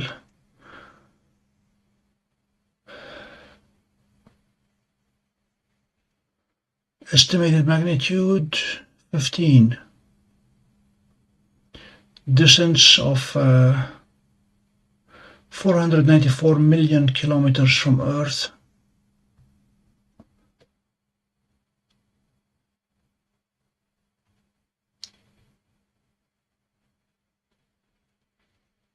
And it's just above the Pleiades.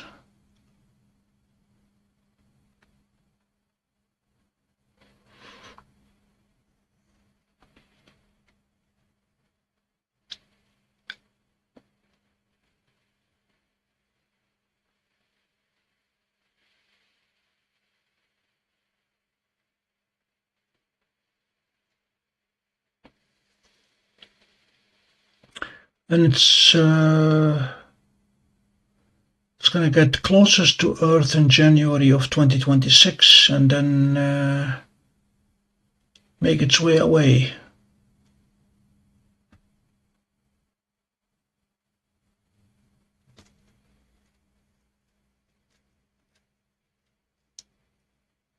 Actually, they're saying the closest approach to Earth will be November 9, 2025. At which point it will be 3 astronomical units from Earth.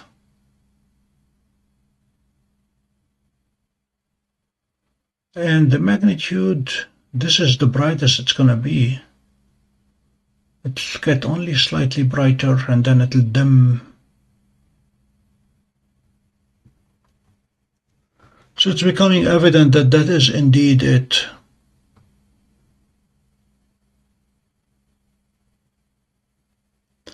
As close as we can think of it.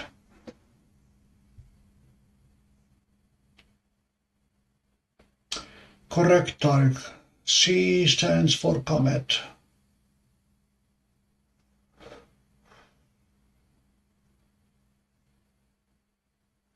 I'm going to let it stack for a while. Give it 15 minutes and see what we get.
We have an obvious pattern here. We may be able to verify that we are looking at the right thing.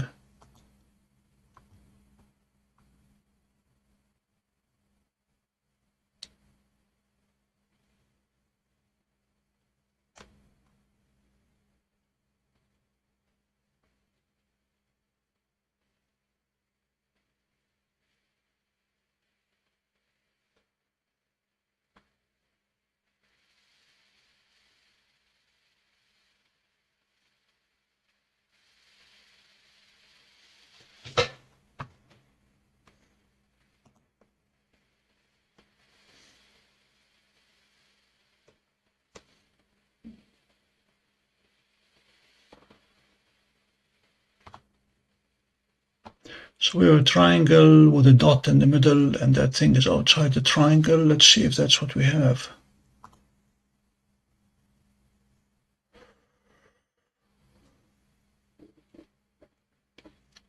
There's our triangle, dot in the middle, and that thing is to the side. Please notice that this is an equatorially mounted and not alt-as telescope, so things are rotated. So the big question is, are we going to find these on Stellarium? Probably not. It's showing us two of them.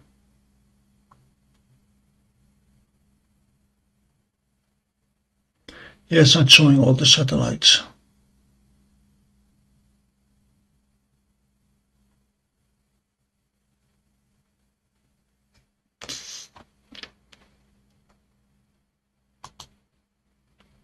So this is indeed the comet, and as you notice from Stellarium, Edge HD is not on top of the comet for whatever reason. And this is confirming that the center is not on top of the comet.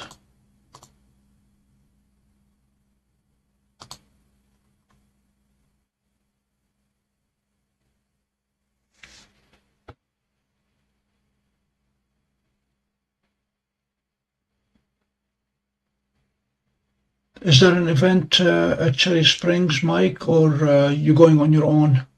Is there a star party?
Haha.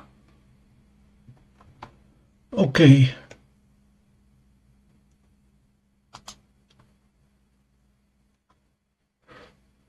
On Bill's big TV, this should be obvious. Let me show you.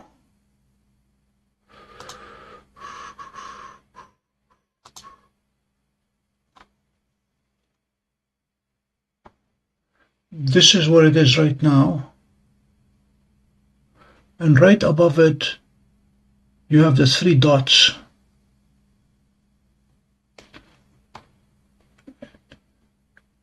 Remember? The three tiny stars that I was wondering what they might be. And here they are. So we indeed have the comet right there. Confirmed.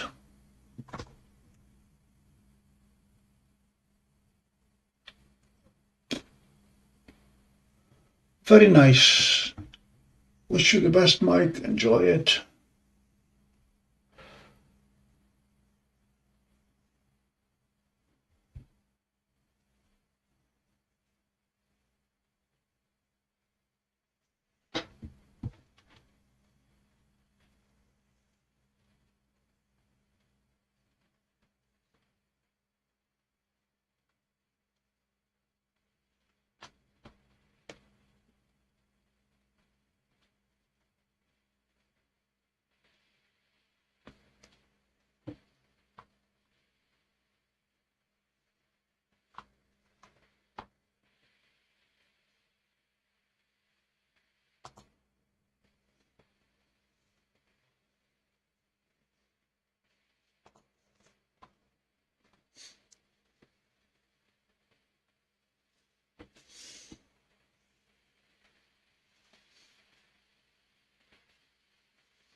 It is right above the Pleiades.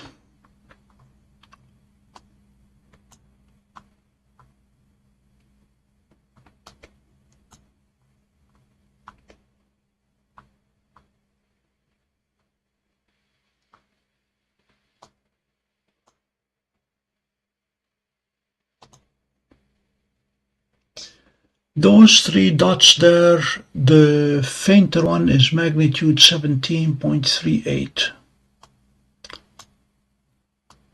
And I just got confirmation from Stellarium that this is indeed Pan stars. Here, confirmation. See it down there? And this is the smaller of the three stars. It's magnitude 17.38. And this is the pattern we were looking at. The double star here. And the brighter star there. This is the brighter star. That's the pattern of three. And that's the star next to it. And this is indeed our comet.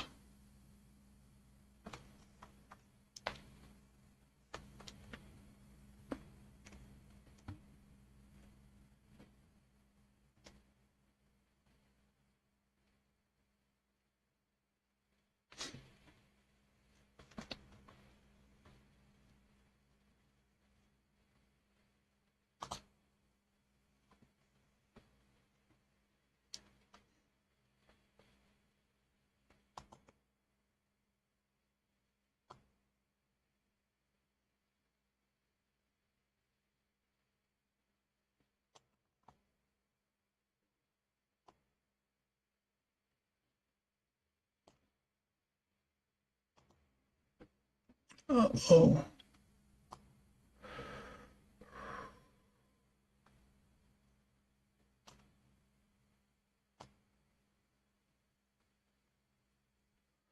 My histogram is not happy.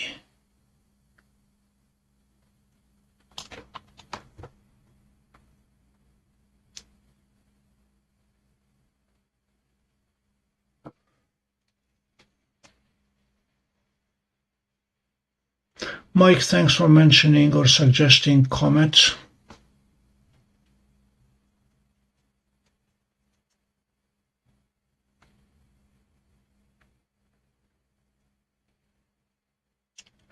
I'm going to give it several more minutes to see if we can get the comet clearly.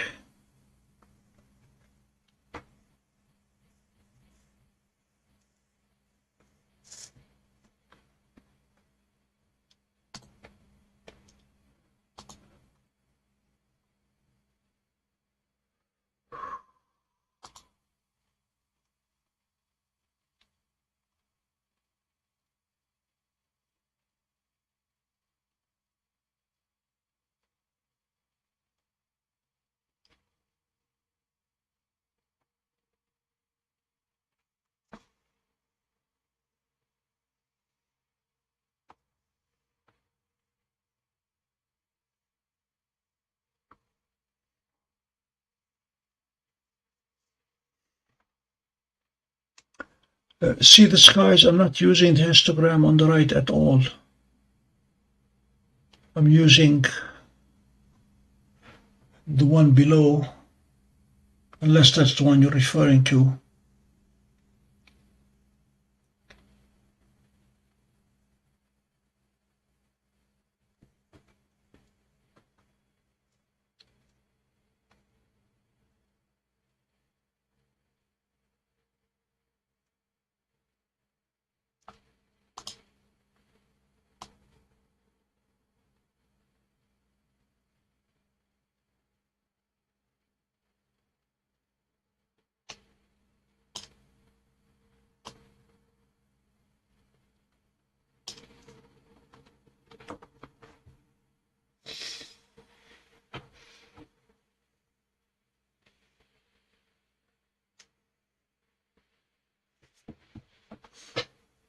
This one, green.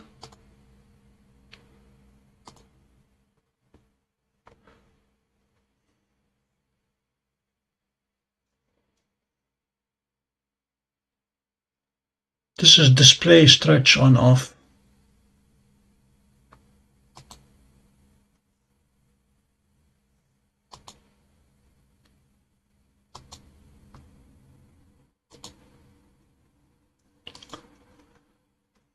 Don't know if that affects the stacking, the stacked one or not, or whether it only affects the display, the live display.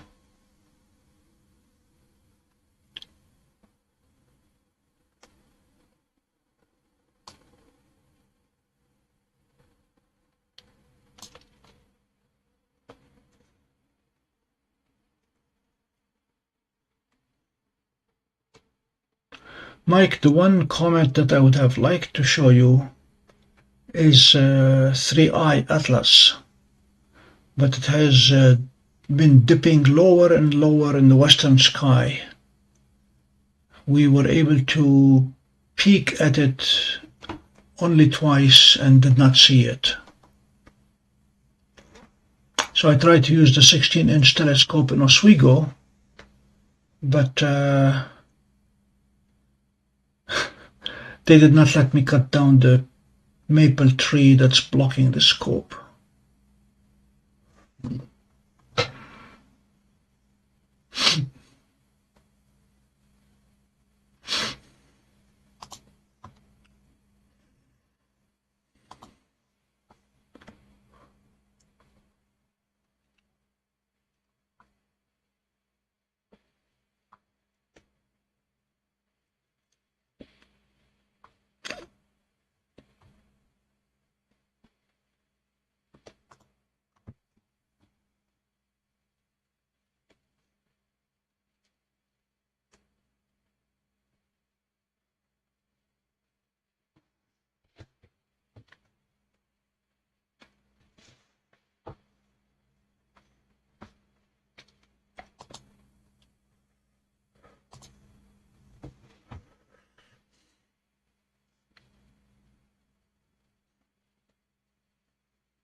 I had mentioned earlier that to capture the International Space Station, this is the setup I have here, where the high-speed frame cache is all the way, and the live stacking and display is all the way in the other direction.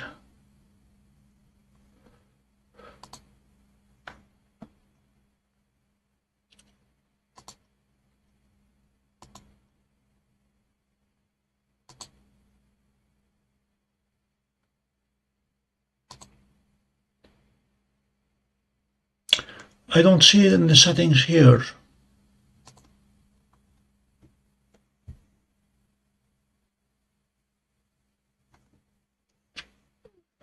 Unless it is on the settings on the right side.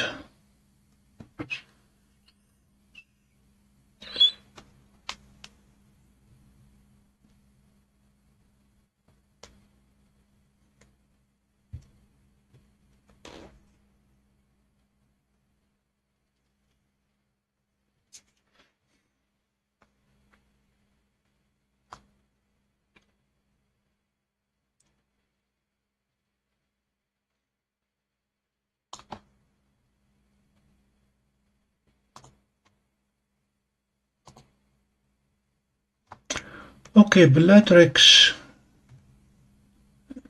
has risen above the horizon and Moon is about to.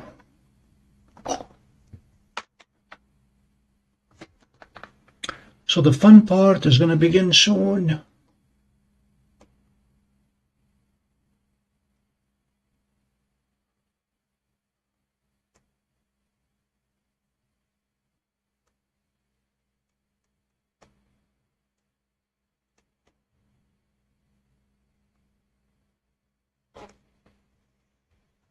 Live stacking bottom panel settings.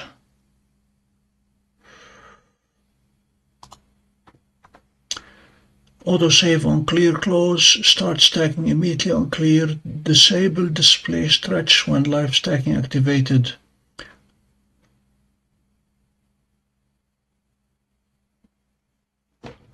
You want it disabled or not disabled?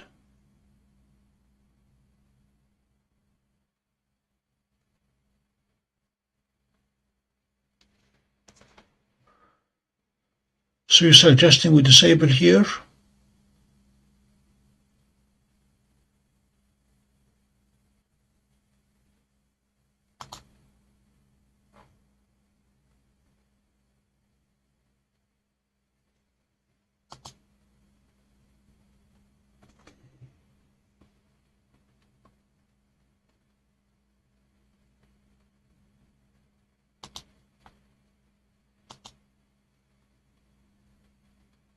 Okay, we'll see what it does next.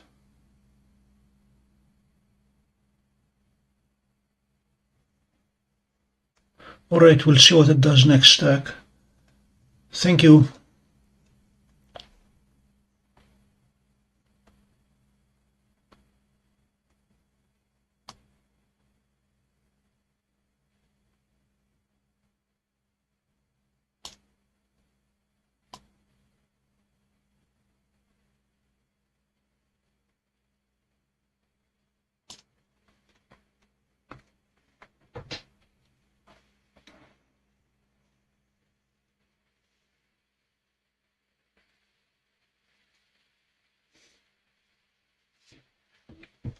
This is a reminder, if you're not subscribed to the channel, please subscribe.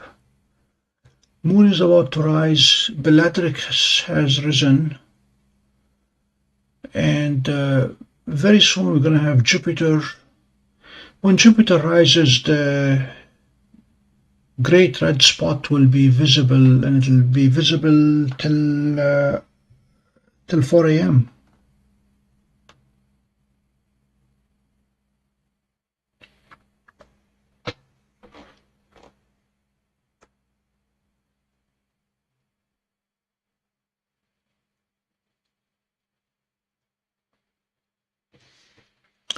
And while we are auto-guiding with an extremely small error,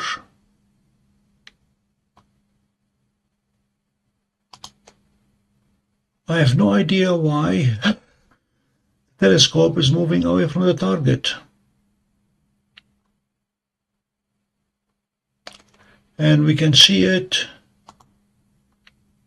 in the dark edge around the frame that's growing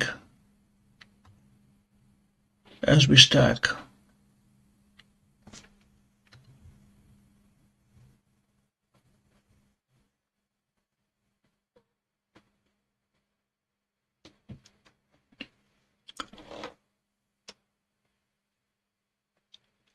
I'm gonna take leave for a 3 or 4 minutes to get another hot drink.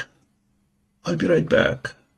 Camera off, audio on, so you can hear the dogs barking when they hear me go into the kitchen.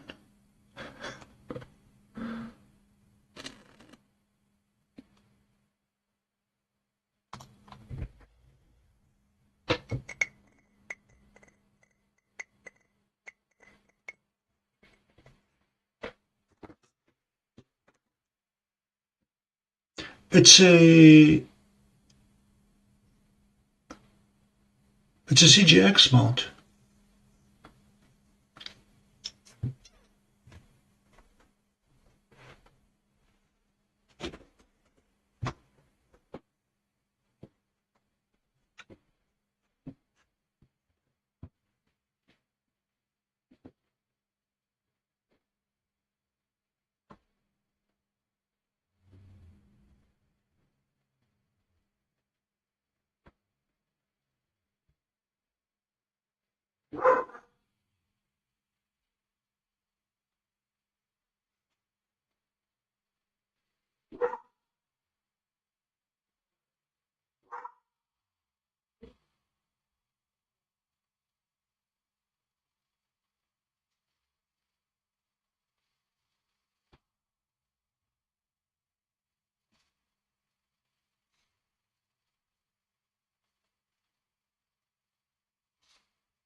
I'm back.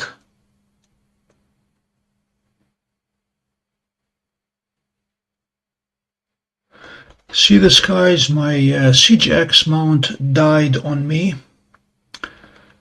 and turned out to be the motor board had burned.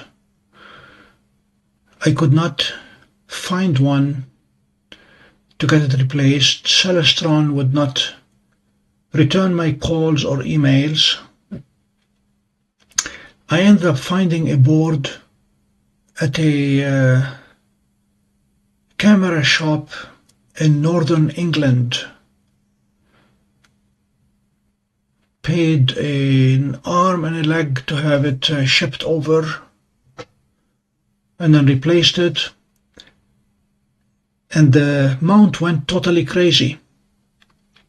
That's when I discovered that a brand new Celestron board had the connector, the pins, wired the wrong way around. So I had to use my soldering iron, my wire cutter, and my pliers to rewire a brand new board. Took pictures of the burned out board and the new board and sent them to Celestron to show that somebody wired a connector the wrong way around on a board.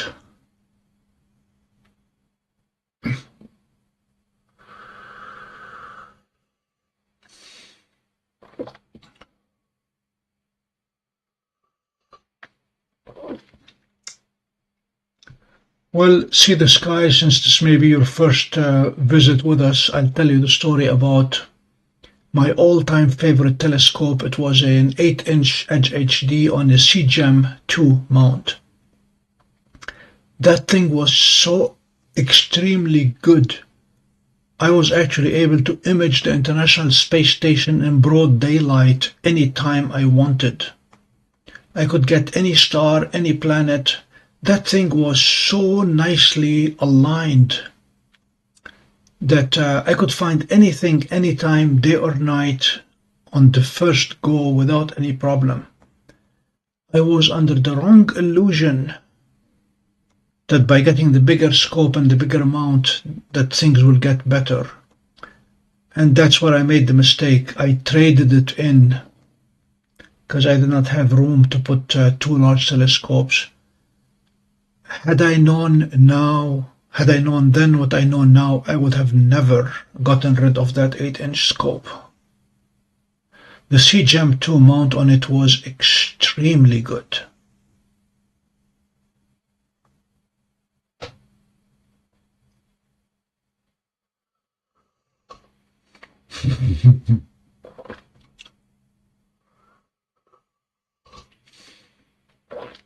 Well, thank you for finding us. Please spread the word.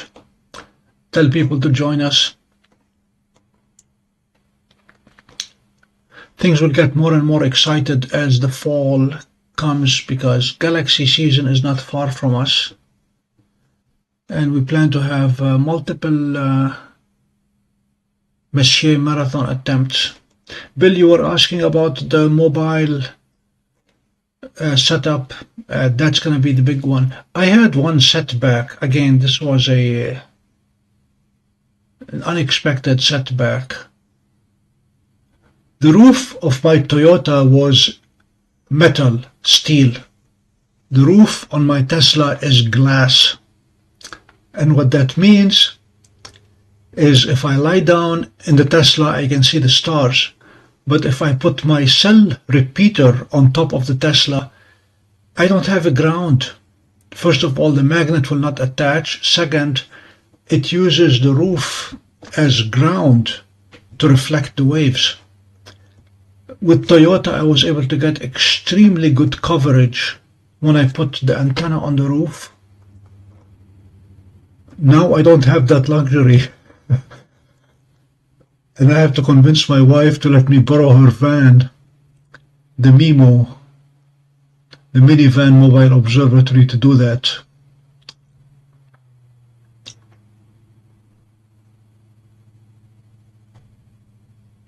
No, I do not have a roll-off observatory. I have a sky shed dome, an 8-foot sky shed.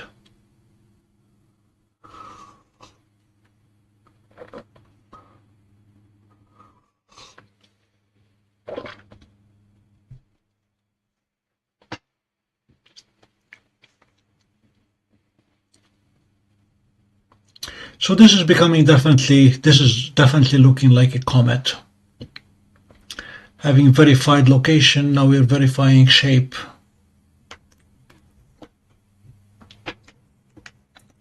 And we are only minutes away from the moon peeking its head.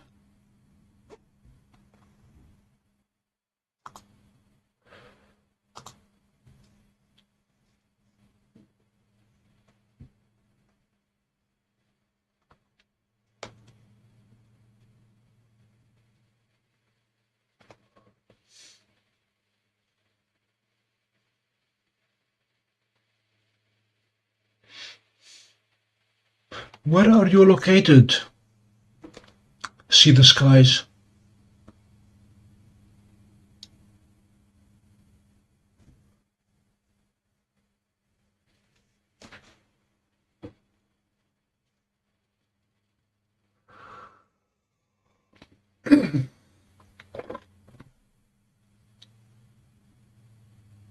I got my dome during the pandemic. Kansas City, okay. Been there.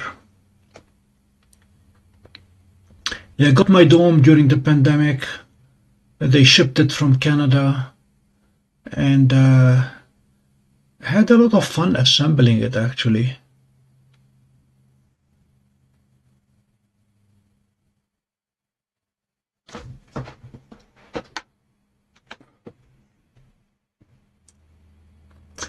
Bill, while the forecast for tonight is clear skies, the local forecast is calling for fog.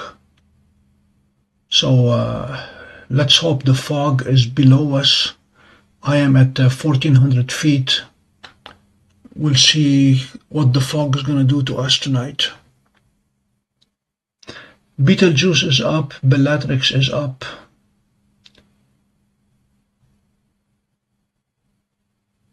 Moon's going to be up very soon.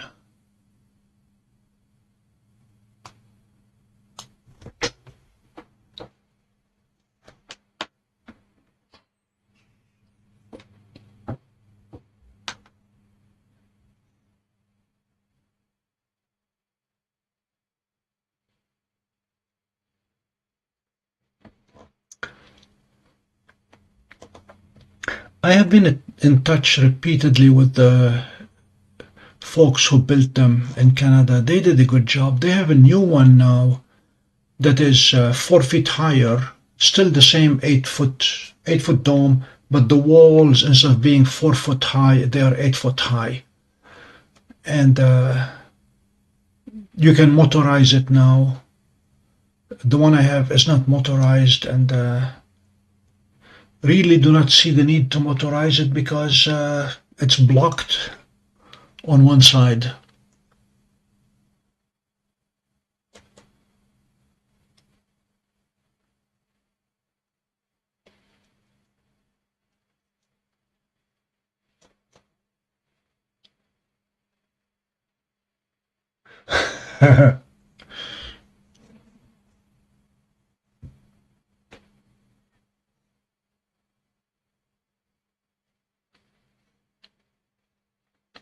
Right, we're getting off the comet. I'm gonna go see if we can find Bellatrix and Betelgeuse, so we get ready for our horsehead activity before we hop over to the moon and Jupiter.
And there we go.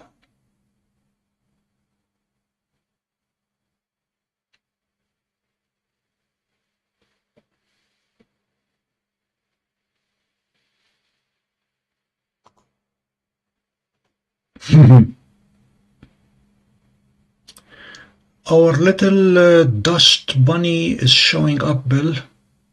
It's doubling actually, 2 dust bunnies.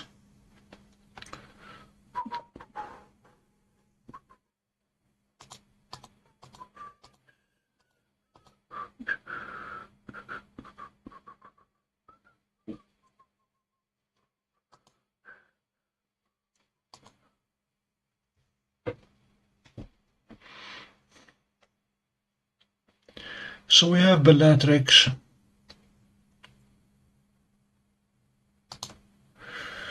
Betelgeuse is a bit lower, don't know if it has cleared the trees yet. 3 degrees, maybe.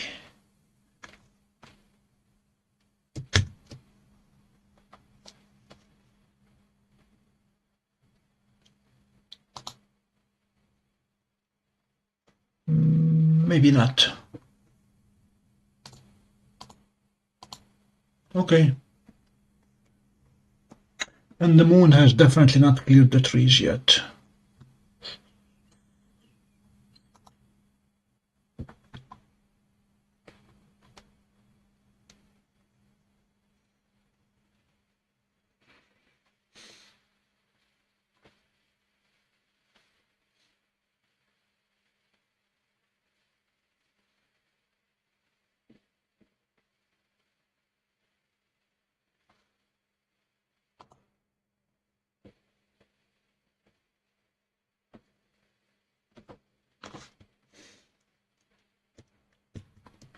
Let's see if we can see IC444.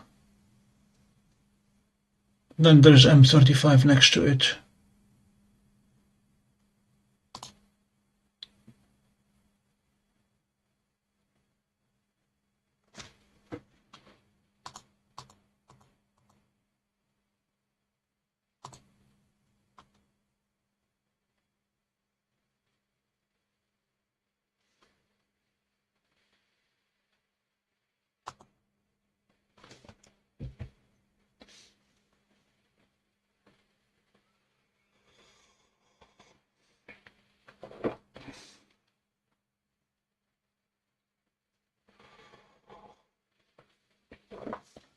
No, Bill, I had done the horse head with the Seestar.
Doesn't want to stack them.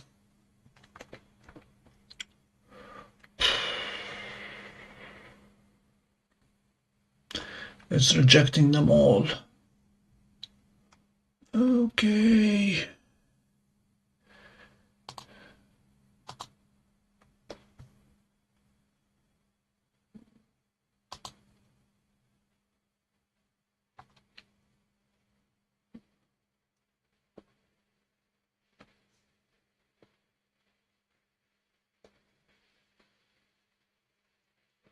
Bill, answering your question, I had done the horse head with Seestar. but not with the big scope yet.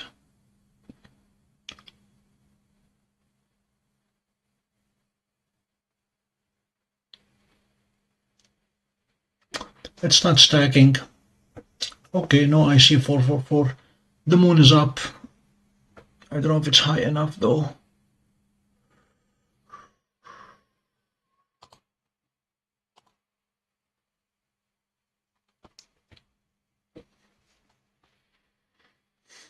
I am on the 3rd floor and the telescope is on the ground floor.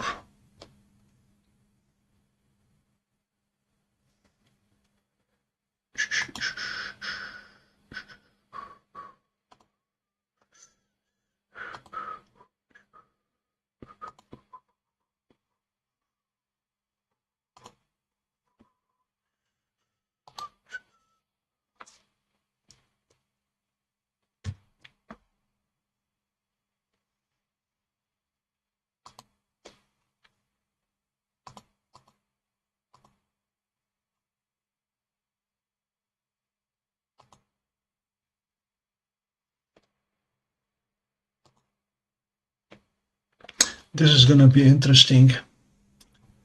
We're going to go up and that away.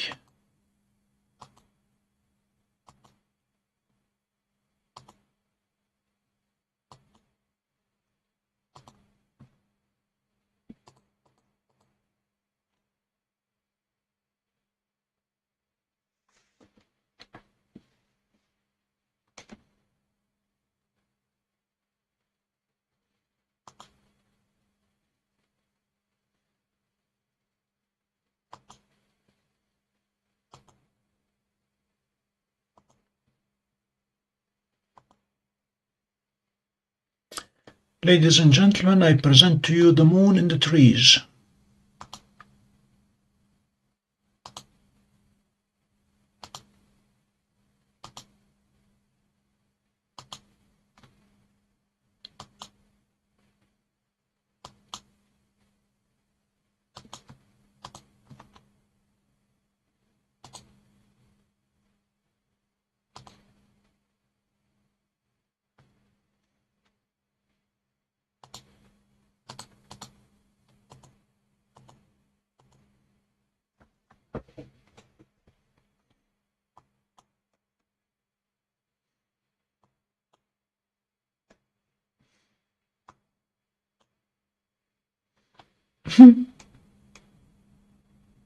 It'll show up eventually.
Bill, I know that you do not drink coffee, but I will tell you my coffee story.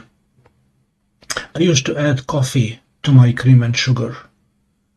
And one morning I was at the Marriott in Crystal City, Washington, D.C., not paying attention, talking, and found myself drinking black coffee without adding cream or sugar to it. That thing tasted good. I started inquiring around until I discovered that Marriott have their own coffee brand. They get them in pillowcases and they grind them locally, and nobody would tell me where they got them from. After a lot of research, I discovered that they import them from Costa Rica, specially made for the Marriott.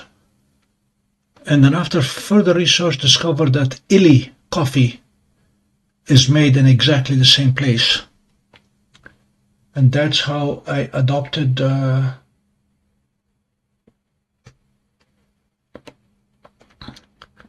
coffee. The cemetery is high up in the mountain and has a clear view of the west.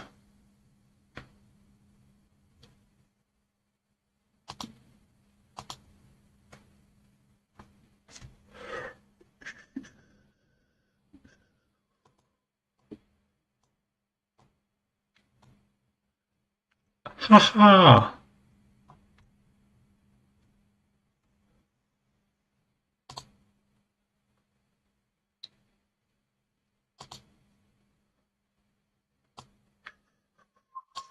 Uh-oh. Did we lose it to a tree? Yup.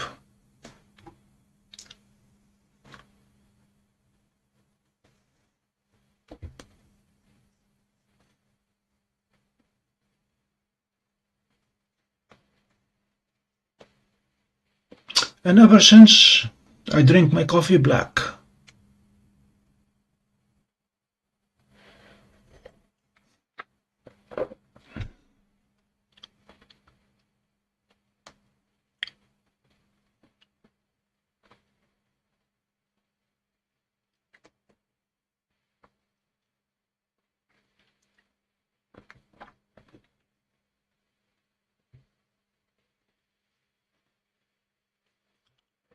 Looks like my lens needs cleaning. Too many dots on it that are not craters.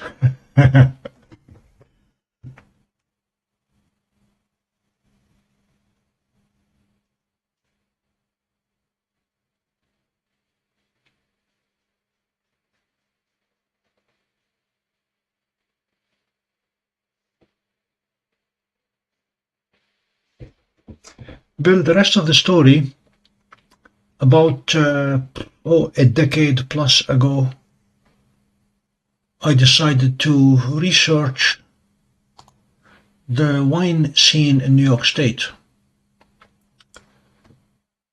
And we drove pretty much to every winery in the state, picking their dry red wines, until I settled on Pinot Noir and settled on the winery Heart and Hands. They were still new in their business. Since then, their wine has received ratings as high as 98. But where things get interesting is, having settled on Pinot Noir, I stumbled on an article talking about people who drink coffee and drink wine. And there's a table that shows what kind of wine and what kind of coffee. And sure enough, on that table they say those who drink Pinot Noir are most likely to drink Costa Rican coffee as opposed to Colombian or Brazilian. So I became a statistic that complies to the patterns of, if you drink Pinot Noir, then you prefer Costa Rican coffee over Colombian or Brazilian.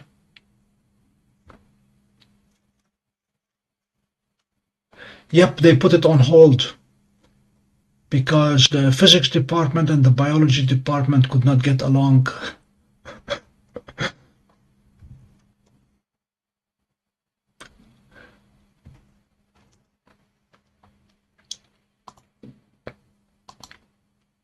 So we may be able to pull off a very nice flyover tonight. Let's see if it's gonna work. Okay, we're a bit too high here. This should be about right.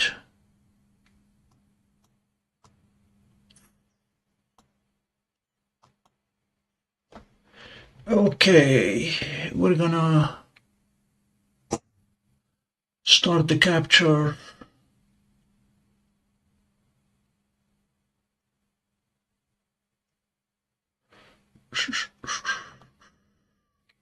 We're gonna go with 3 minutes, but we can stop it as needed. And then we'll go to CPWI and ask it to disable tracking. And this is what we get.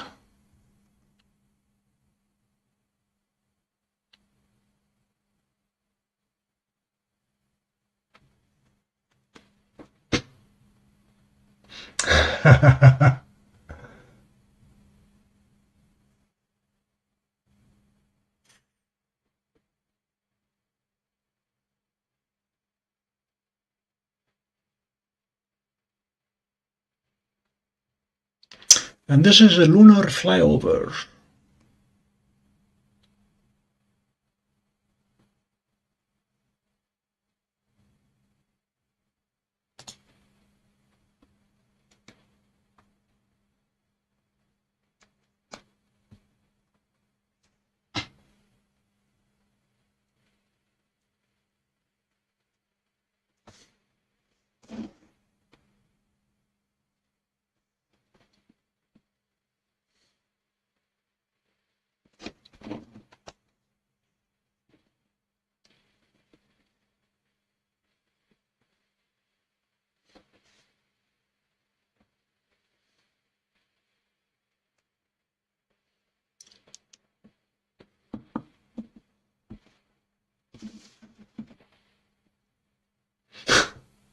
Okay, I shall ignore it.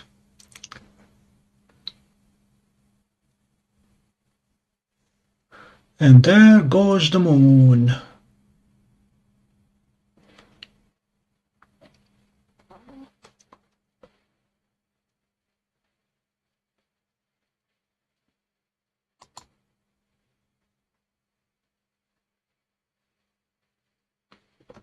Okay, we go back to tracking.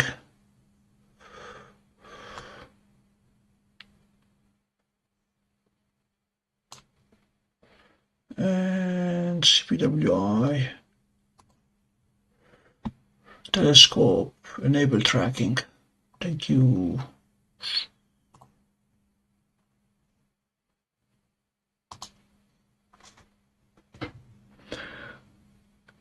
Not much else to do with the moon on this side.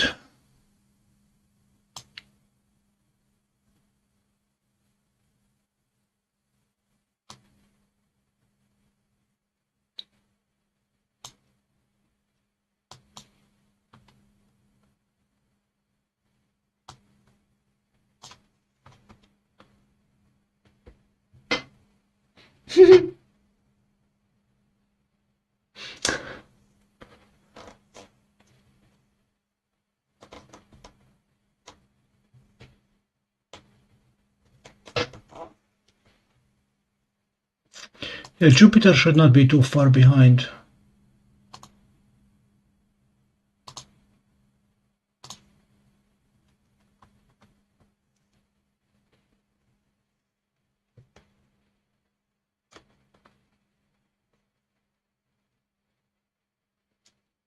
Betelgeuse should be high enough.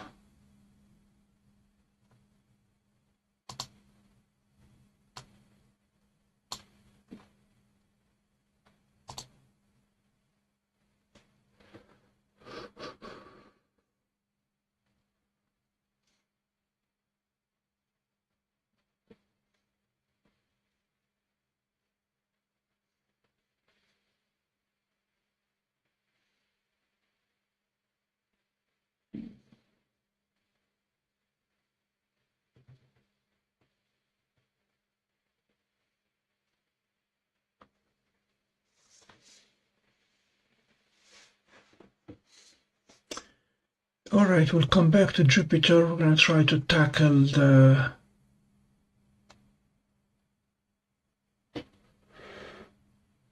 Orion complex. NGC 1788 should be visible now. We're operating very low altitudes, but might as well.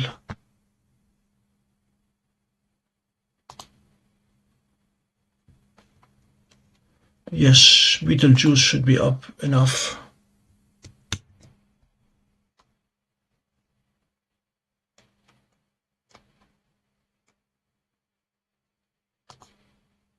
Yep. I like it when it comes straight in the middle.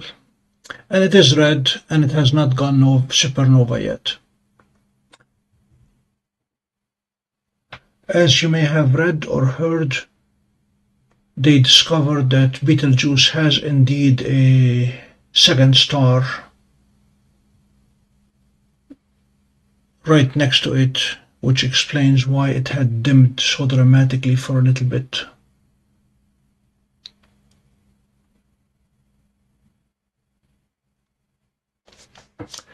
Now, let's see how far down we can go. Al-Nitak is the one we need to be able to see because Horsehead is just below Al-Nitak.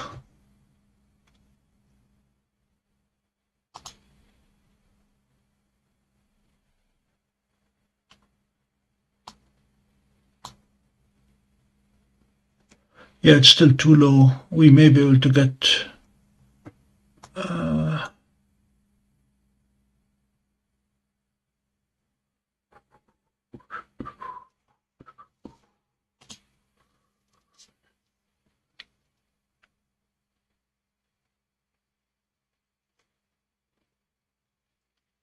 Kissing Crescent's Nebula. Never heard of it before. It's magnitude 11 and it's only 19 arc seconds.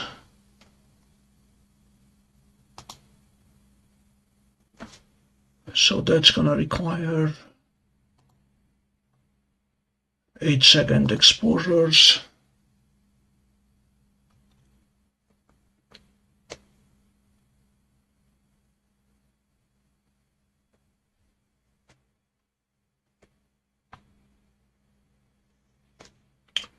Whoa.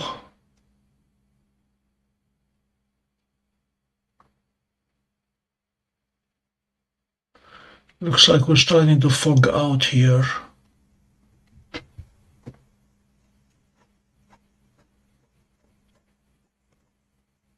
But this is the nebula that they are talking about. I'm curious to see what it does.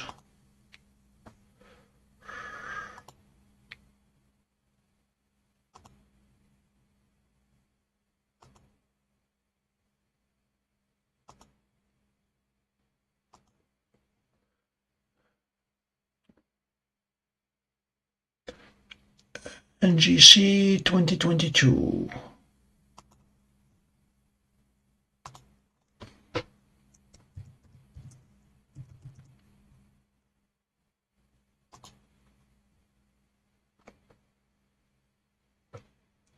We're going with 8-second capture. That is the nebula.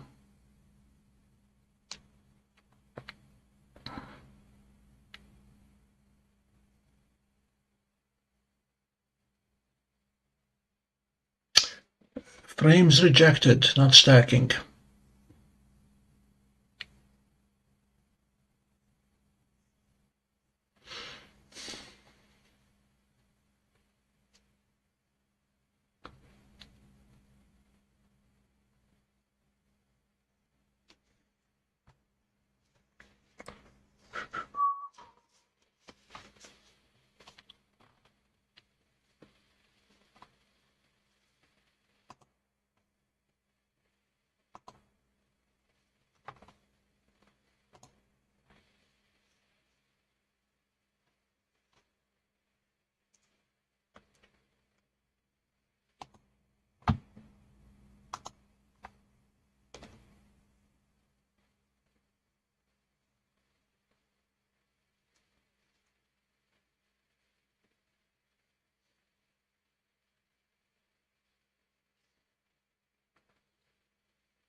It's not happy. Let's hope it doesn't do this to us with the horse head.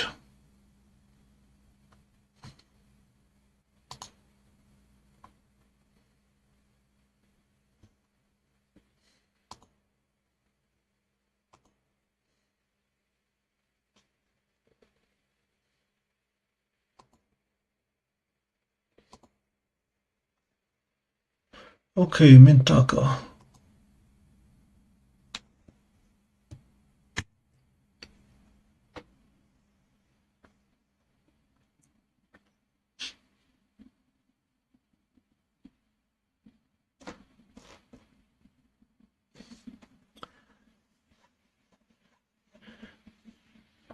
I hear you, CGD.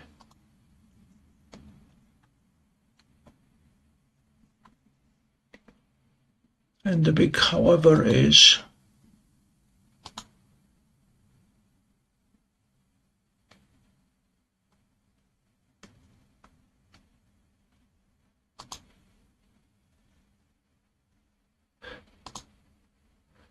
focus is good. Atmospheric dispersion is bad.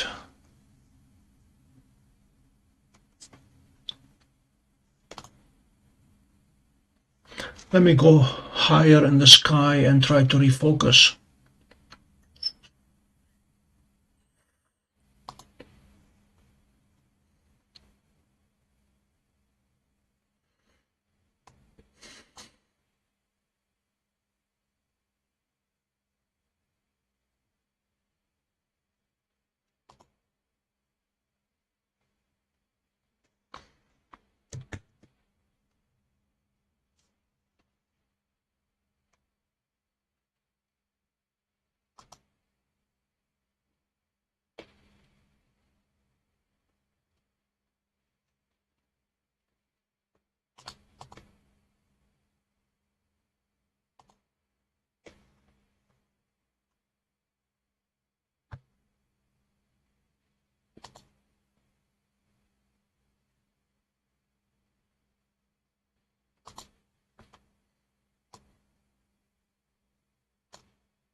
All right, let's go negative by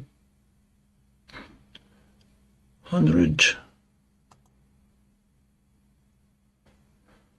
And then scan positive.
It is all over the place.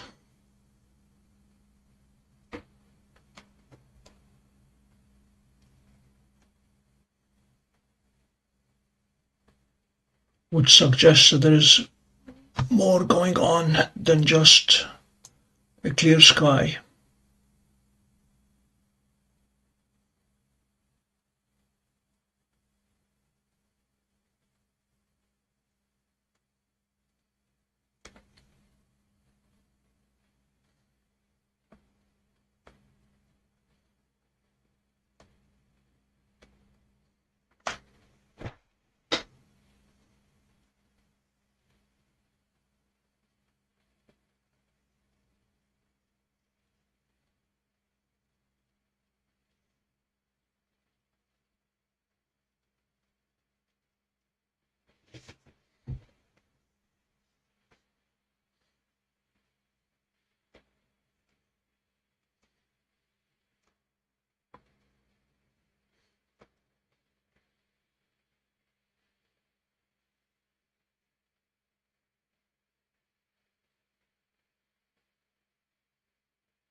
Okay.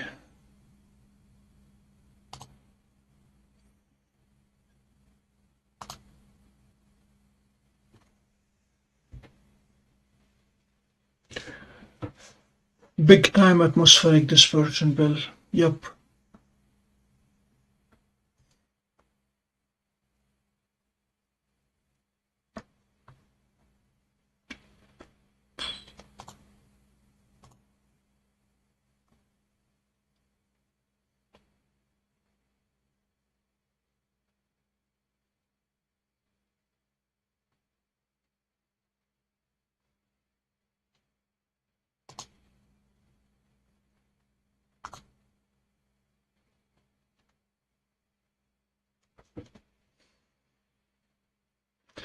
Humidity is 94% right now.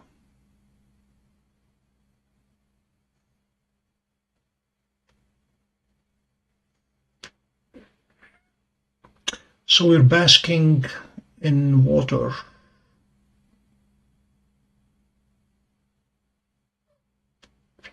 And visibility is a lousy 10 miles. Okay.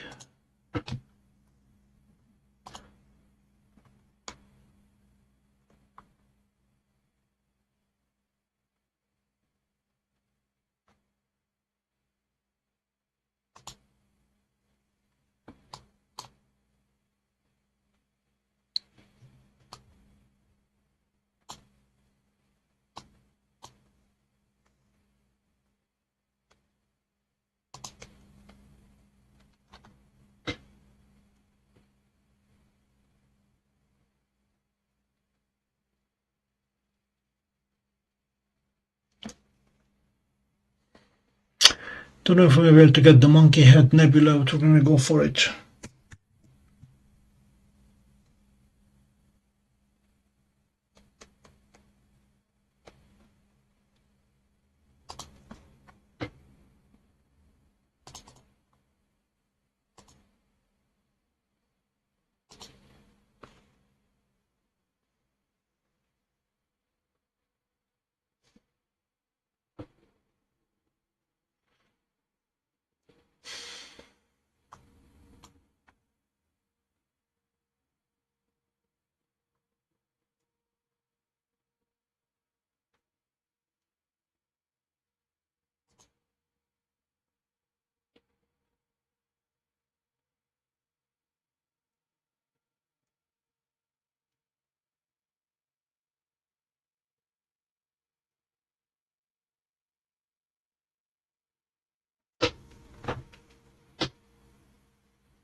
I'm going to try to reduce the exposure, lower the gain, see if we can convince it to stack.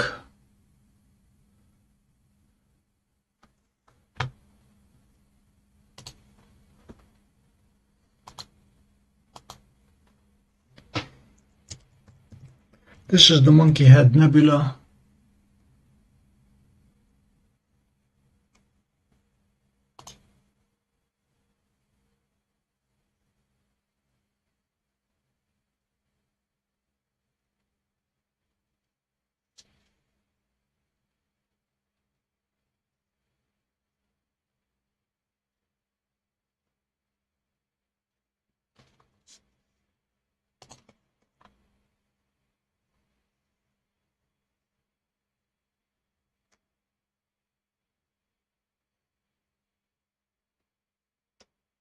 Okay, we're stacking.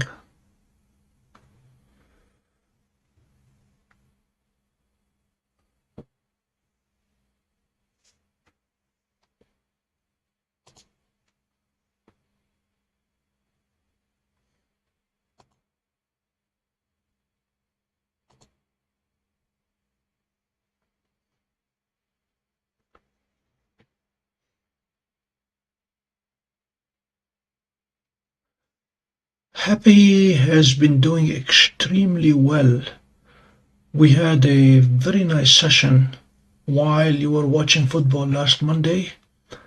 We imaged the Heart Nebula and the Soul Nebula, both too large, too big to fit in Seestar, and with the dual band filter on the DWARF 3, they came out beautiful, absolutely beautiful. And then we applied the whatever they call it, the AI processing there, Stellar Lab, and they were good. They came out nice.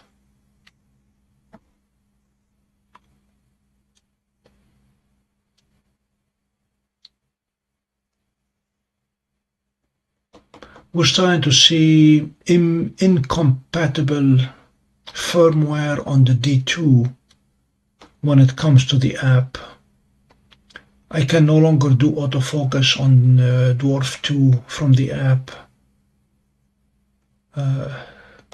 Doesn't like it for some reason.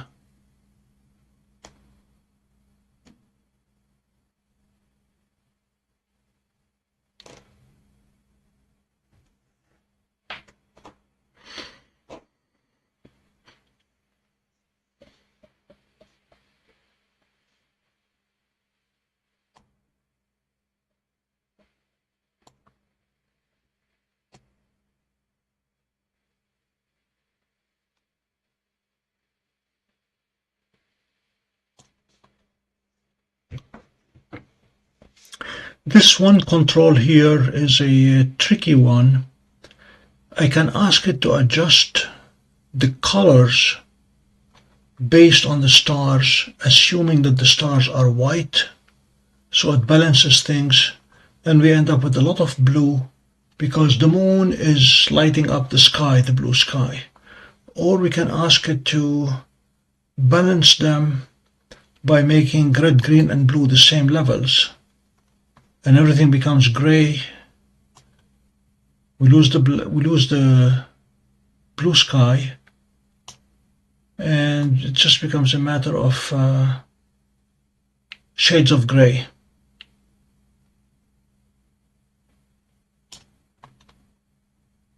This versus that.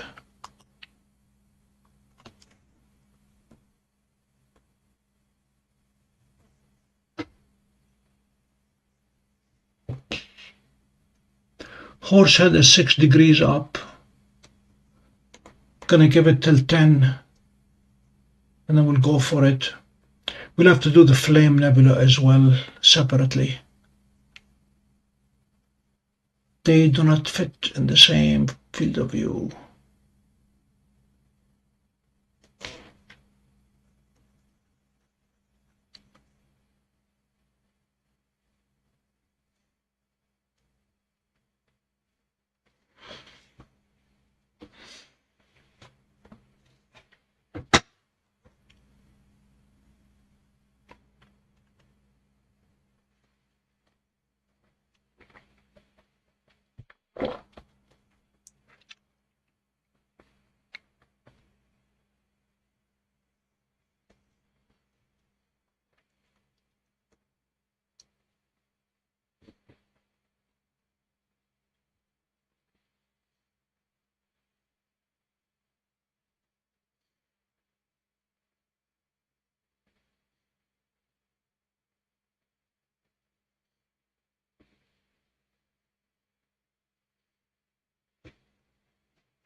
Yeah, I'm not seeing a monkey head nebula here.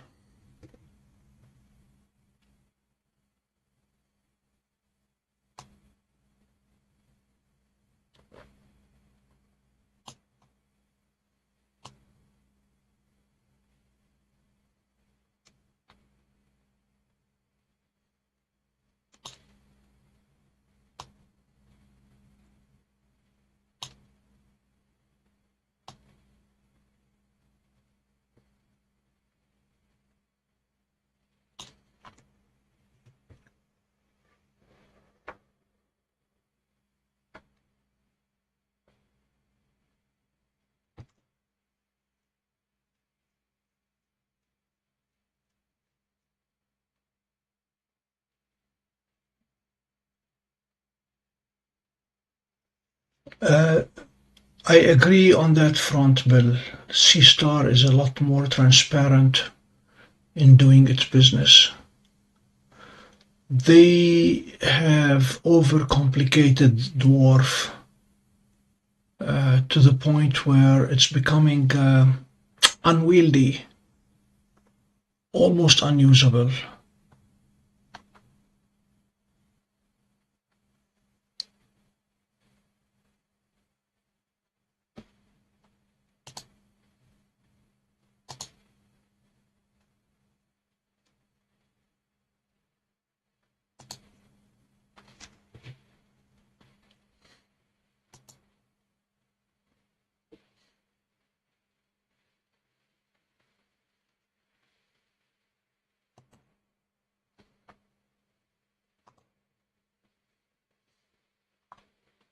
Trying to see if the settings of enabling or disabling the histogram makes any difference in the stacking.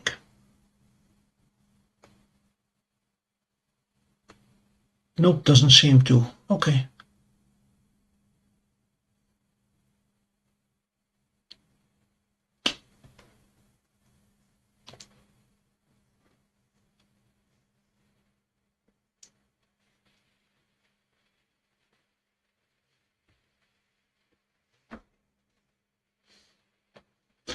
The DWARF, it used to allow you to calibrate once at the beginning and then just run the entire night. Now they no longer allow, or they no longer require calibration, but as soon as you go to a target, that's when they calibrate and fail. And that is part of the frustration. Already stop.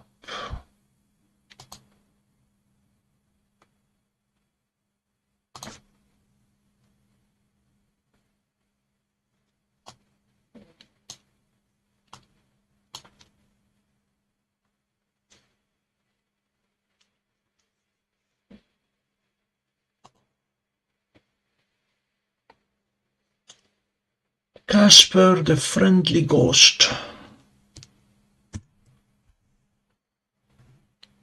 Recognizing that my Celestron does not have a dual band filter on, it makes it hard to image nebula that are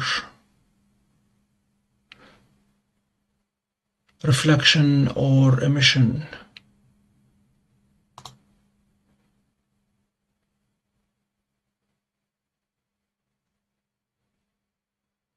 Uh-oh. Why don't I see any stars?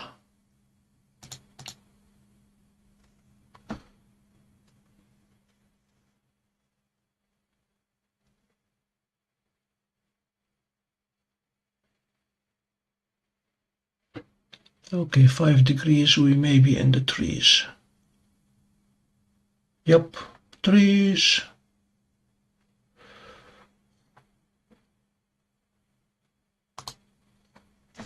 So this means we're still too low for Horsehead, which is right there.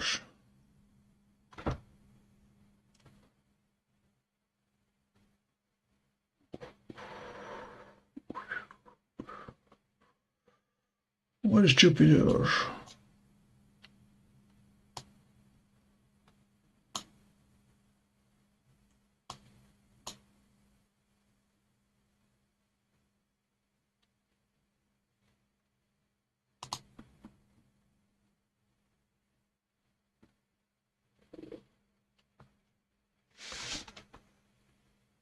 Alhina is a double star. Let's see how much of a double star it is.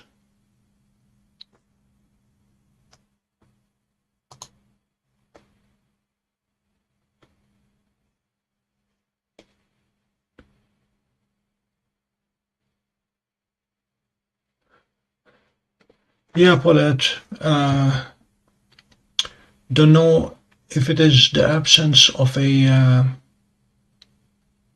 dual band filter that denied us the ability to see it. This is supposed to be a double star. Don't see two stars.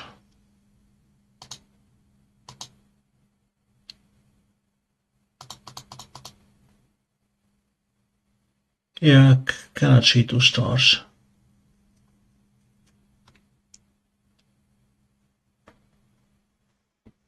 Sorry, we're all over the place trying to kill the next 15 minutes that we need for Horsehead to show up and Jupiter to show up. Both are at only 5 degrees now. I need them to clear 10 before we can look at them.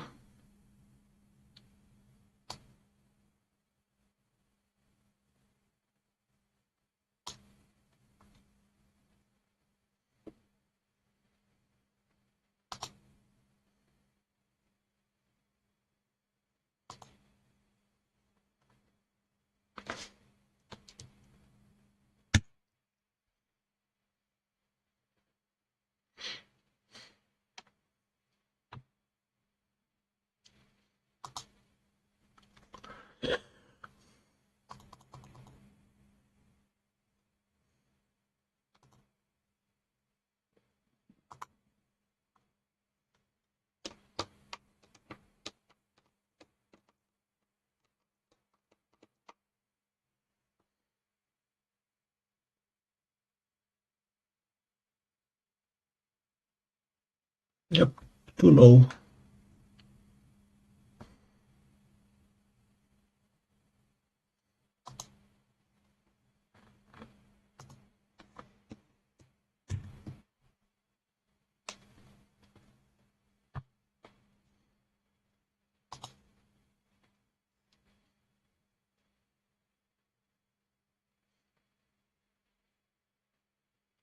That's a golf club.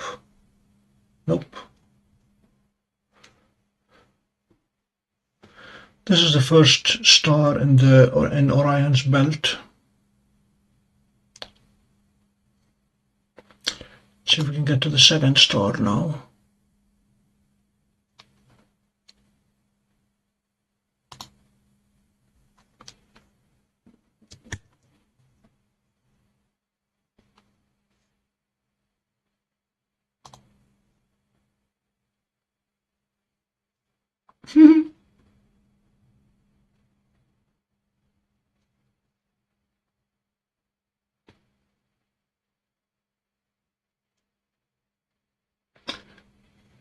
I am in central New York, Paulette.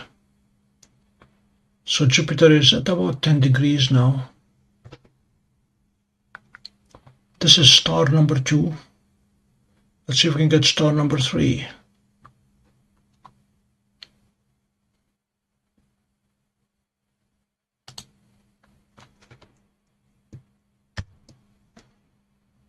Paulette, you're on the west coast, correct?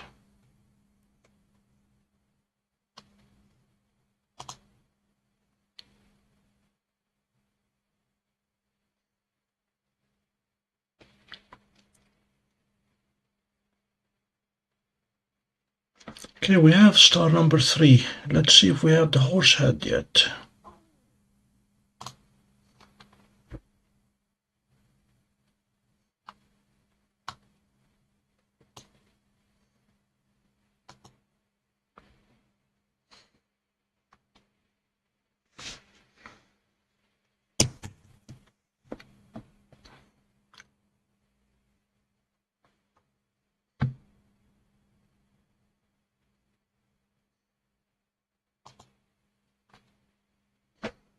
Oh, this one is still in the trees. Close, but no cigar. Needs another couple minutes.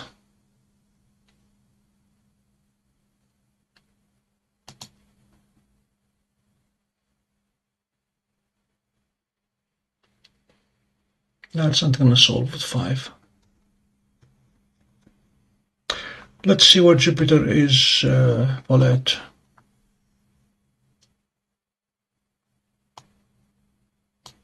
Yeah, there is Jupiter. Right now it is at 5 degrees up.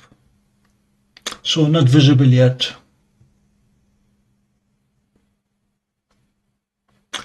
Unlike the moon. Moon is at 10 degrees. and should be very visible.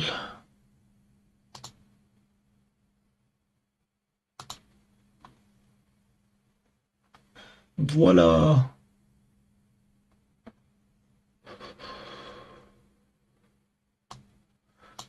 It is going to the center of the moon.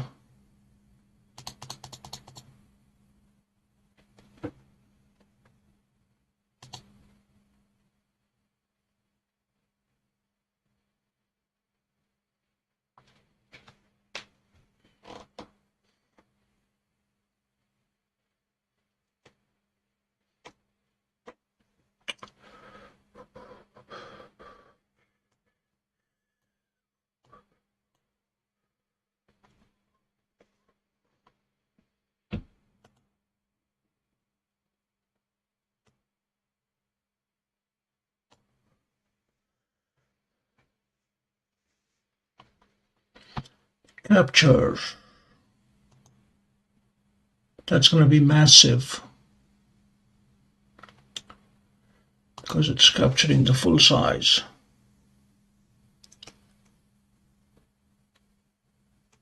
I'm going to try to stack it.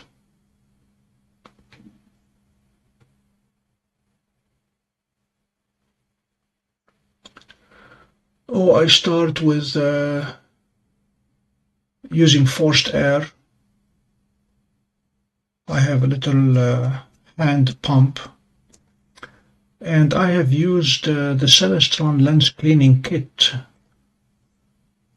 which does a reasonably good job.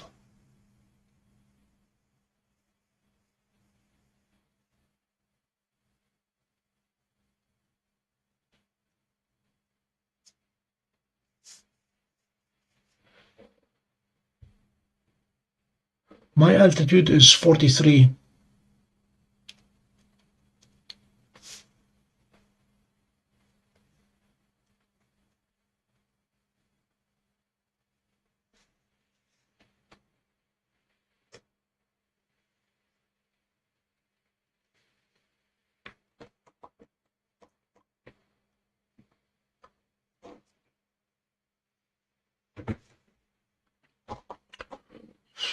All right, 1,000 frames captured.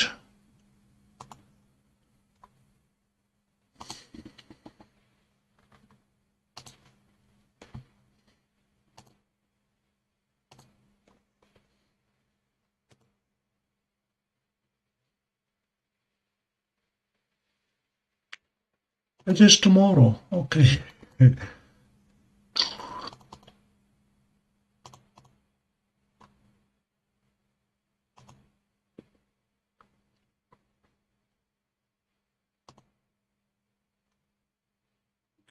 Now this is the difference. It's not a planet. We have to draw a region of interest. I'm going to go with this one. And we focus all our work here.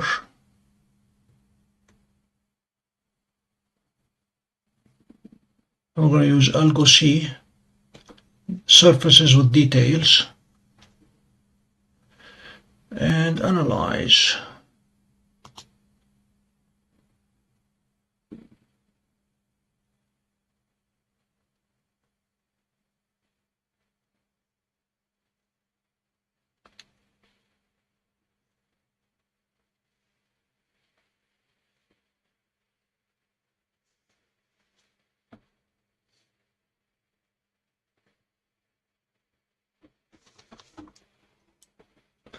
Well, did I tell you that one time I opened the cover of the screen and I found the trail of a snail that had made its way across the entire lens? That took some cleaning.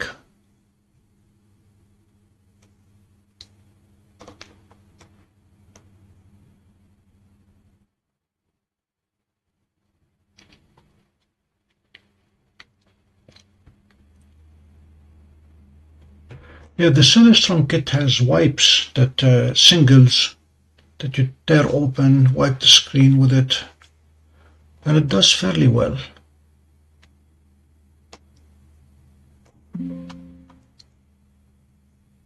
All right, we're done with this one. Okay. Now default, stack it.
It crashed.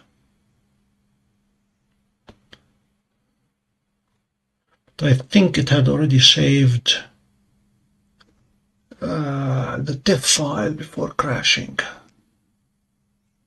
Whatever.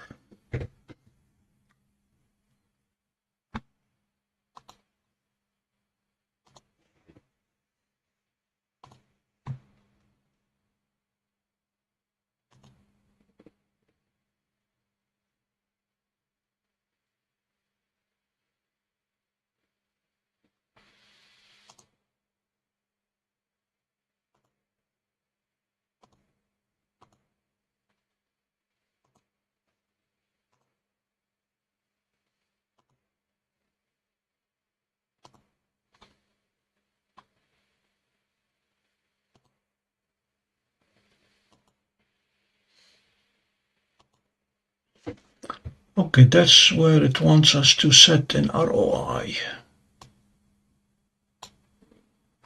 Okay, then adjust from here.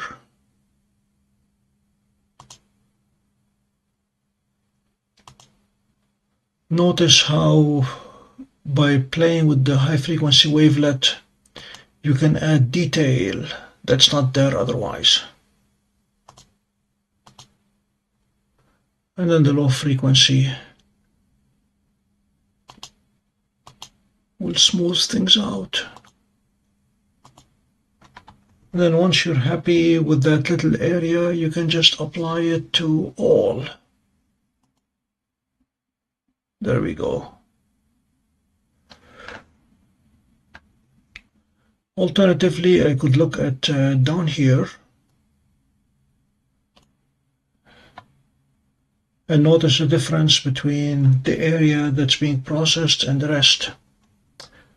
I can increase the noise pre-filter,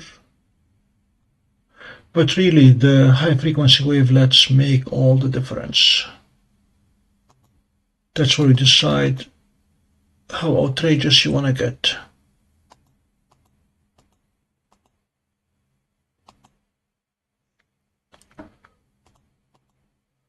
This seems to be about it. Do all. And there's the moon, with a lot more detail than when we started.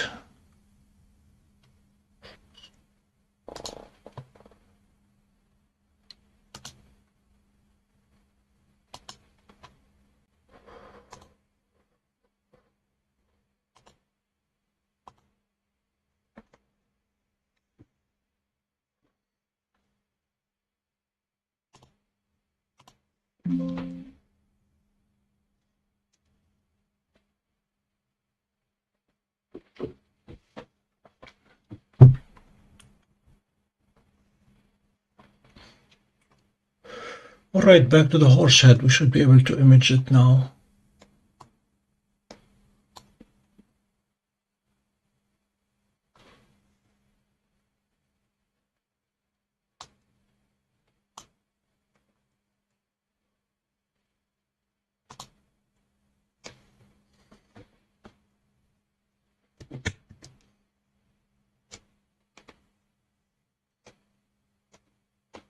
It is at 10 degrees, so we should be able to see it.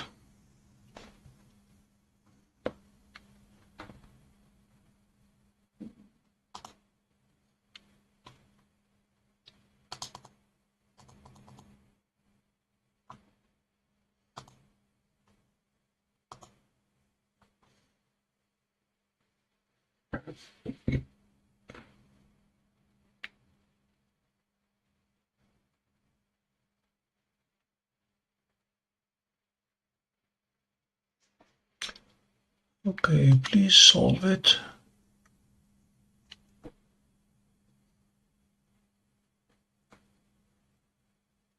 Yay! That green bar at the top really makes my day every time it succeeds in solving.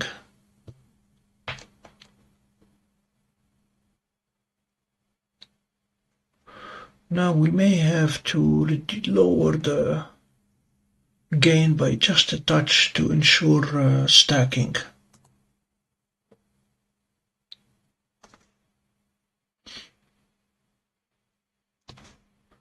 All right, let's guide it first.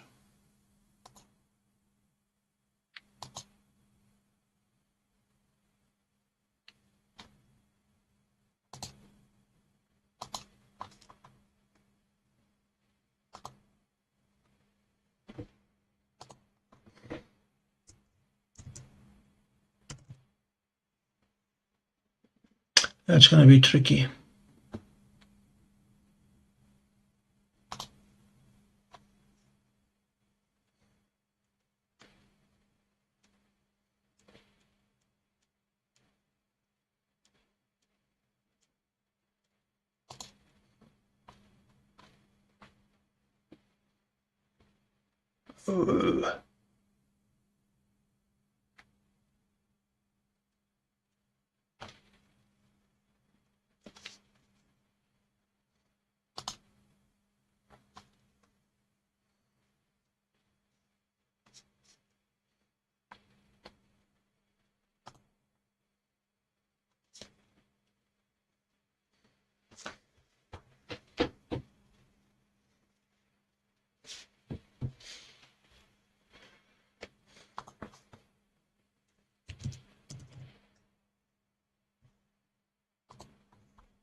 Trying to orient myself to what we are seeing.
Don't know if this is the horse head.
I shall stop it and try to reorient.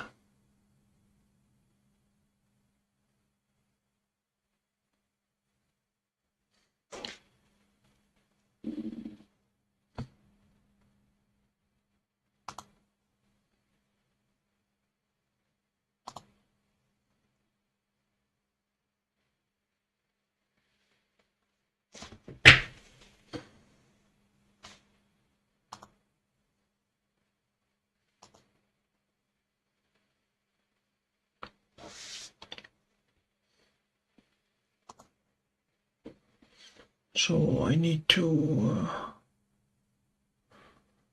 try to move up here.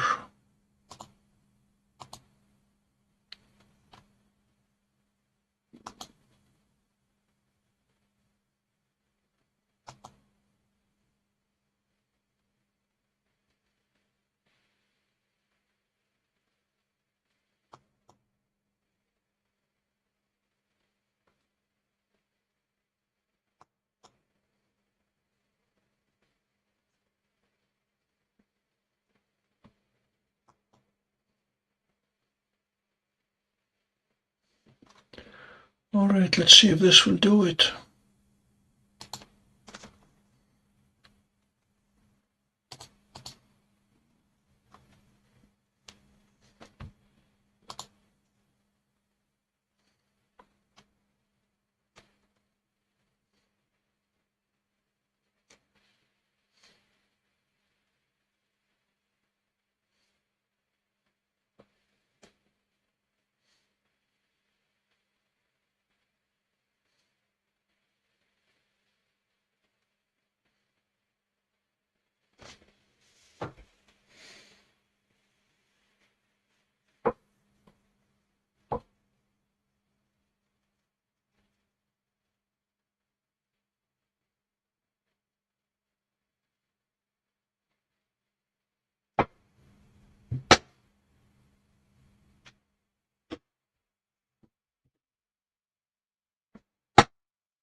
Bill, can you hear the plane?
The horse's head is trying to take shape, but it's not too happy.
Good night, Paulette.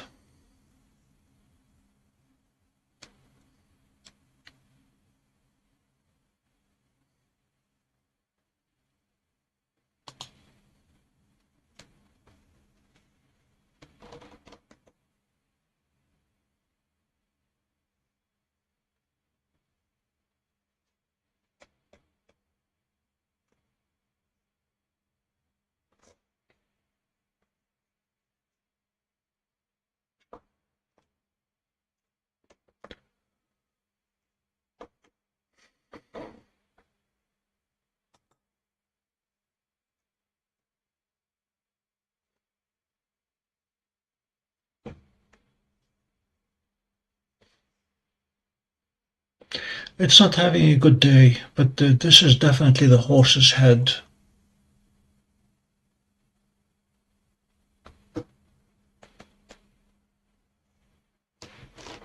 I'm curious about the magnitude of the star in the head.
Bill, can you see the semblance of a head in there?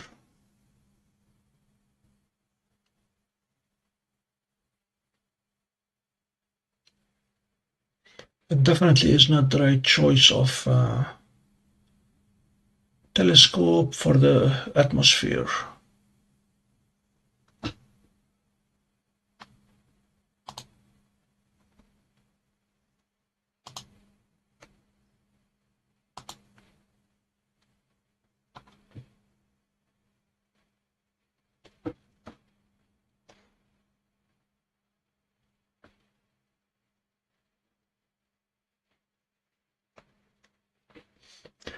No idea why it is washed out completely at the base.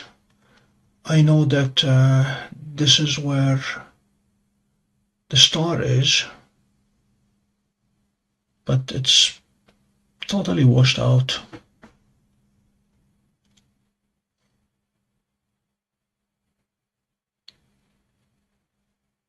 It is dropping 1/3 of the packets for whatever reason, unable to stack them.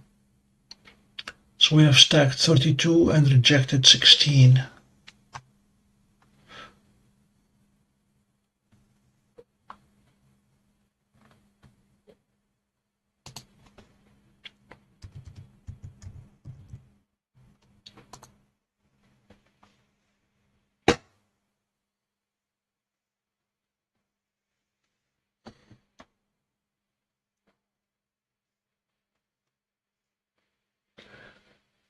Good point, Bill. Yep, it may well be the moon.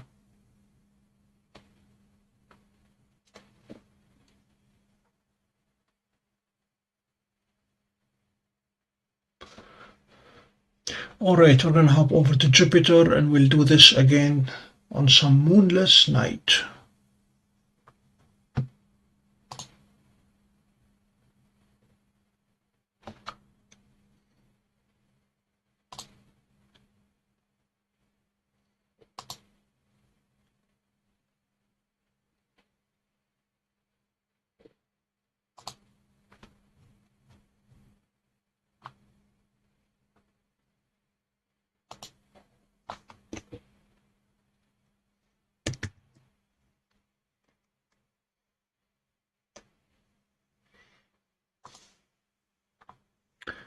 This is where the fun begins, because Jupiter's great red spot should be visible. How about that? Jupiter and its moons.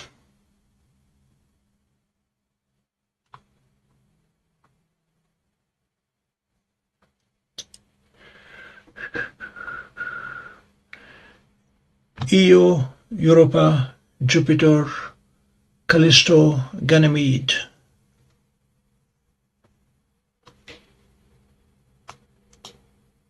And right above Ganymede is totally random star. Okay.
We're going to attempt a planetary focus.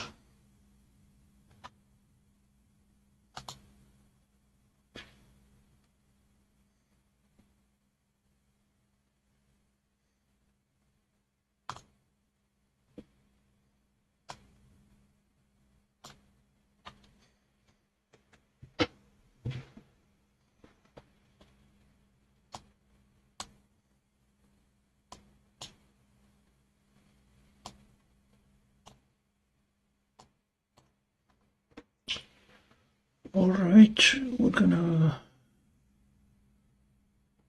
go out by a bit.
We may have to apply Fourier analysis to get it to focus.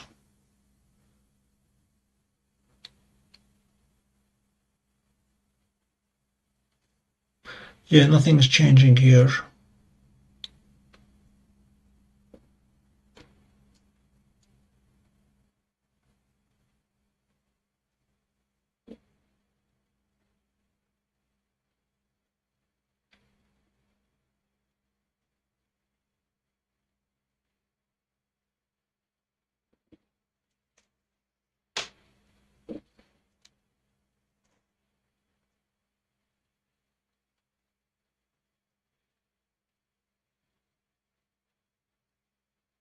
Okay. So we were not far off at all.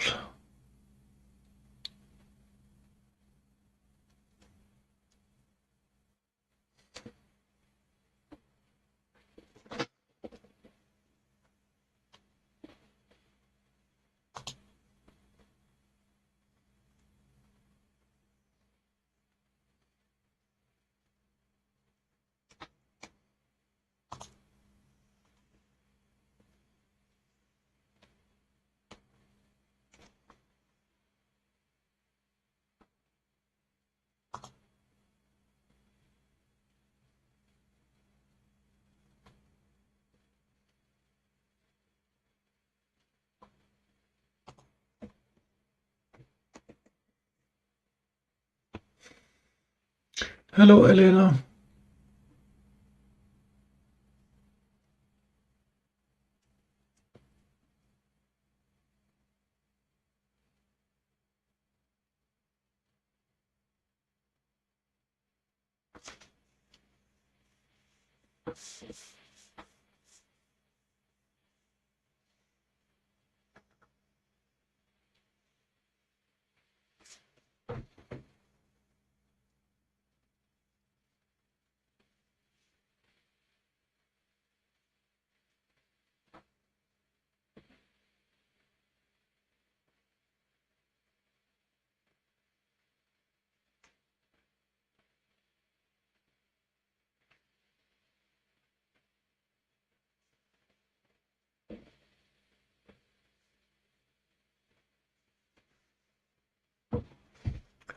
This one is a little bit more dramatic in terms of the difference.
Yeah, there's a clear peak here.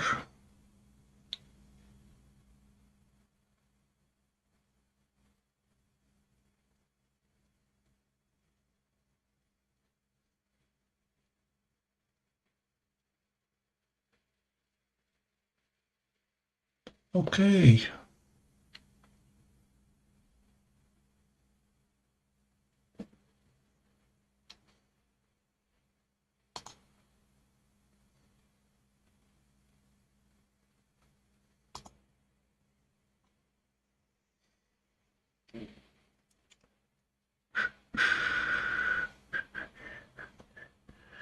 We're going to try to grab some, stack them, and see if we see the great red spot. Why is the moon drifting, Jupiter drifting when we are tracking?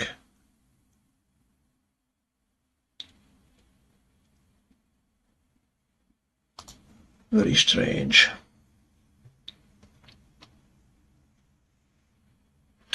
Okay, let's move it a little bit. That is good enough.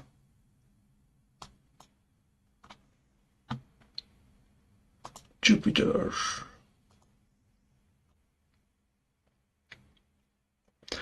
We're capturing 158 frames per second. So I can easily go 5,000 frames.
We're going to go with 10% and then we can go with 2%. Since we have 5,000 frames, we should be able to be choosy.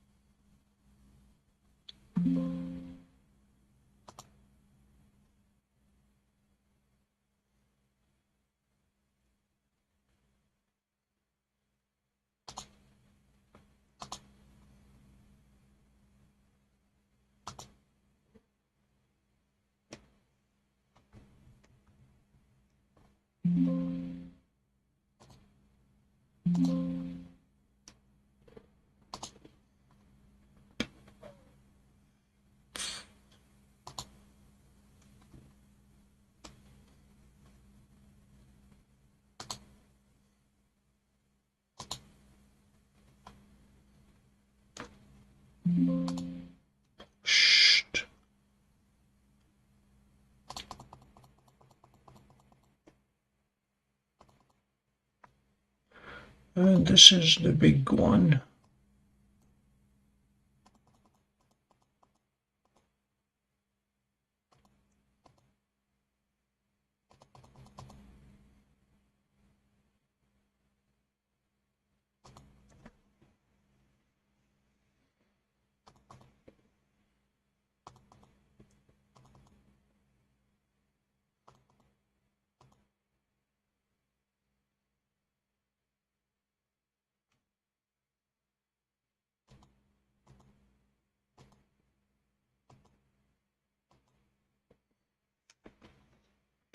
Depending how outrageous we go here, we can see the red spot, not so great, but it is there, smack in the middle.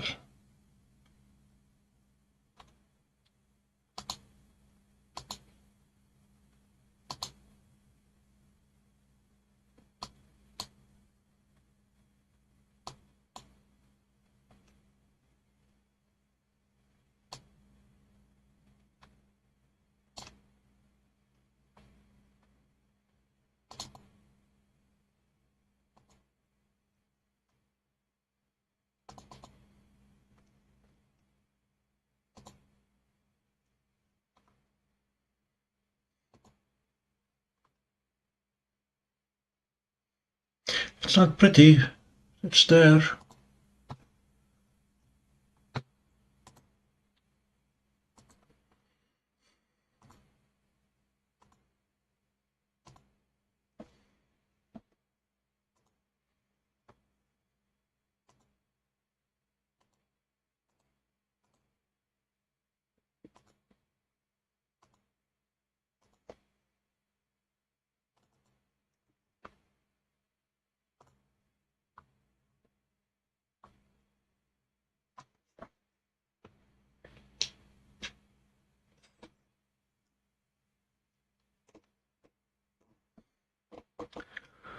Yeah, considering that we're only 10 degrees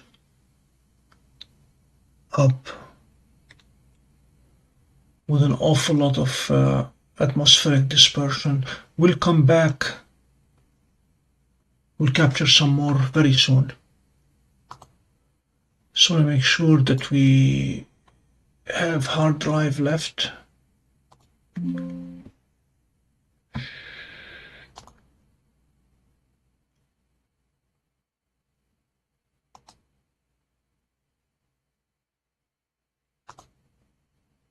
Oh, we still have 74 gig. Okay, we're good.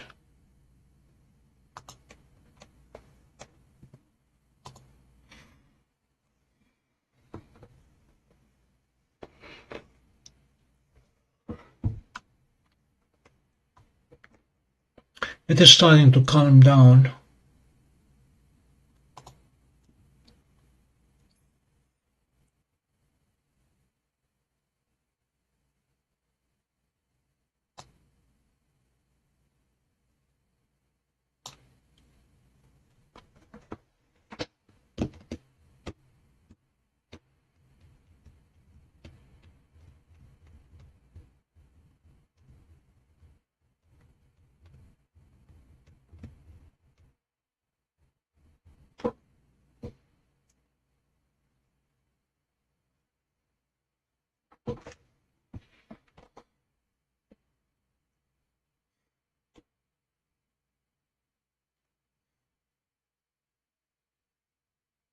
Yeah, this next one is going to look a lot better already.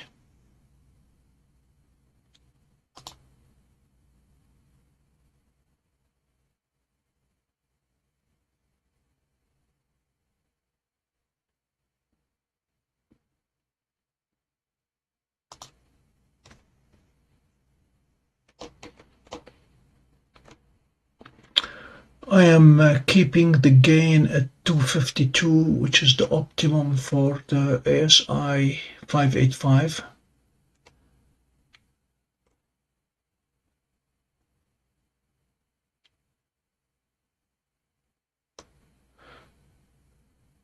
Yeah, this one is going to be a lot better already.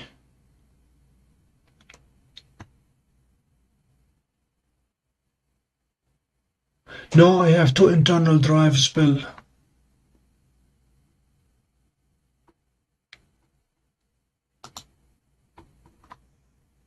I have a C drive and a D drive. The C drive is the very high speed one that came with the computer. Unfortunately, it's only a 256 gig. And I added a terabyte one, D drive, terabytes, and I move things to it. And then from there, they go out to a 6 terabyte external storage.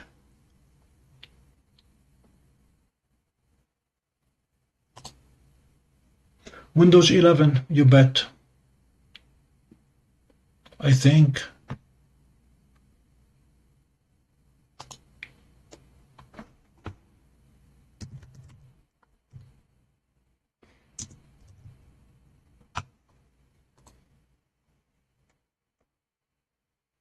Yes, 11 Pro. And 32 gig RAM. That's the most important part.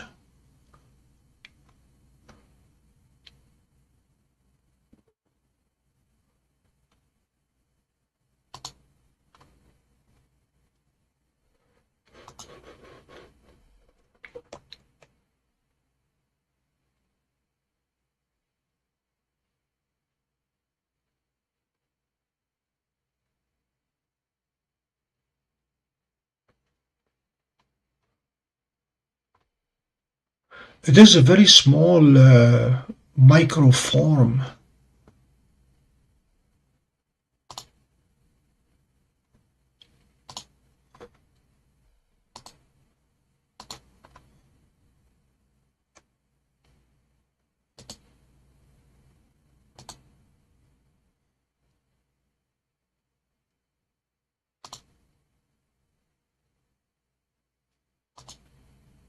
Yeah, this is already looking nicer. I mean, you can see the great red spot already.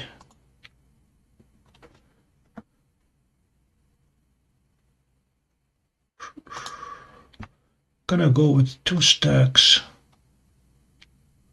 one at 5% and one at 10%.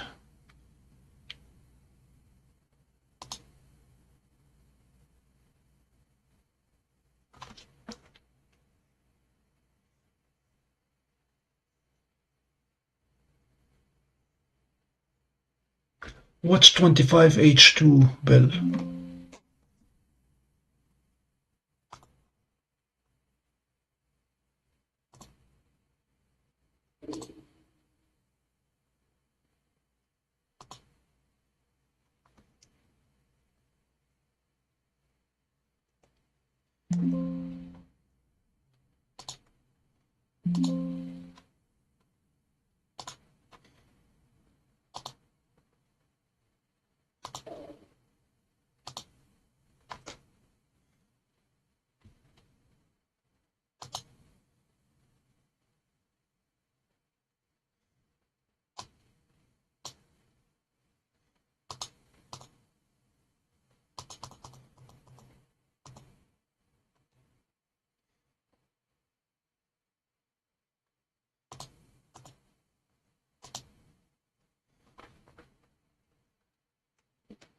Ah, yeah, don't know, yeah. See, this is already much better. What a difference 3 degrees in altitude makes.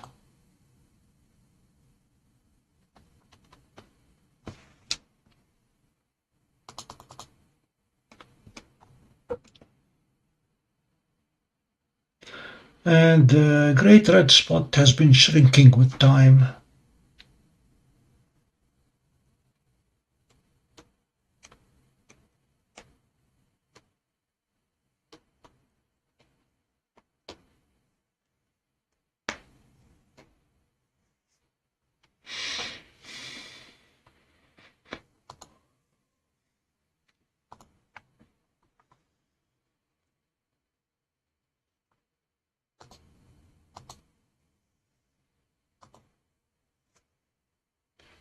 So if we put them side by side,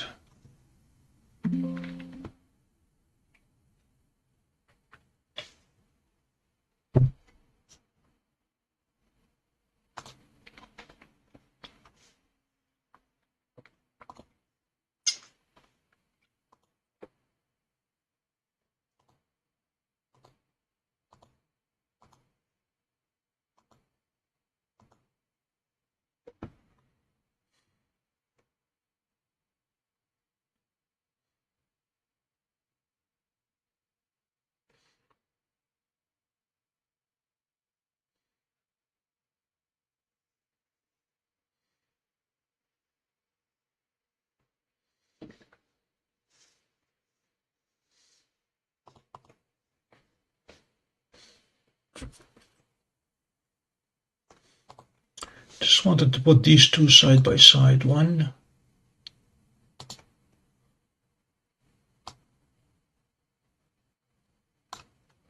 and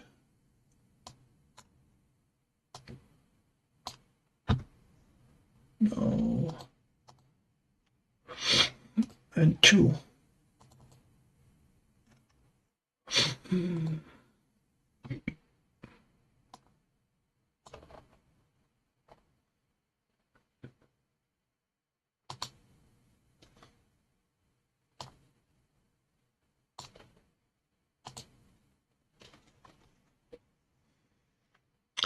Yeah, these are the two pictures so far. and they were taken only 3 degrees apart in altitude. Essentially the same processing.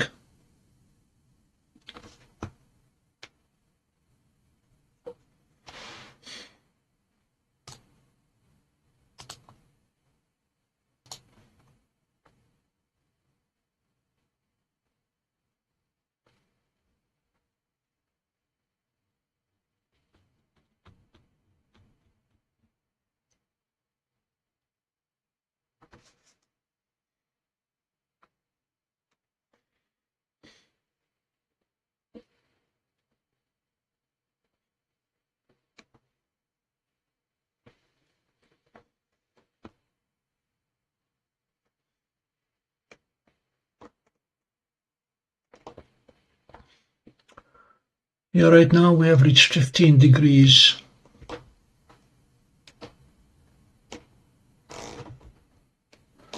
Interesting thing is, looking straight out of my window, I can see the moon relative to Jupiter.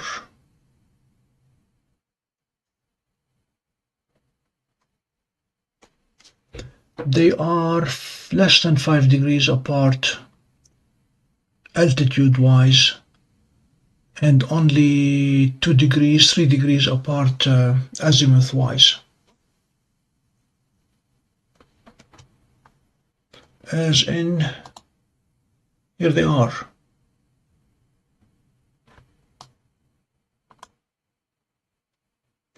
Moon and Jupiter.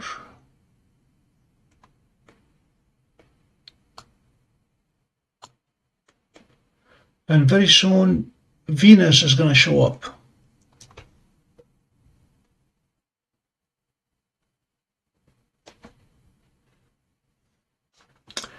Are we going to be in luck today? Is Mercury still far enough from the Sun?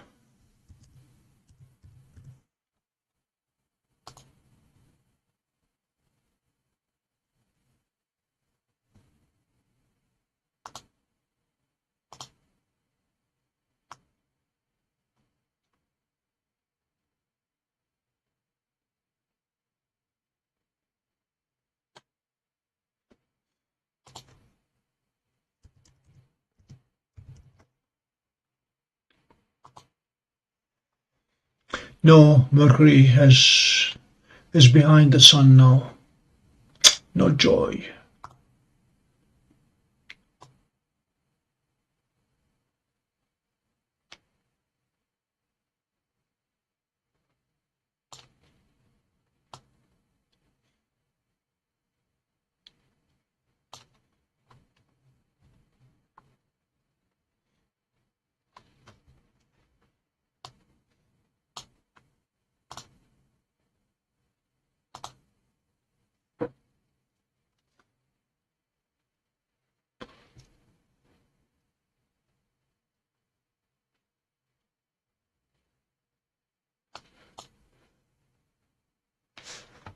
Okay, Bill, you asked for Orion.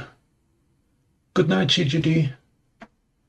We're gonna go to Orion and image it, and then we'll come back to Jupiter.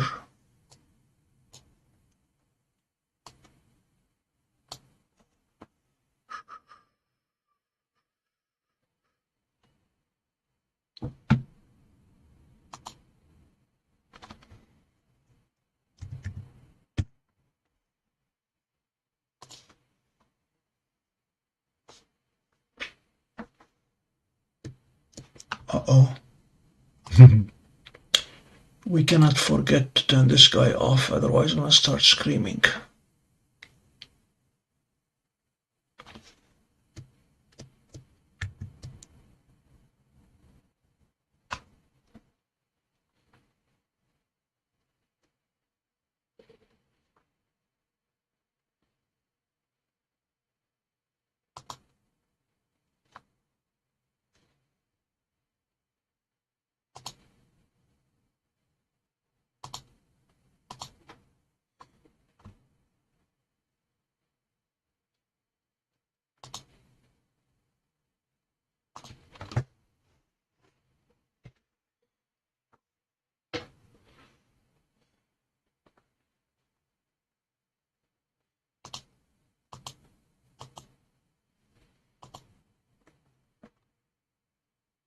Wow.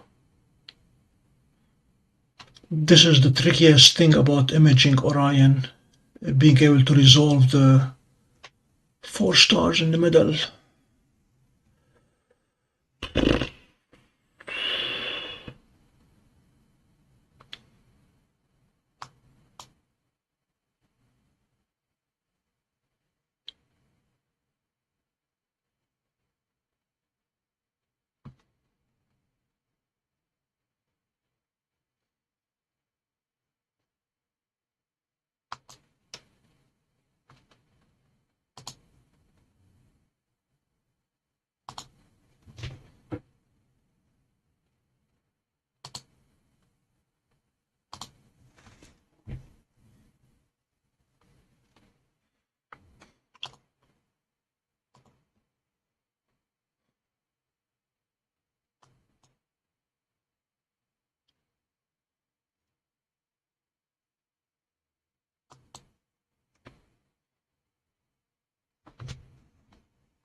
M42 it's not going to take much stacking.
These four stars are known as the trapezium.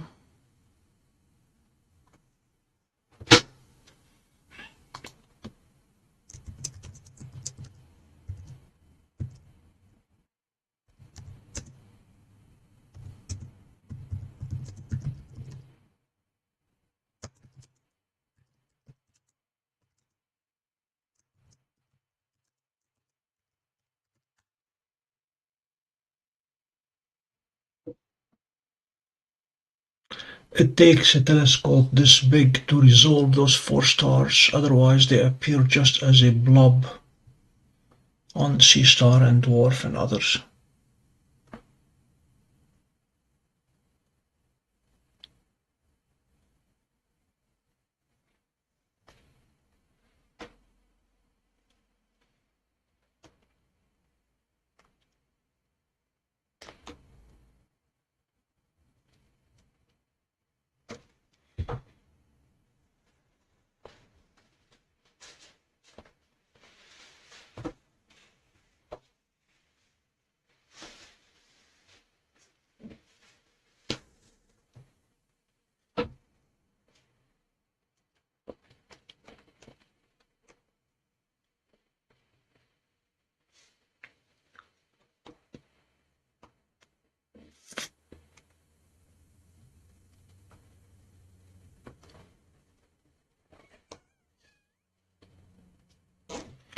We can refocus on stars.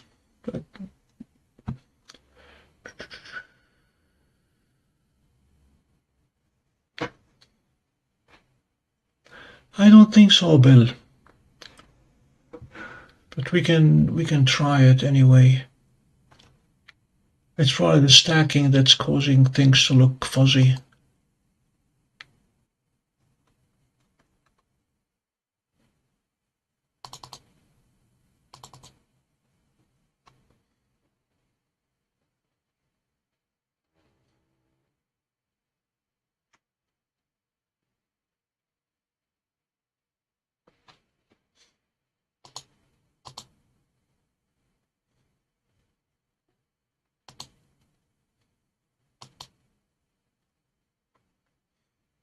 I don't know, they appear bloated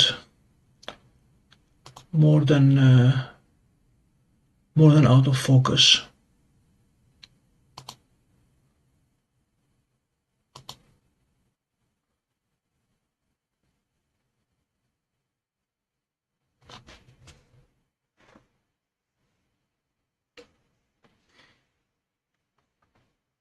Gonna go up to the flame while we are here.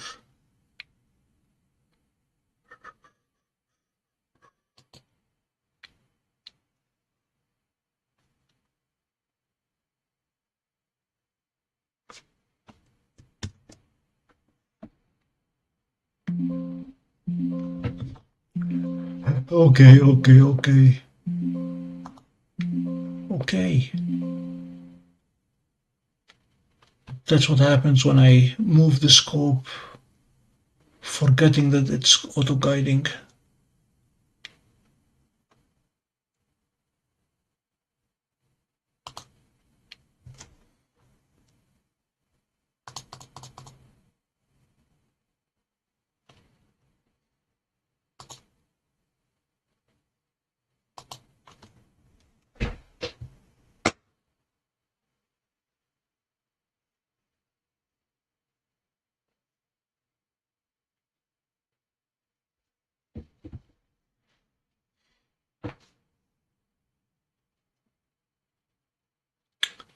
I don't think we're in the right place.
I'm going to attempt to look at 3I Atlas from the cemetery.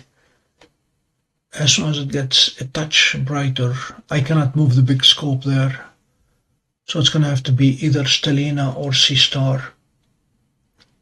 The other night, Seestar, after stacking about an hour, was able to resolve magnitude 18 star. So should be able to see it soon with the Seestar.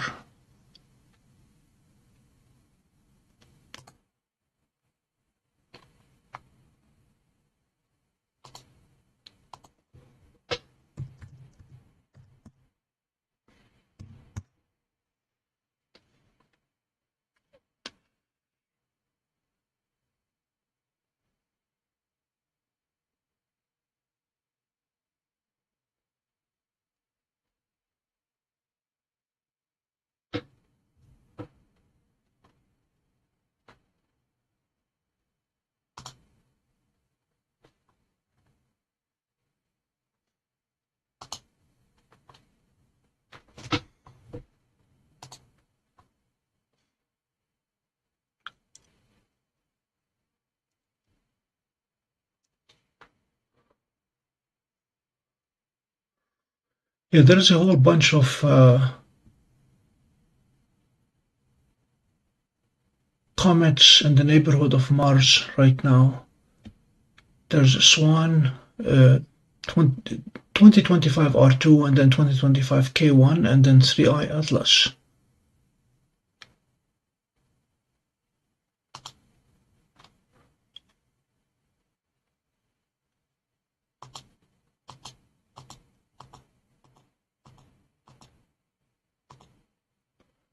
They rise at 11 a.m.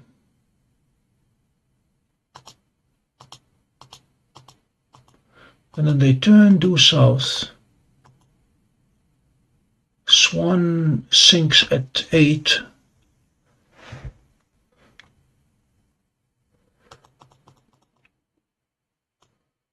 Mars disappears at 8:20.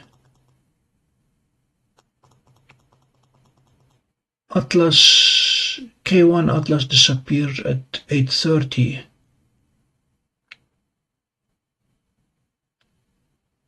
During which time 3I will be at 9 degrees. So that's gonna take definitely a trip to the cemetery.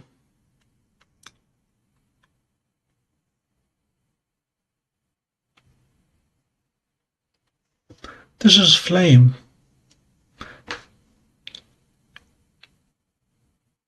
It's not allowing me to adjust the colors according to the stars because there are not enough stars. But flame is really a lot more reddish than this.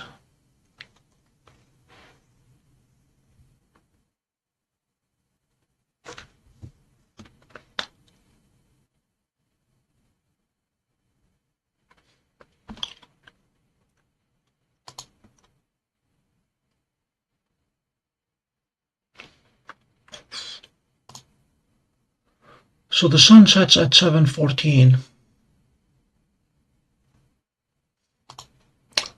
So 8:30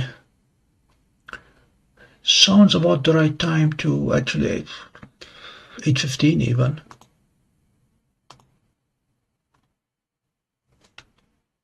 The 8:15 Atlas will be at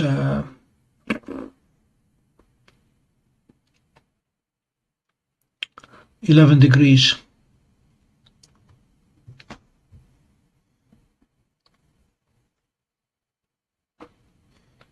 Let me find out how big of a piece of aluminum. Can you imagine me putting a sheet of metal on top of the roof of the Tesla so I can have my ground?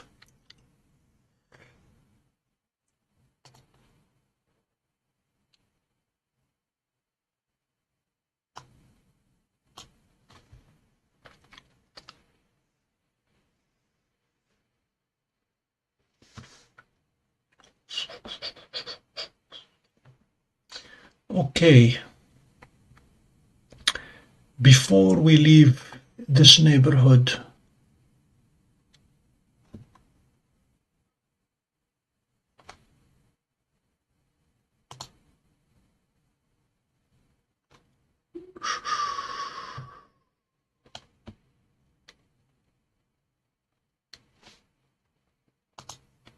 I'm going to go back to the horse head for a second.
Nope, it's not gonna stack it.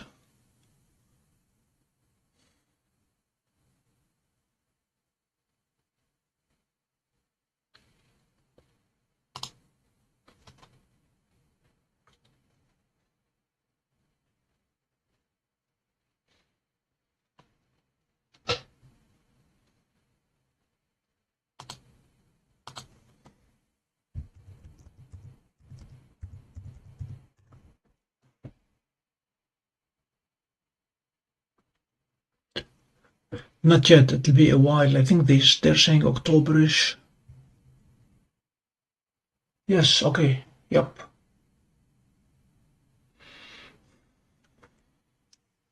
Okay, this is not stacking. I'll give up on that.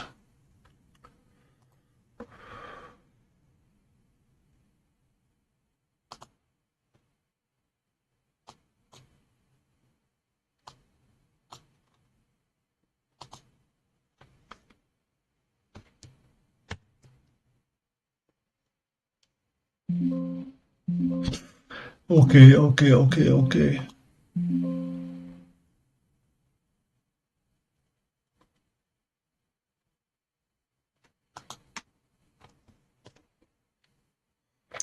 No problem finding Jupiter.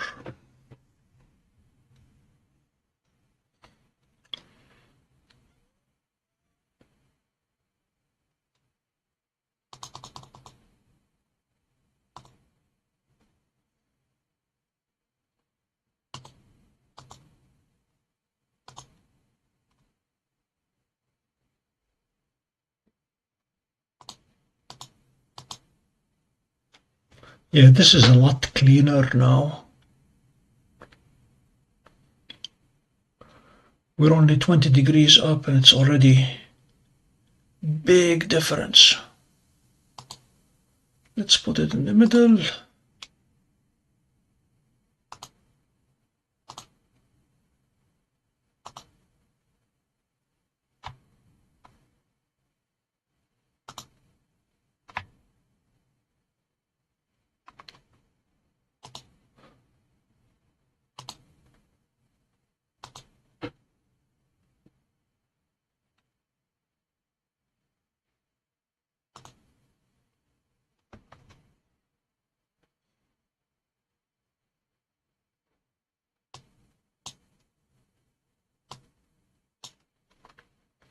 Now we can tell you to track it. Nope, this one.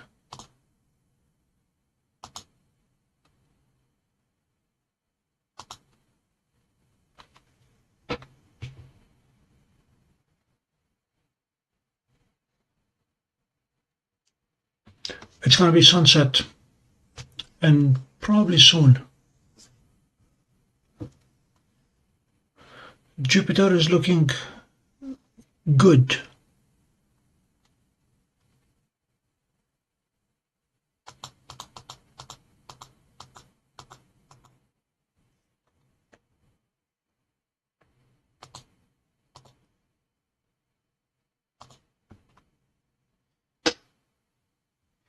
We're at 140 frames per second.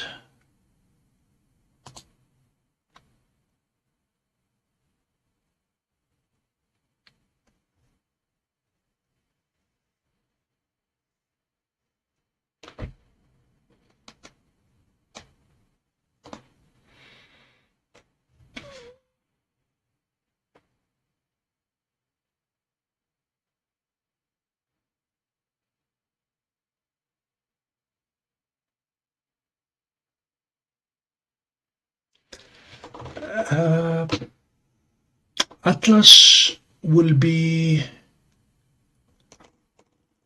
standby.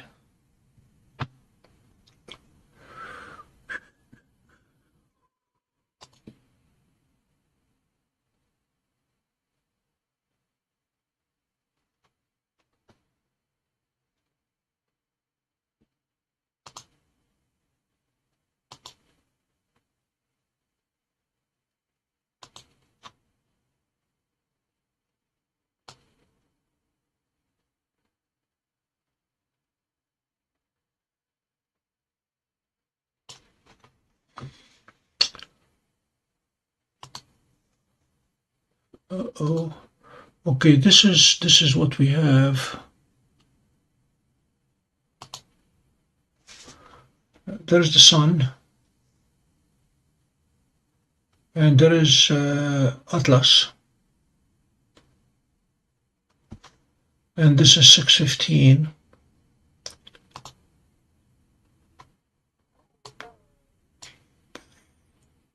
$6:30,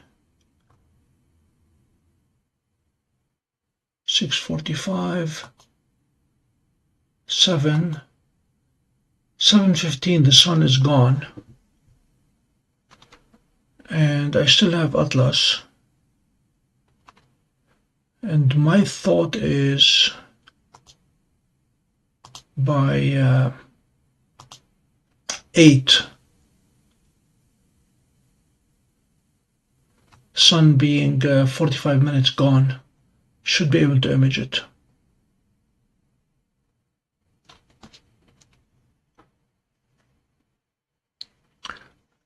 Worth a try.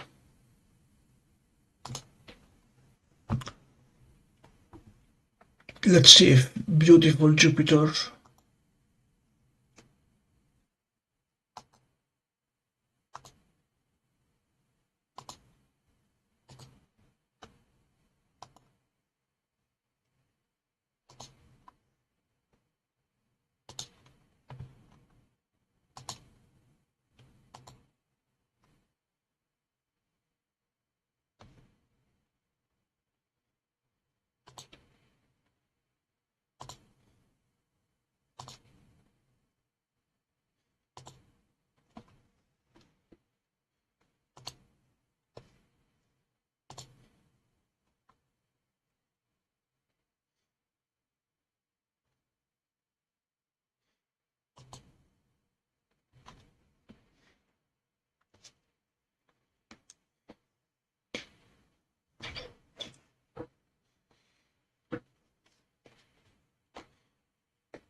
This is coming out nice.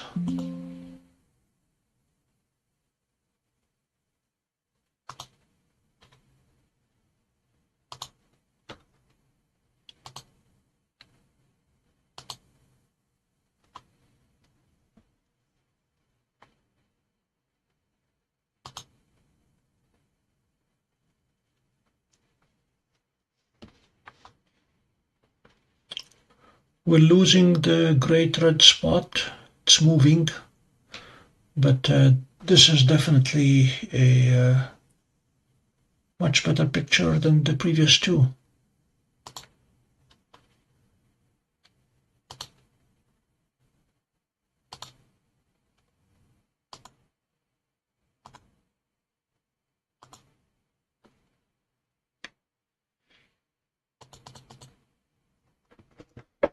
Hope you agree.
I just noticed that we have had the Seestar label on all night. Okay, we turn it off.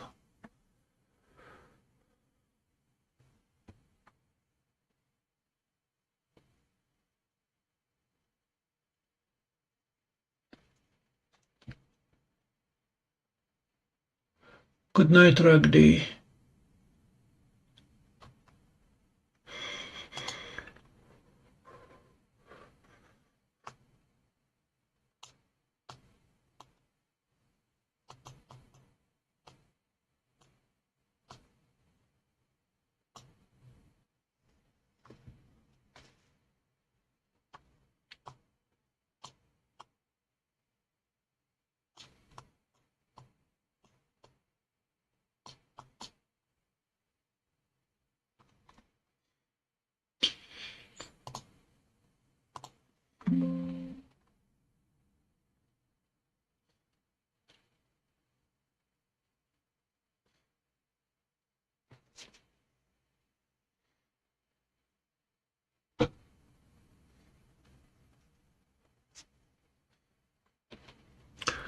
I'm going to change the orientation and grab some for a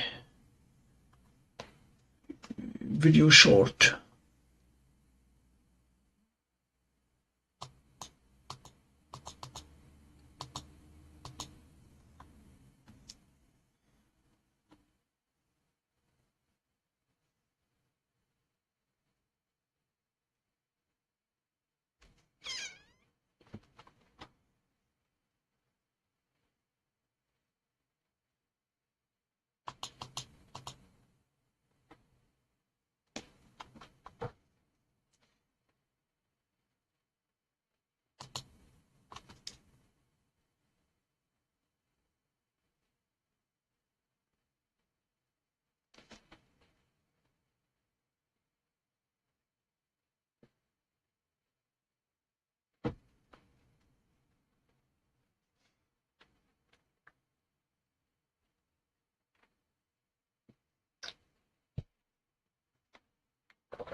Okay.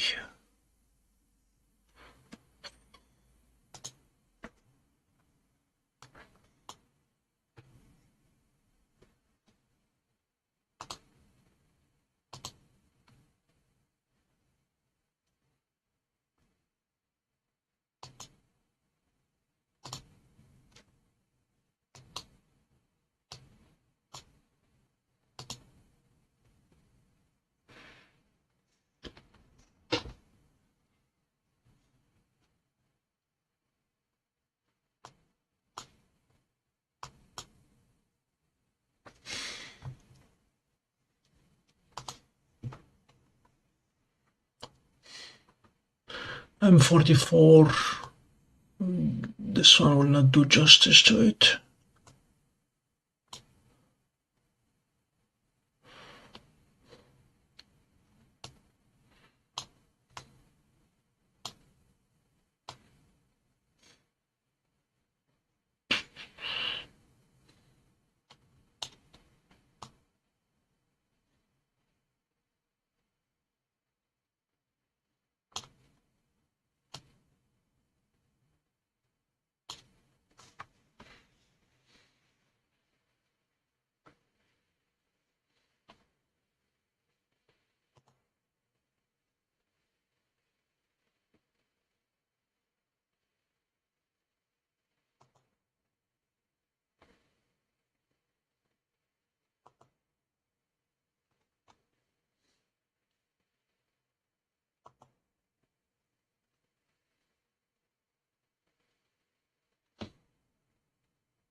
Trying to find anything else interesting around here.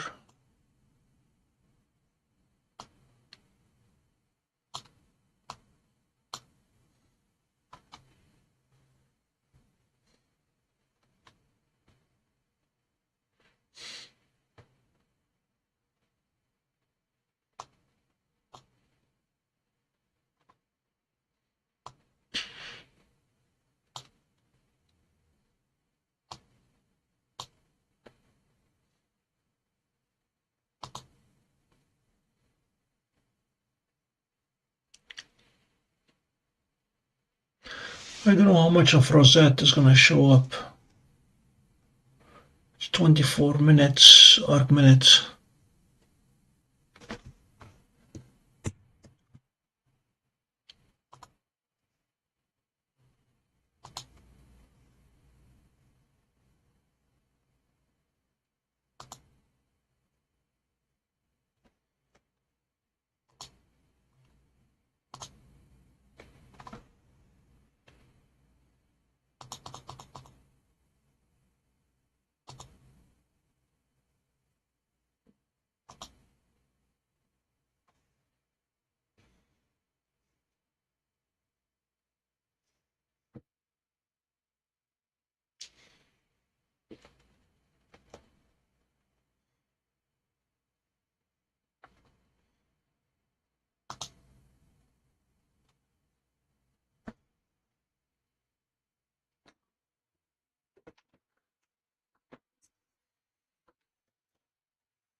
Coyotes are out. I don't know if you can hear them.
That was a brief visit by the coyotes.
I plan to take one last shot at Jupiter and then call it a night and try to get 2 hours of sleep before the dogs wake up.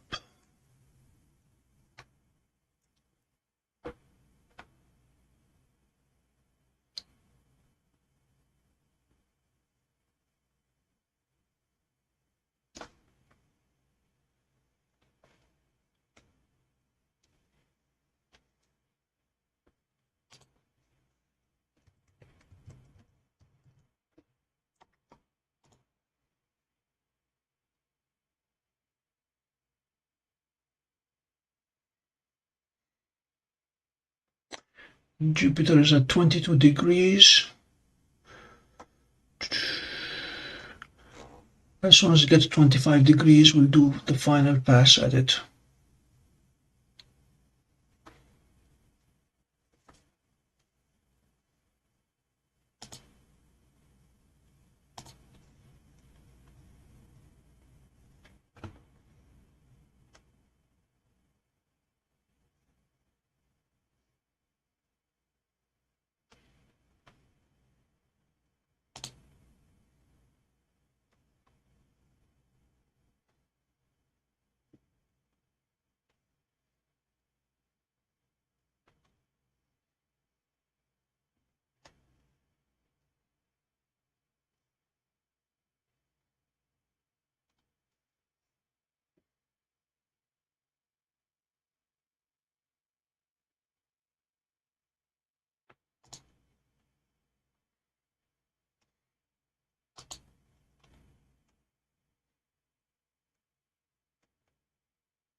Okay, we're not getting any of the reddish in there.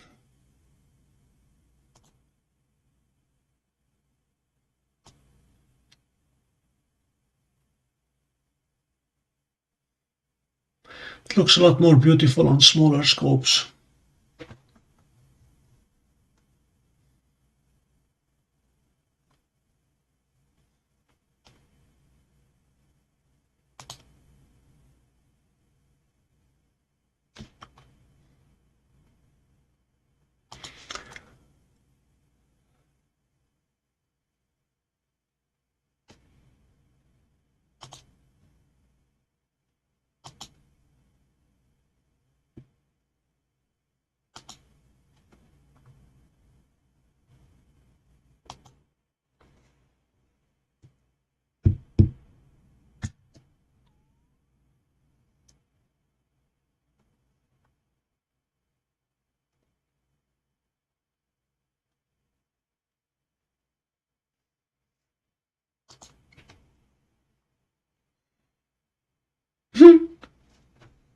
Smack in the middle.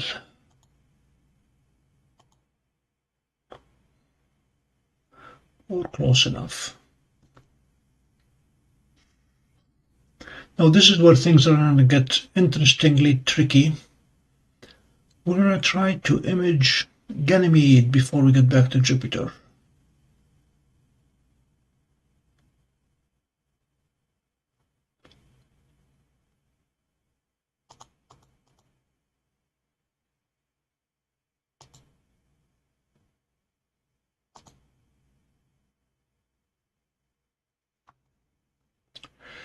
There is Ganymede. So we're going to send it to the middle.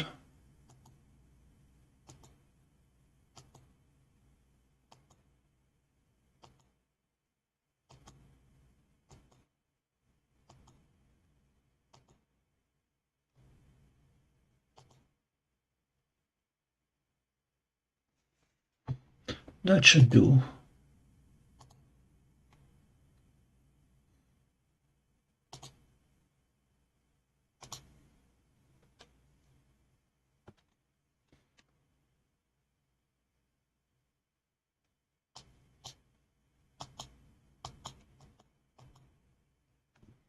I'm going to need to track carefully because it is tiny.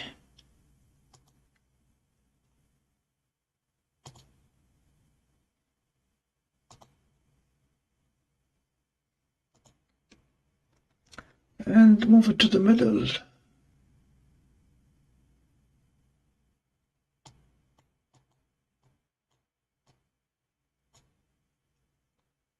All right, down a bit. And adjust brightness.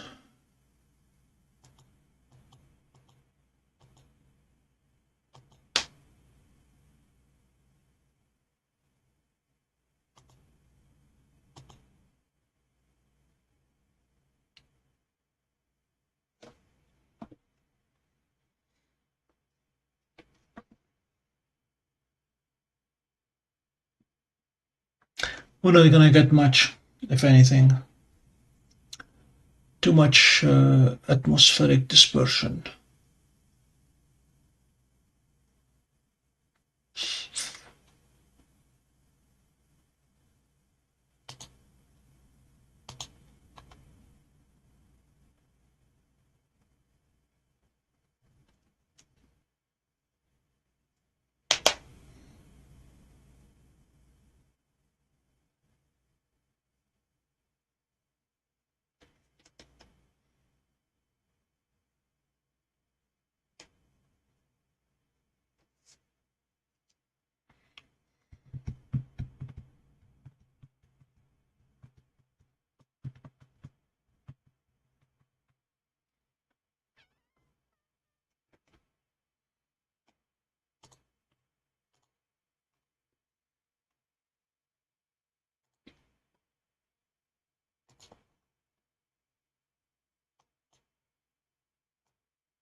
Yeah, the great red spot should be gone by now.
Well, we still have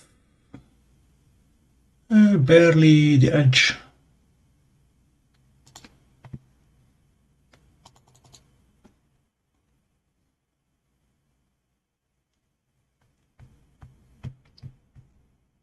This is by far the clearest picture. The edge of the disk is the sharpest so far.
And with this beautiful picture, I thank you for staying with me for the past 8 hours.